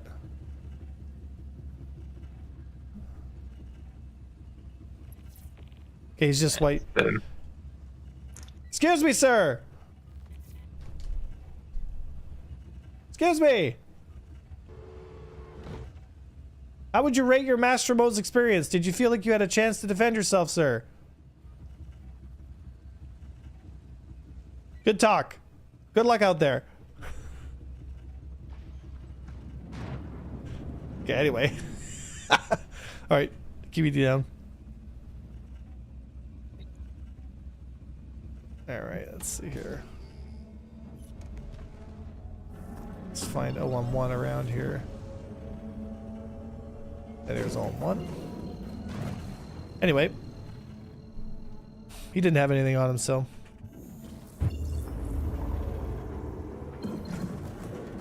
I've got the EMP distortion effect in front of me. Yeah. It's very strange. Just try to get rid of that. Is that the arrow that you got out of? Possibly. Probably. We'll use that as a marker then. Just seeing, because I can keep with the new system, you can keybind the quantum drive to a fire group. Just seeing if I can actually what the button is to reactivate fire group 2. They've obviously changed. So we're going to be taking live surveys, folks, of how people feel when combat is forced on them in the PU.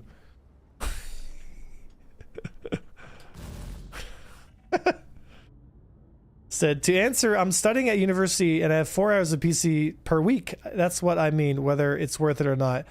Oh, yeah, I think if you have 4 hours, but it depends on who you play with there, Jan. If you're not playing with people and you're just by yourself, it's not going to hold your attention for a long time. I would highly suggest you get a group of friends, either real life friends or friends in Star Citizen, that will play with you. Because Star Citizen is exponentially more fun the more people you play with. If you play Star Citizen alone, you're missing out on the best part of the game, and that's the interaction with other people. I honestly believe that. And I think a lot of solo pilots out there would have a significantly better time if they, you know, played with other folks. You know?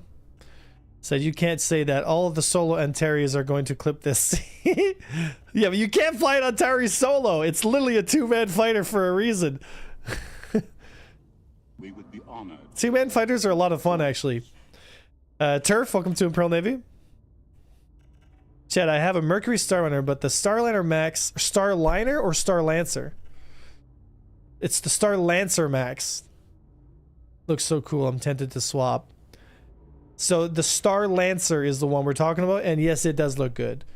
And overhead, you can do whatever you want, buddy. It's your money. It's your time. It's your money, man. You do what you want.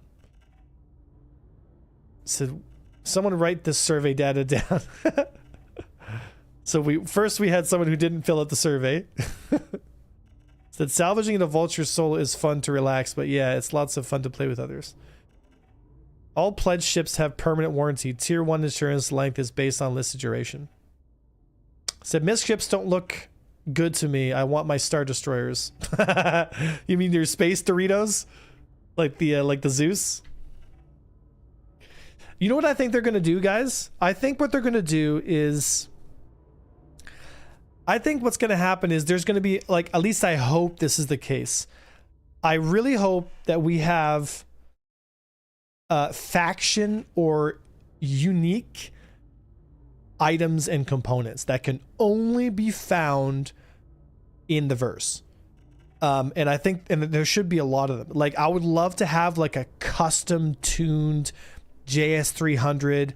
It's like some pirate overlord's JS300. Like it's his, you know, it's his tuning. So it gets like extra, you know, 10% extra output and that kind of stuff. And then if you lose your ship, even if you have it insured, it'll give you a JS300 back, but it won't give you, you know, the Dread Guristas JS300 back. It'll give you a JS300, but it won't give you this custom, like faction item back. That you'll have to either go back to the ship or find it out there again, that kind of stuff, right?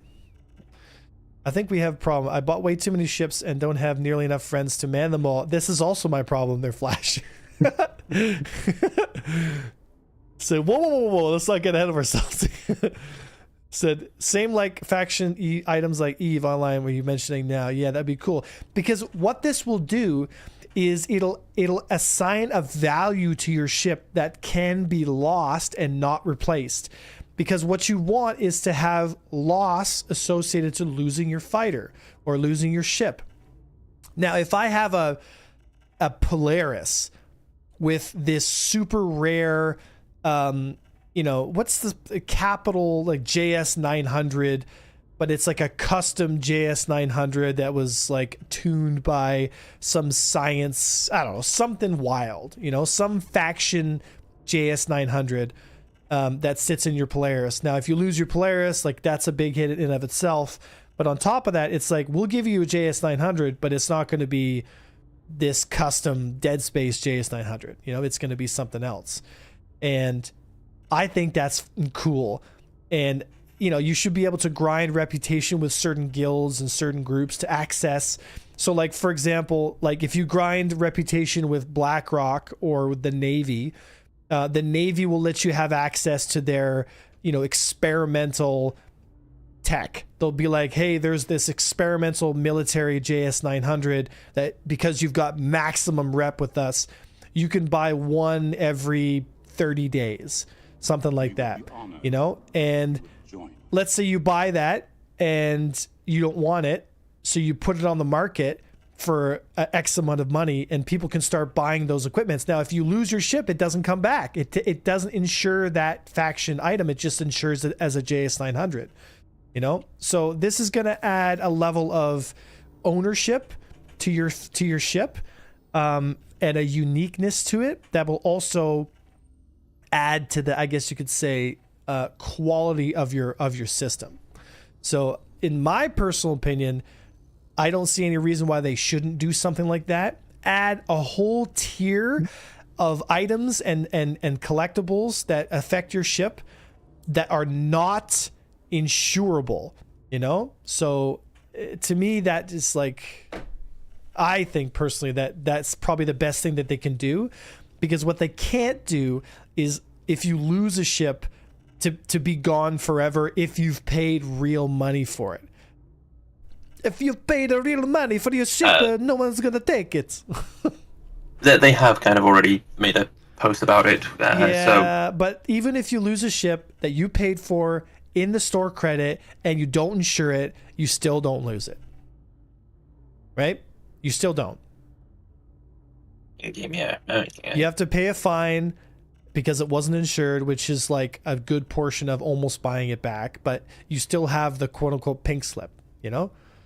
Because what you don't want to do is take people's ships away from them that they paid for with real money, but you also have to have a working economy. So instead of the ship itself being the thing of value that loses when it dies, you have to make it the components on the ship that are really the heart and soul of the ship, rather than the fuselage that it comes in, you know? Am I making sense, guys? Or am I, because that's how I kind of look at it. So it's some exploration with wrecks who spawn randomly. Yeah. See, I'm making sense again. This is a problem for SIG. They don't like that. They don't like me making sense. Just talk where it makes sense, but keep wearing a tinfoil hat. They'll probably think you're crazy then and won't bother listening to the stream. Oh, Brian, totally insane. It's like Eve. Ship is their base until you put an expensive components on it. Yeah. And you know what'd be really cool too is if we could find like faction ships out there later on. You know, like if we could get like a faction, you know, like a Nine Tails Polaris that's like done up, and, you know, that'd be kind of cool. I just want to steal that hope for the Super Dreadnought that comes in. I just can't wait to steal all the Navy shit. Yeah, that's what I'm saying. I mean, did you see that model that they had on display down there? That was the Super Dreadnought. Oh yeah, the the Retribution. Yeah. Over Over 1.5 miles long. It's a big railgun, is what it is. It's just a huge railgun. It does have hangers on it because I saw landing pads on them. Yeah, but it's basically a giant railgun. I know it has either side. It has the of it on a rear side. It has the railguns. Only one person's come to Owen. Well, usually this place is super busy. How many people? Are there was only 59 when I joined, so it was only half full. Oh wow, eh? Maybe the thing is that they are having issues with the server wide. Since basically the start of CitizenCon or the end of day 1, they pushed a patch out and it's. Yeah. Well, we'll give it a few more minutes and then we'll go around and dick around here. Your biggest worry is 3 alliances of orgs carving space up and annoying, and anyone not at the top of those alliances is basically renting to play. Well, so here's guys, so here's the reality of what's going to happen with sovereignty warfare. If they do it correctly, there is going to be a dominant alliance that has the majority of control over other areas. And there will be other alliances. Did you see something? No. Chronic Game Twitter chat is just screaming that the dampener's off. Oh, okay. Anyway, so, oh shit, I lost my train of thought. Oh yes. Okay, so there's going to be alliances that have a dominant pull, I guess you could say. If the area that we are going to engage in is accessible by everyone, that means that the dominant alliances will control those. So small alliances are going to have a very hard time making an impact in an area to have a foothold. If they don't have everyone able to access everything and they keep it segregated into like chunks, like let's say there's 15 sectors within Pyro, and each of these sectors can be controlled by alliances, then what's going to happen is alliances will only grow to the size that they need to be to control their sector, and they won't grow any past that. So it's like fish in the ocean. If you have an ocean, you get whales. If you have a pond, you get minnows. It's the same thing. So if you have a lake, you're going to have fish that are in that lake that are going to grow to the according size depending on how much they can feed on and that kind of stuff. It's a natural system. There's no difference when it comes to player sovereignty. Alliances will grow depending on how much they can grow because of the effort it takes and the resources they get from it and how many people they need and vice versa. So if CIG makes a lot of little ponds or one big ocean, it remains to see what happens. If it's one big ocean, then yes, the orcas, the big fuck off orcas, are going to rule the sea. And if you're a little dolphin, you better watch out because those orcas are coming for you. Or you got to bring them fish and feed them and be your friends so that they don't come for you, you know? But that also opens the door for politics and alliances to go to war with each other and for the game to really become this game on top of a game, you know? Espionage as well. Open the door Espionage, all kinds of stuff. Mafia gameplay, there you go, right? Pod of dolphins versus orcas, bad news for the orca. Really? I thought orcas killed dolphins. Since when did dolphins kill orcas? Ninja gameplay. However, don't forget too, folks, places like the Imperial, like the Empire, places in the Empire are essentially high sec or high security. And so you can set up alliance areas in that space, and the fights will never, like, you're not going to be able to bring a Bengal into Empire space as a civilian. I think those are going to be largely in the high risk areas like Pyro and Stanton and all that stuff, you know? So what is the Fury strong right now or nothing? The Fury is exceptionally strong right now. Me and the boys were having a laugh when we're talking about the stations. It's like there's definitely going to be ways of being able to take down, if not even destroy the stations. And like, yeah, you bring an A2 that's got like its entire cargo bay filled with armed Moabs, just set the self-destruct after landing in their quick response hangar, and just leave. Just watch the thing go up. Do we think the Benga will be flyable / buildable since they showed it at SitCon? Well, yeah, it will be. It will be flyable and it will be buildable. Absolutely. The question is, how many people are going to be able to play in a local area in a battle?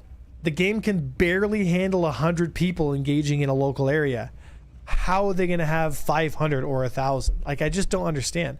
Yeah, you could segregate the servers up and split people up into different areas, but if they all want to condense onto one ship, like, that's all that matters. So, you know, when they release the Bengal, they need to at least be able to house 2 fully armed, fully crewed Bengals in one area. Yeah, minimum. We're not getting anything right now. Not like that, no. But let's go Bengals back to not gonna Ben is a and long one. let's get another server here. We haven't seen nothing for a little bit. So do you feel like that made the light fighters slightly more nimble in 324-2? I thought maybe they felt strafed faster, not acceleration. I mean, if they did make a change, it's not that noticeable. I think it's more so the fact that power management has allowed all systems to function at 100%.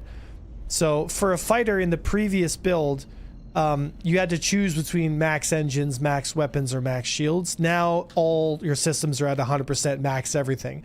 So yeah, the ships are going to feel slightly more like, wow, because they're running at max power on all systems. So you always have the high turn rate, you always have the better guns, you always have the better shields. So there's going to be a slight difference there.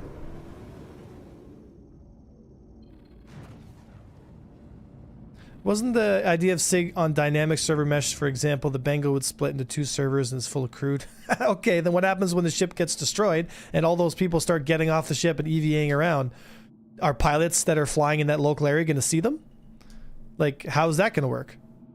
Like, that's the thing, is like, they talk about all this stuff and it's like, have you really thought about this? Because you got to get to a point where everyone can exist, like, in a local area together, whether they're on a ship or not. Because does that also mean that the guys that are on a ship are not going to be able to interact and see the people that are off the ship? Like, how does that work? You know, it just seems hyper convoluted. Look, the server stuff is literal magic to me. I have always said this. I don't think they're going to get the servers to a place that they're claiming. At the absolute best we could hope for is something like PlanetSide 2, where we have 500 to 800 people engaging in a battle. That, in my opinion, is probably the only way that we are going to be able to... like, that's the maximum size I think we're ever going to get to, and it's going to take us years to get there. You know, and 800 is still lots of fun. 800's like, I mean, 500's fucking insane. So...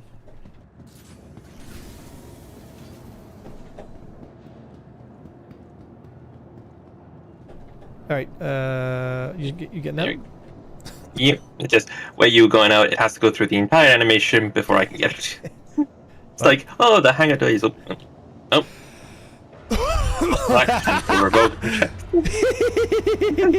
You're mine now. You'll never be able to escape. It threw me out to that. Oh, did it put you upstairs? Yeah, upstairs. Yeah, that makes it easier for me then. I think, to be honest, at the end of multi-crew ships should be crewed via NPC crew instead of players. It's just inefficient. If the roles on board the big ship are meaningful and players like to do them, then it's worth it. But if the roles aren't meaningful and they don't have a lot of impact, then it's just kind of like, you know.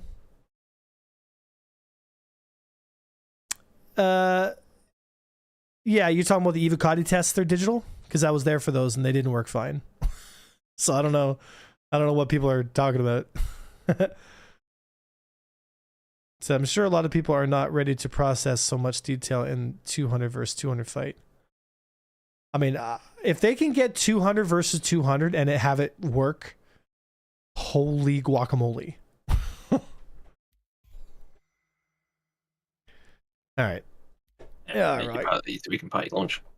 All right. Persistent universe. We'll just select European here.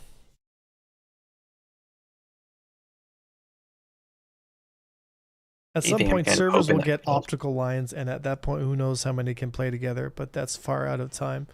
I thought a lot of these servers already had optic lines. Like, how do servers not have fiber optic lines now? Like, fiber optic has been around for like 10 years.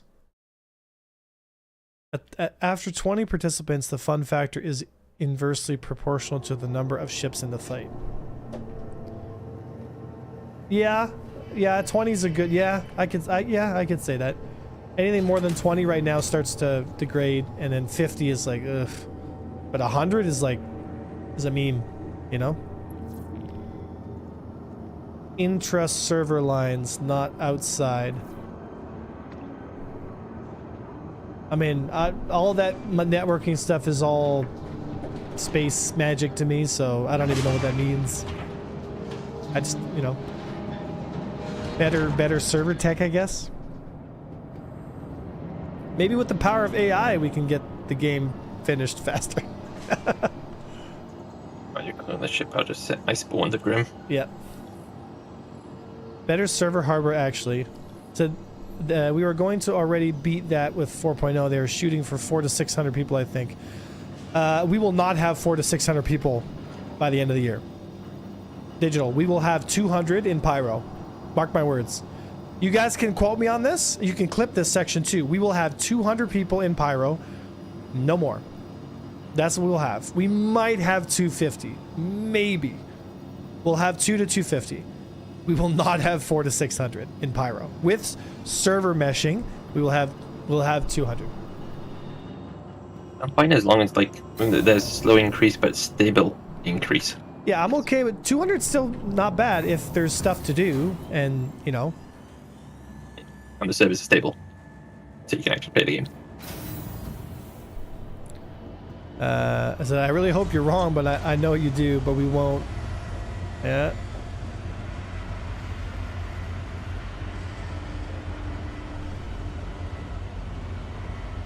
Is it not? I had the thing pop up. Oh, here we go. I got it. Yeah.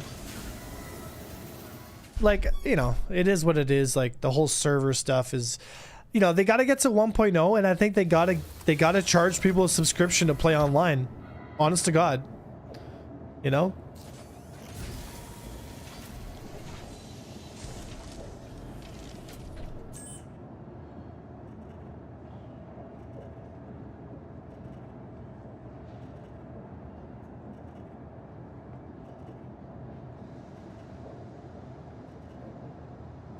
Yep.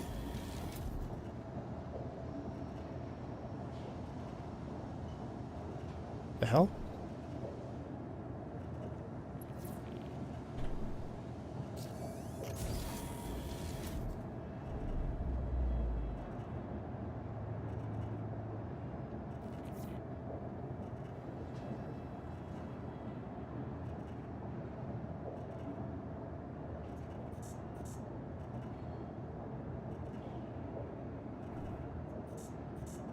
Cell status, target status.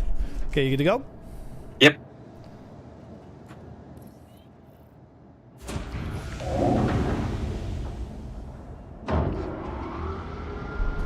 It said sell pets instant cash cow.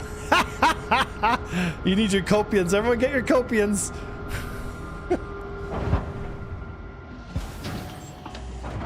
Everyone get your copians.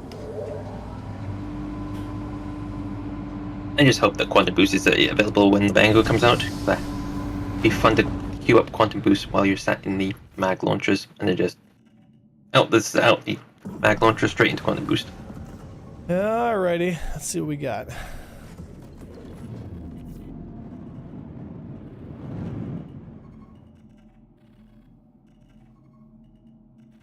Alright. Oh, there's a vulture right here. A vulture? Yep. Whatever. 20 clips, he just jumped. Where'd you jump? I think he was actually going to pull his Grimhex looking at it. He was right over in that direction. Whee!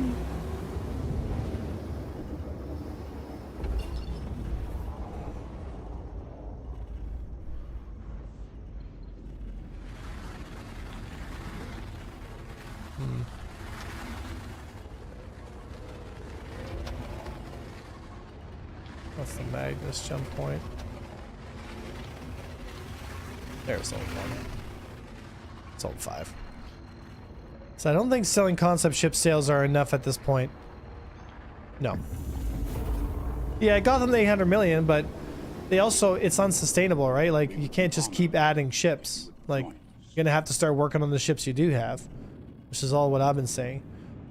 Like, if they sold cosmetics, like, buddy, give us good cosmetics and charge us a subscription to play on the online servers. Get the game in a playable spot, charge $10 a month to play on the servers, you know? and then sell skins. Sell really, really high quality skins for your ships.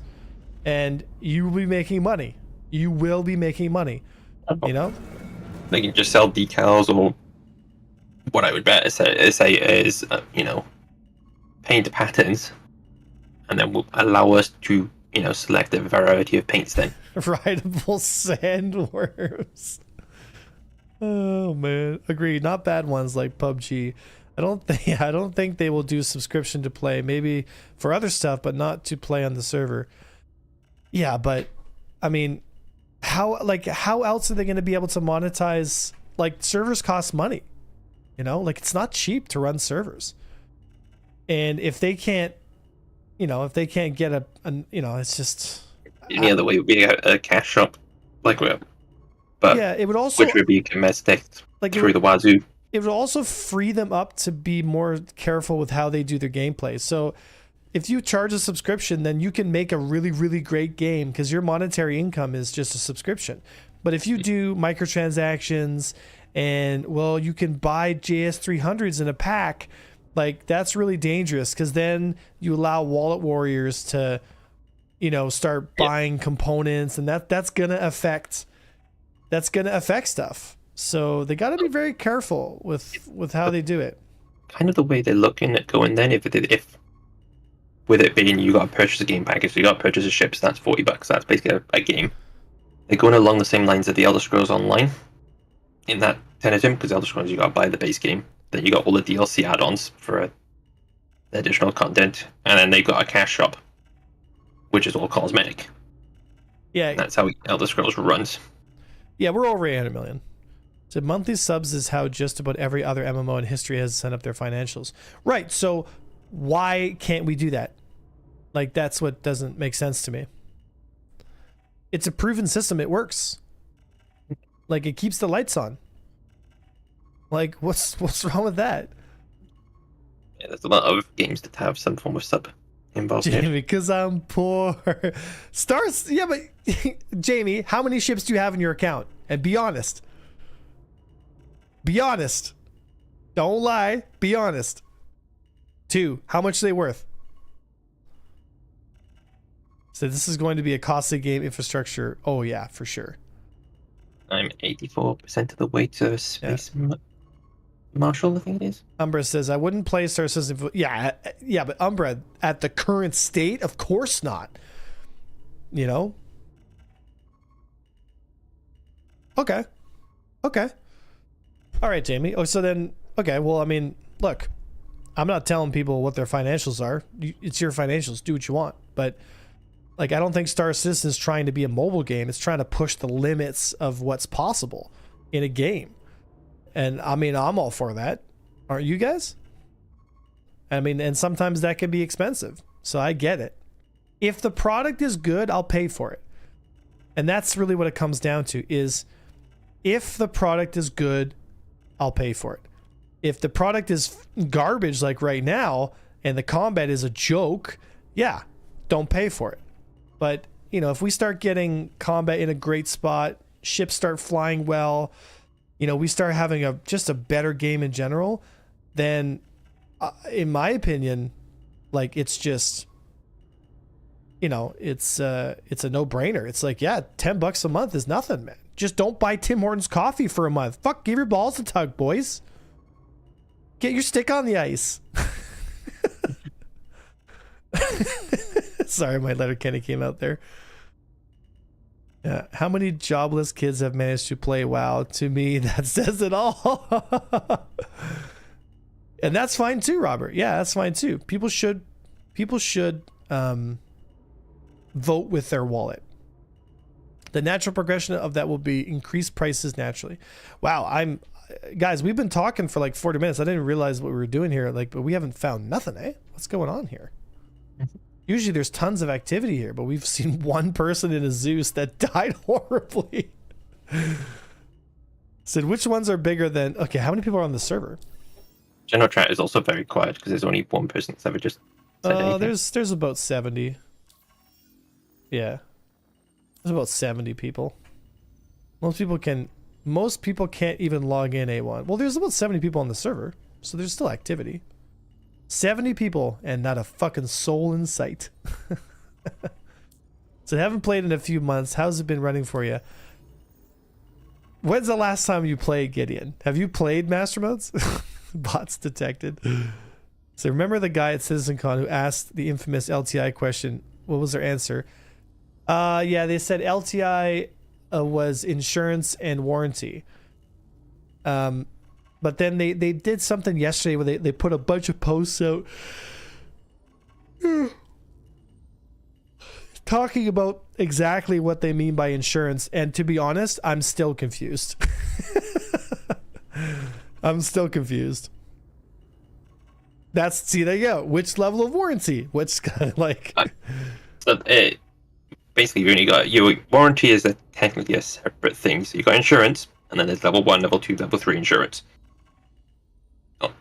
If you only have insurance, you'll only get back your credit value of your ship at the time of the claim. Okay. If you have warranty, it basically gives you back basically the whole ship at the level of what insurance you have. All store-bought ships have permanent warranty. I bet you so many streamers are like, wait, what? It's stupid to think, why do we need an insurance system? It's a game after all.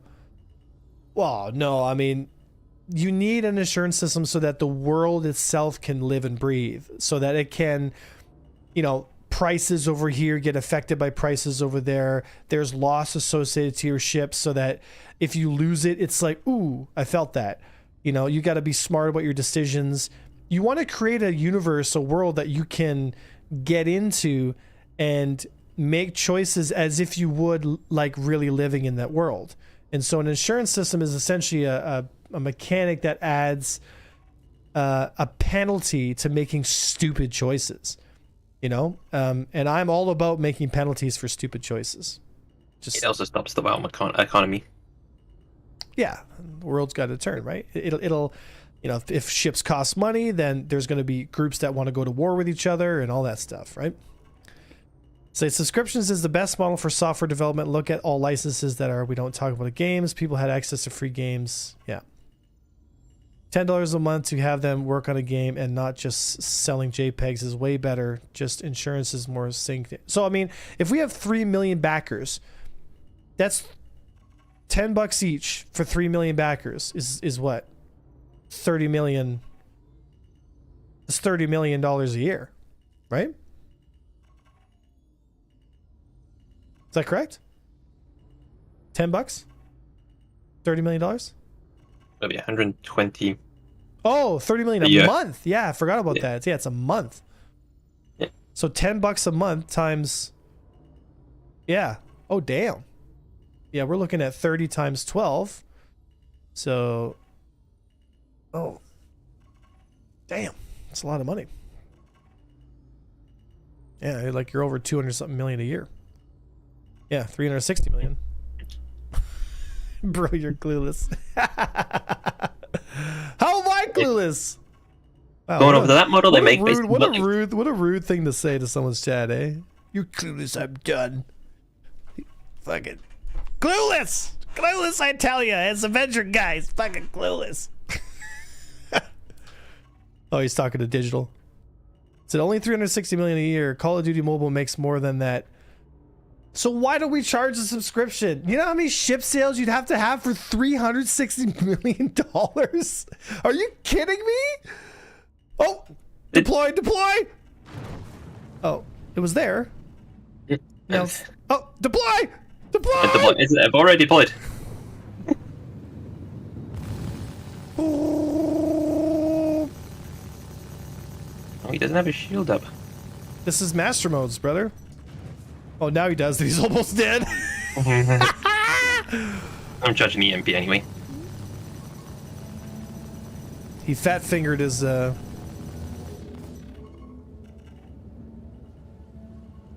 thing about the new HUD is when you're in like a turret seat or something, you do actually have a different fire area. And we got past his rear shield. There you go, folks. This is the Mercury Star Runner in all her glory.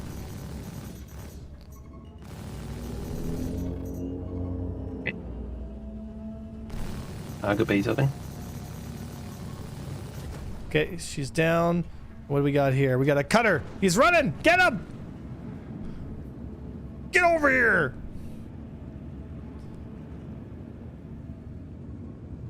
EMP fully charged. Blast him!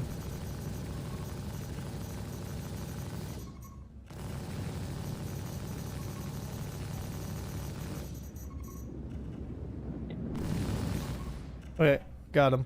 Let's go see what he's got.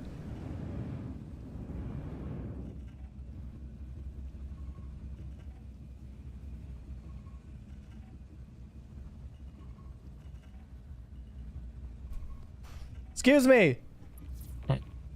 Excuse me, sir. Excuse me. He's outside his ship. Excuse me. Not saying much.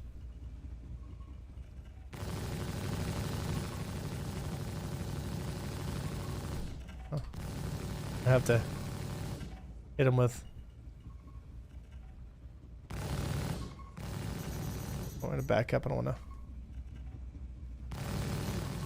There we go. What if that got him? Where'd he go? Think that killed him? Oh, yeah. Okay, let me get his stuff. Oh, he's got nice stuff too. Actually, you get out and grab it. I'll hold position here. Just go ahead and scoop his stuff, and then we'll go check out that MSR. Is your yeah, you've got nothing on. Yeah. Nobody wants to talk to us. Oop, Am I we had a coming? heavy Am truck thing. I coming through Prox chat or? I wonder if it's just not coming through. I didn't hear anything. The game doesn't have that many active players out there. That's true. The active player base of Star Citizen is like 8,000 people. Committed homicide. I only got the Pembroke on. The Pembroke's the best stuff though. Nice. You look good. I look chonky. So thank you for killing me. It was my first mission. Oh no. Rip. Ripperoni pizza. Well, so were you in the MSR, Felix, or were you here in the cutter? Are you on board now? Yeah, I'm on board. Okay. Let's go check out the Because MSR. my body. Alright, there should be an MSR around here somewhere. It was over this direction.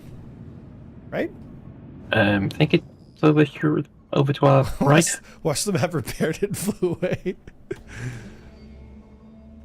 Alright. You're in the MSR. Okay. Okay, here's my question. Felix, do you feel like you were able to defend yourself? Because here's the thing. When you get attacked, right? Like, well, hold on. Because you're going to get pirated again. Like, at some point, especially if you're going to pyro and all that stuff. Like, it's going to happen, right? Do you feel like you had a chance to defend yourself? Or do you feel like mostly, like, you were just kind of along for the ride and there was a certain death outcome for you? Because having shields down, like, I brought the MSRs to almost critical health, almost dead, before he could get his shields up. Said normally there is a beep, and I did not get anything on the radar. That's exactly what I'm saying. So, like, again, that's a problem with master modes.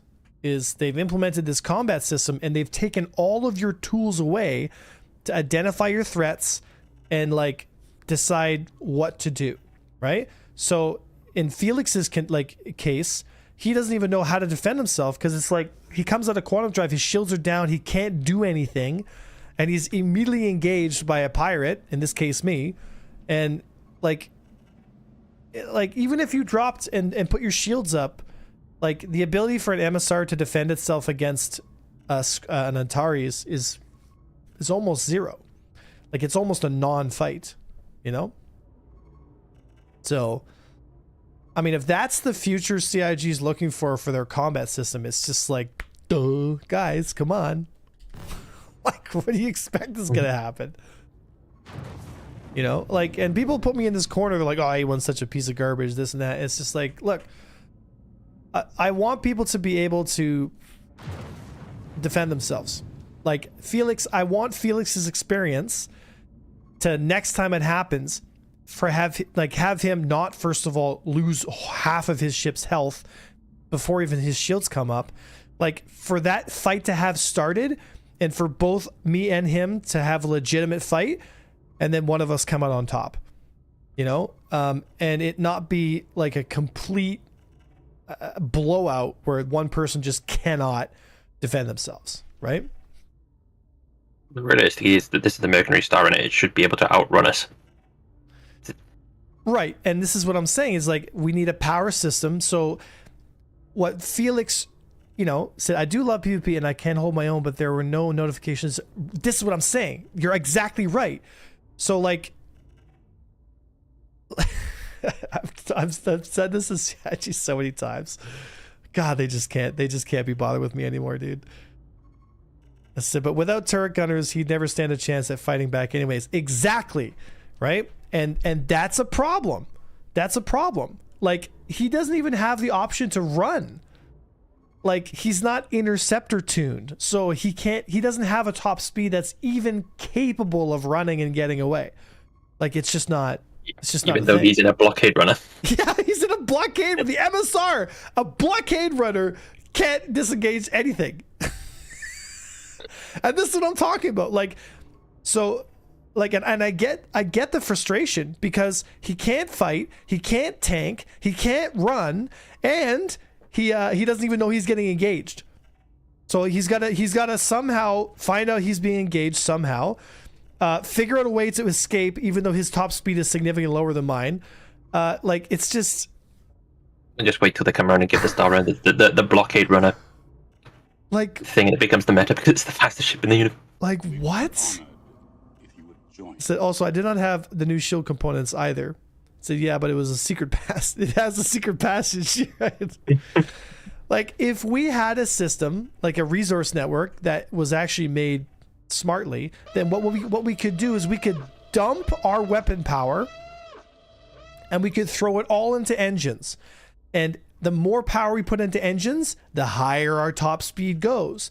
So I, douchey Avenger 1 that wants to pirate people, wants to shoot and destroy this guy, which means I need to power my weapons and I need to power my engines, and if he's returning fire, probably my shields. So what happens is the bigger multi-crew ship has a significantly larger power core to draw from, more than a fighter. So what happens is, as you shunt power to the engines, that MSR is going to start moving. It's going to start moving up to 600 meters per second. And if I want to keep up with that MSR, I've now got to start taking power away from my guns in my systems. And it becomes a game of like, can I engage this target before it gets away? You know? But right now, the problem we have is I have a hard ceiling limit. My speed is this. It never changes. And that MSR has a 0% chance of surviving, even if it had crew. And that is a shame, because that takes away the opportunity for someone to defend themselves, to have fun, to play with their friends, to get together and do stuff. Because your outcome of who wins what engagement is almost entirely dependent on the ship class and choice, and nothing to do with your decisions as a player. And that's a crying shame, because that's the current game we have now, and that wasn't the experience we kind of had in 322. And that, like, guts me. It just guts me, because I have always been for the common man, for the player of Star Citizen. I'm not some elitist, fury-loving psycho that just wants to kill people all day. If that was true, I wouldn't stream. I wouldn't do nothing. I wouldn't put videos out trying to tell people how to play the game. I'd just be like, shh, don't tell them. Don't tell them. That's just your hobby. Like, yeah, like I want there to have been, like, it's like in that last one, I wanted there to have been, you know, an engagement and for both parties to have an exciting time, right? Said Felix, have a great night. Heading back into this source, get some creds because I am down to nothing. Sorry, brother. Happens, man. But we're gonna get wiped on credits anyway very soon, so it doesn't matter, right? When Pyro comes out, we're gonna get another wipe, so it is what it is. So they want multi-crew, but it's better for people to be in separate ships. Oh yeah, right now, absolutely. Yeah. They're trying to sort of make multi-crew great, but everything they've done just makes it worse. Well, Clip Avenger one saying he's not a crazy person that wants to kill people all day. Oh no. You just then, you know, Photoshop in a tinfoil hat on his head. Oh, hold on. I think that's the MSR over there. Is that not it back there? Oh, That ship, that D7 or DL7907. can we get? Let's just put the dampener up in general here. I don't know. Well, I got 'cause- Yeah, that looks like an MSR there. Yeah, I think that's the MSR, or what's left of it. Yeah.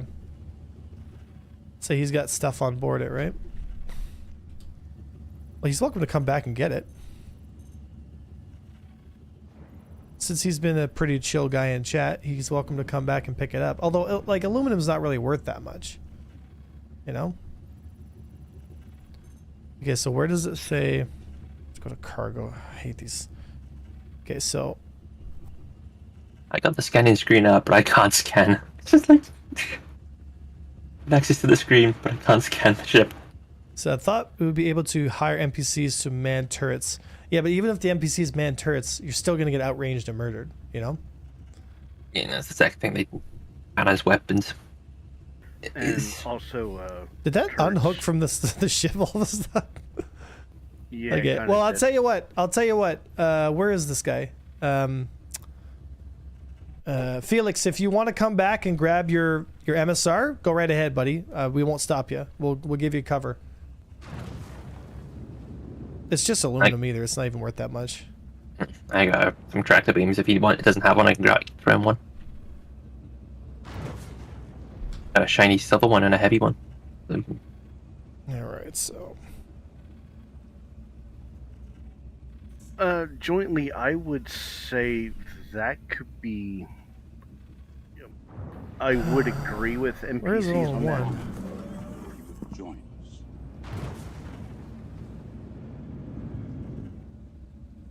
Can we turn off the QED real quick? Yep. It's cool because like, where is? Come on, give me my indicators. Here we go.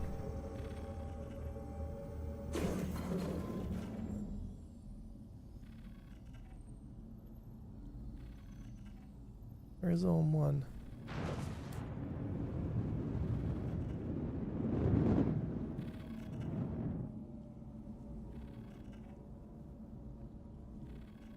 Oh, there's only one around here. Oh, I think that's it there. Yeah, there it is. Okay, so we'll deploy there and then just put the damper up.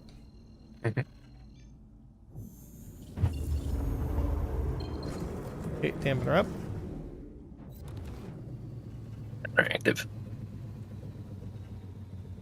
All right, we'll just hold position here. We would be honored. So that warrior relays are going to force solo players into single seaters. Even the Cutlass has 2 now. So would making the quantum snare thingy a temporary effect instead of an area of effect solve the escaping issue? Well, so then what you've done is you just put a timer on how long you can fight, you know? The thing is, with it being an area effect, if they have proper management, you just put your power to engine, you break out of that bubble, and then you jump away. Mm-hmm. Dude, what's with all these weird Discord accounts? Like, they're like thirst Discord accounts. Like, I just got this weird thirst Discord account on Discord, friend requesting me, and it's like Lisa from Texas, and it's like her boobs are like shoved up in the picture. I'm like, yeah, okay, that's a real person. Nice try, Satan. Not today. Yeah, the ones I get quite often are bloody graphic designer. Yes, I get a couple of those every once in a while, but I usually just say no, thank you. So if SIG didn't believe in server meshing, then why would they be working on player space stations right now? No, I'm not saying that they don't believe in server meshing. I just don't think that they're going to have 1,000 people or even 500 people fighting in a local area. That's my wife.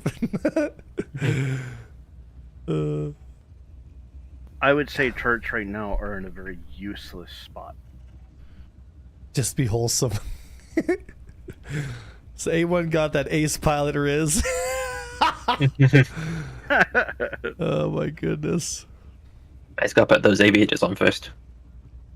Avenger, what would you classify turrets? Very useful, Highly unuseful. Okay, yeah. 'Cause We are fishing right now, guys, but we're only a few minutes away from ending stream, so we've pretty much fished this pond too. There's just very little activity in the persistent universe these days. You know? So do you think they are working player station? Sorry, you think they are working player station? Because they showed some artwork, nothing in game. No, they don't have any active working player. We have a Zeus contact to our right, Stormy.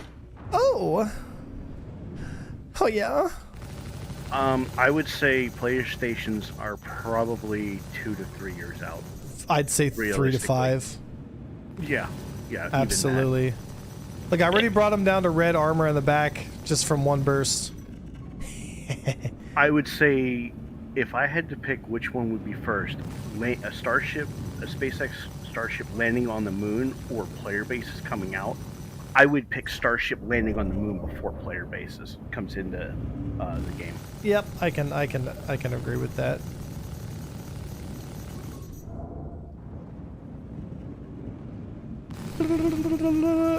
Lo and behold, folks, the Zeus, the space Dorito that cannot defend itself. All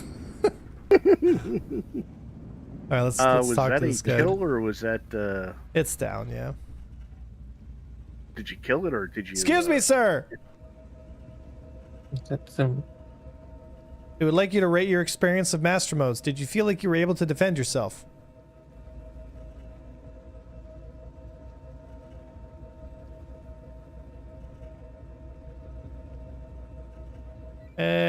Hello?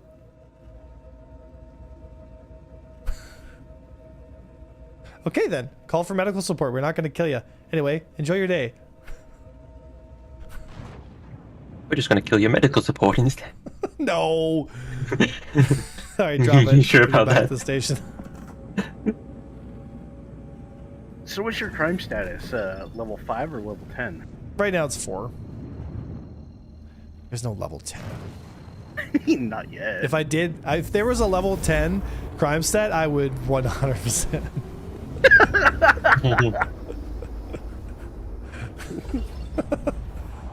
Such an educator. I would laugh if they actually did have a level 10 and you got to it and Sig's like, "Oh, hey Avenger, now you're plus 10." Plus 10? Yeah, 10. Bro, I've never been plus 10 in anything. I'm just saying.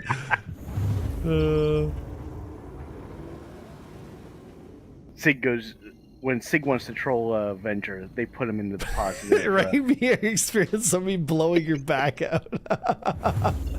Uber rating 10-star. Said RuneScape can handle 500 v high. Yeah, but that's RuneScape, guys. This is Star Citizen. Okay, we have immersion. There's the difference, okay?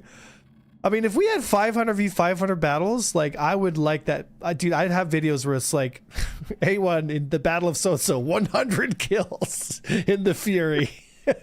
Turned the tide of the whole battle in my little Fury. I think that's going to be extremely fun if they can get that much, because I would be definitely on the bridge of a capital ship. A lot of folks, yeah, are going to like that stuff.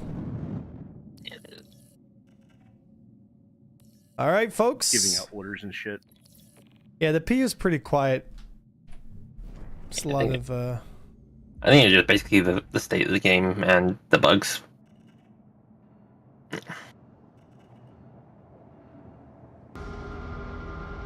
Yeah. Last call for questions. Last call for questions. If you have questions, get them in now. When? What?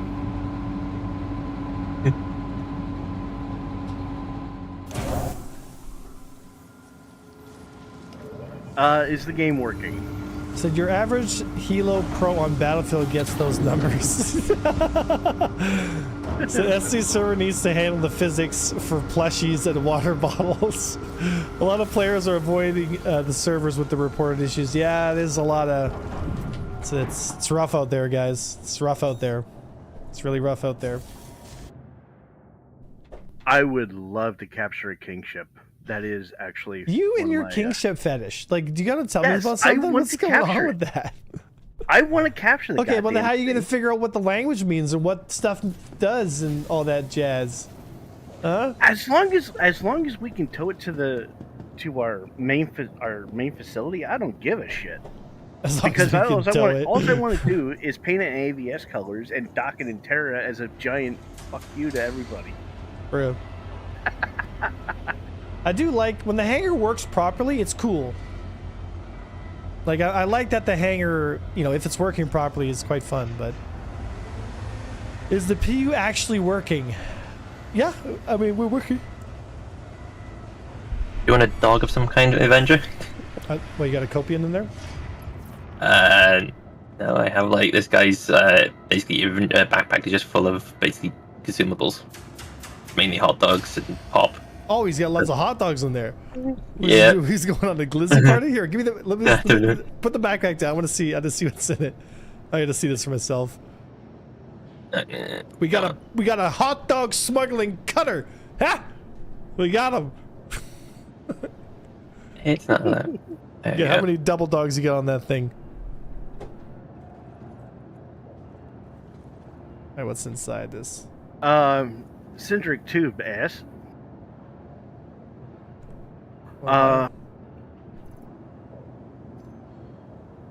Twitch, come on, stop it. Oh, oh. How many vultures did it take to lick to center of a kingship?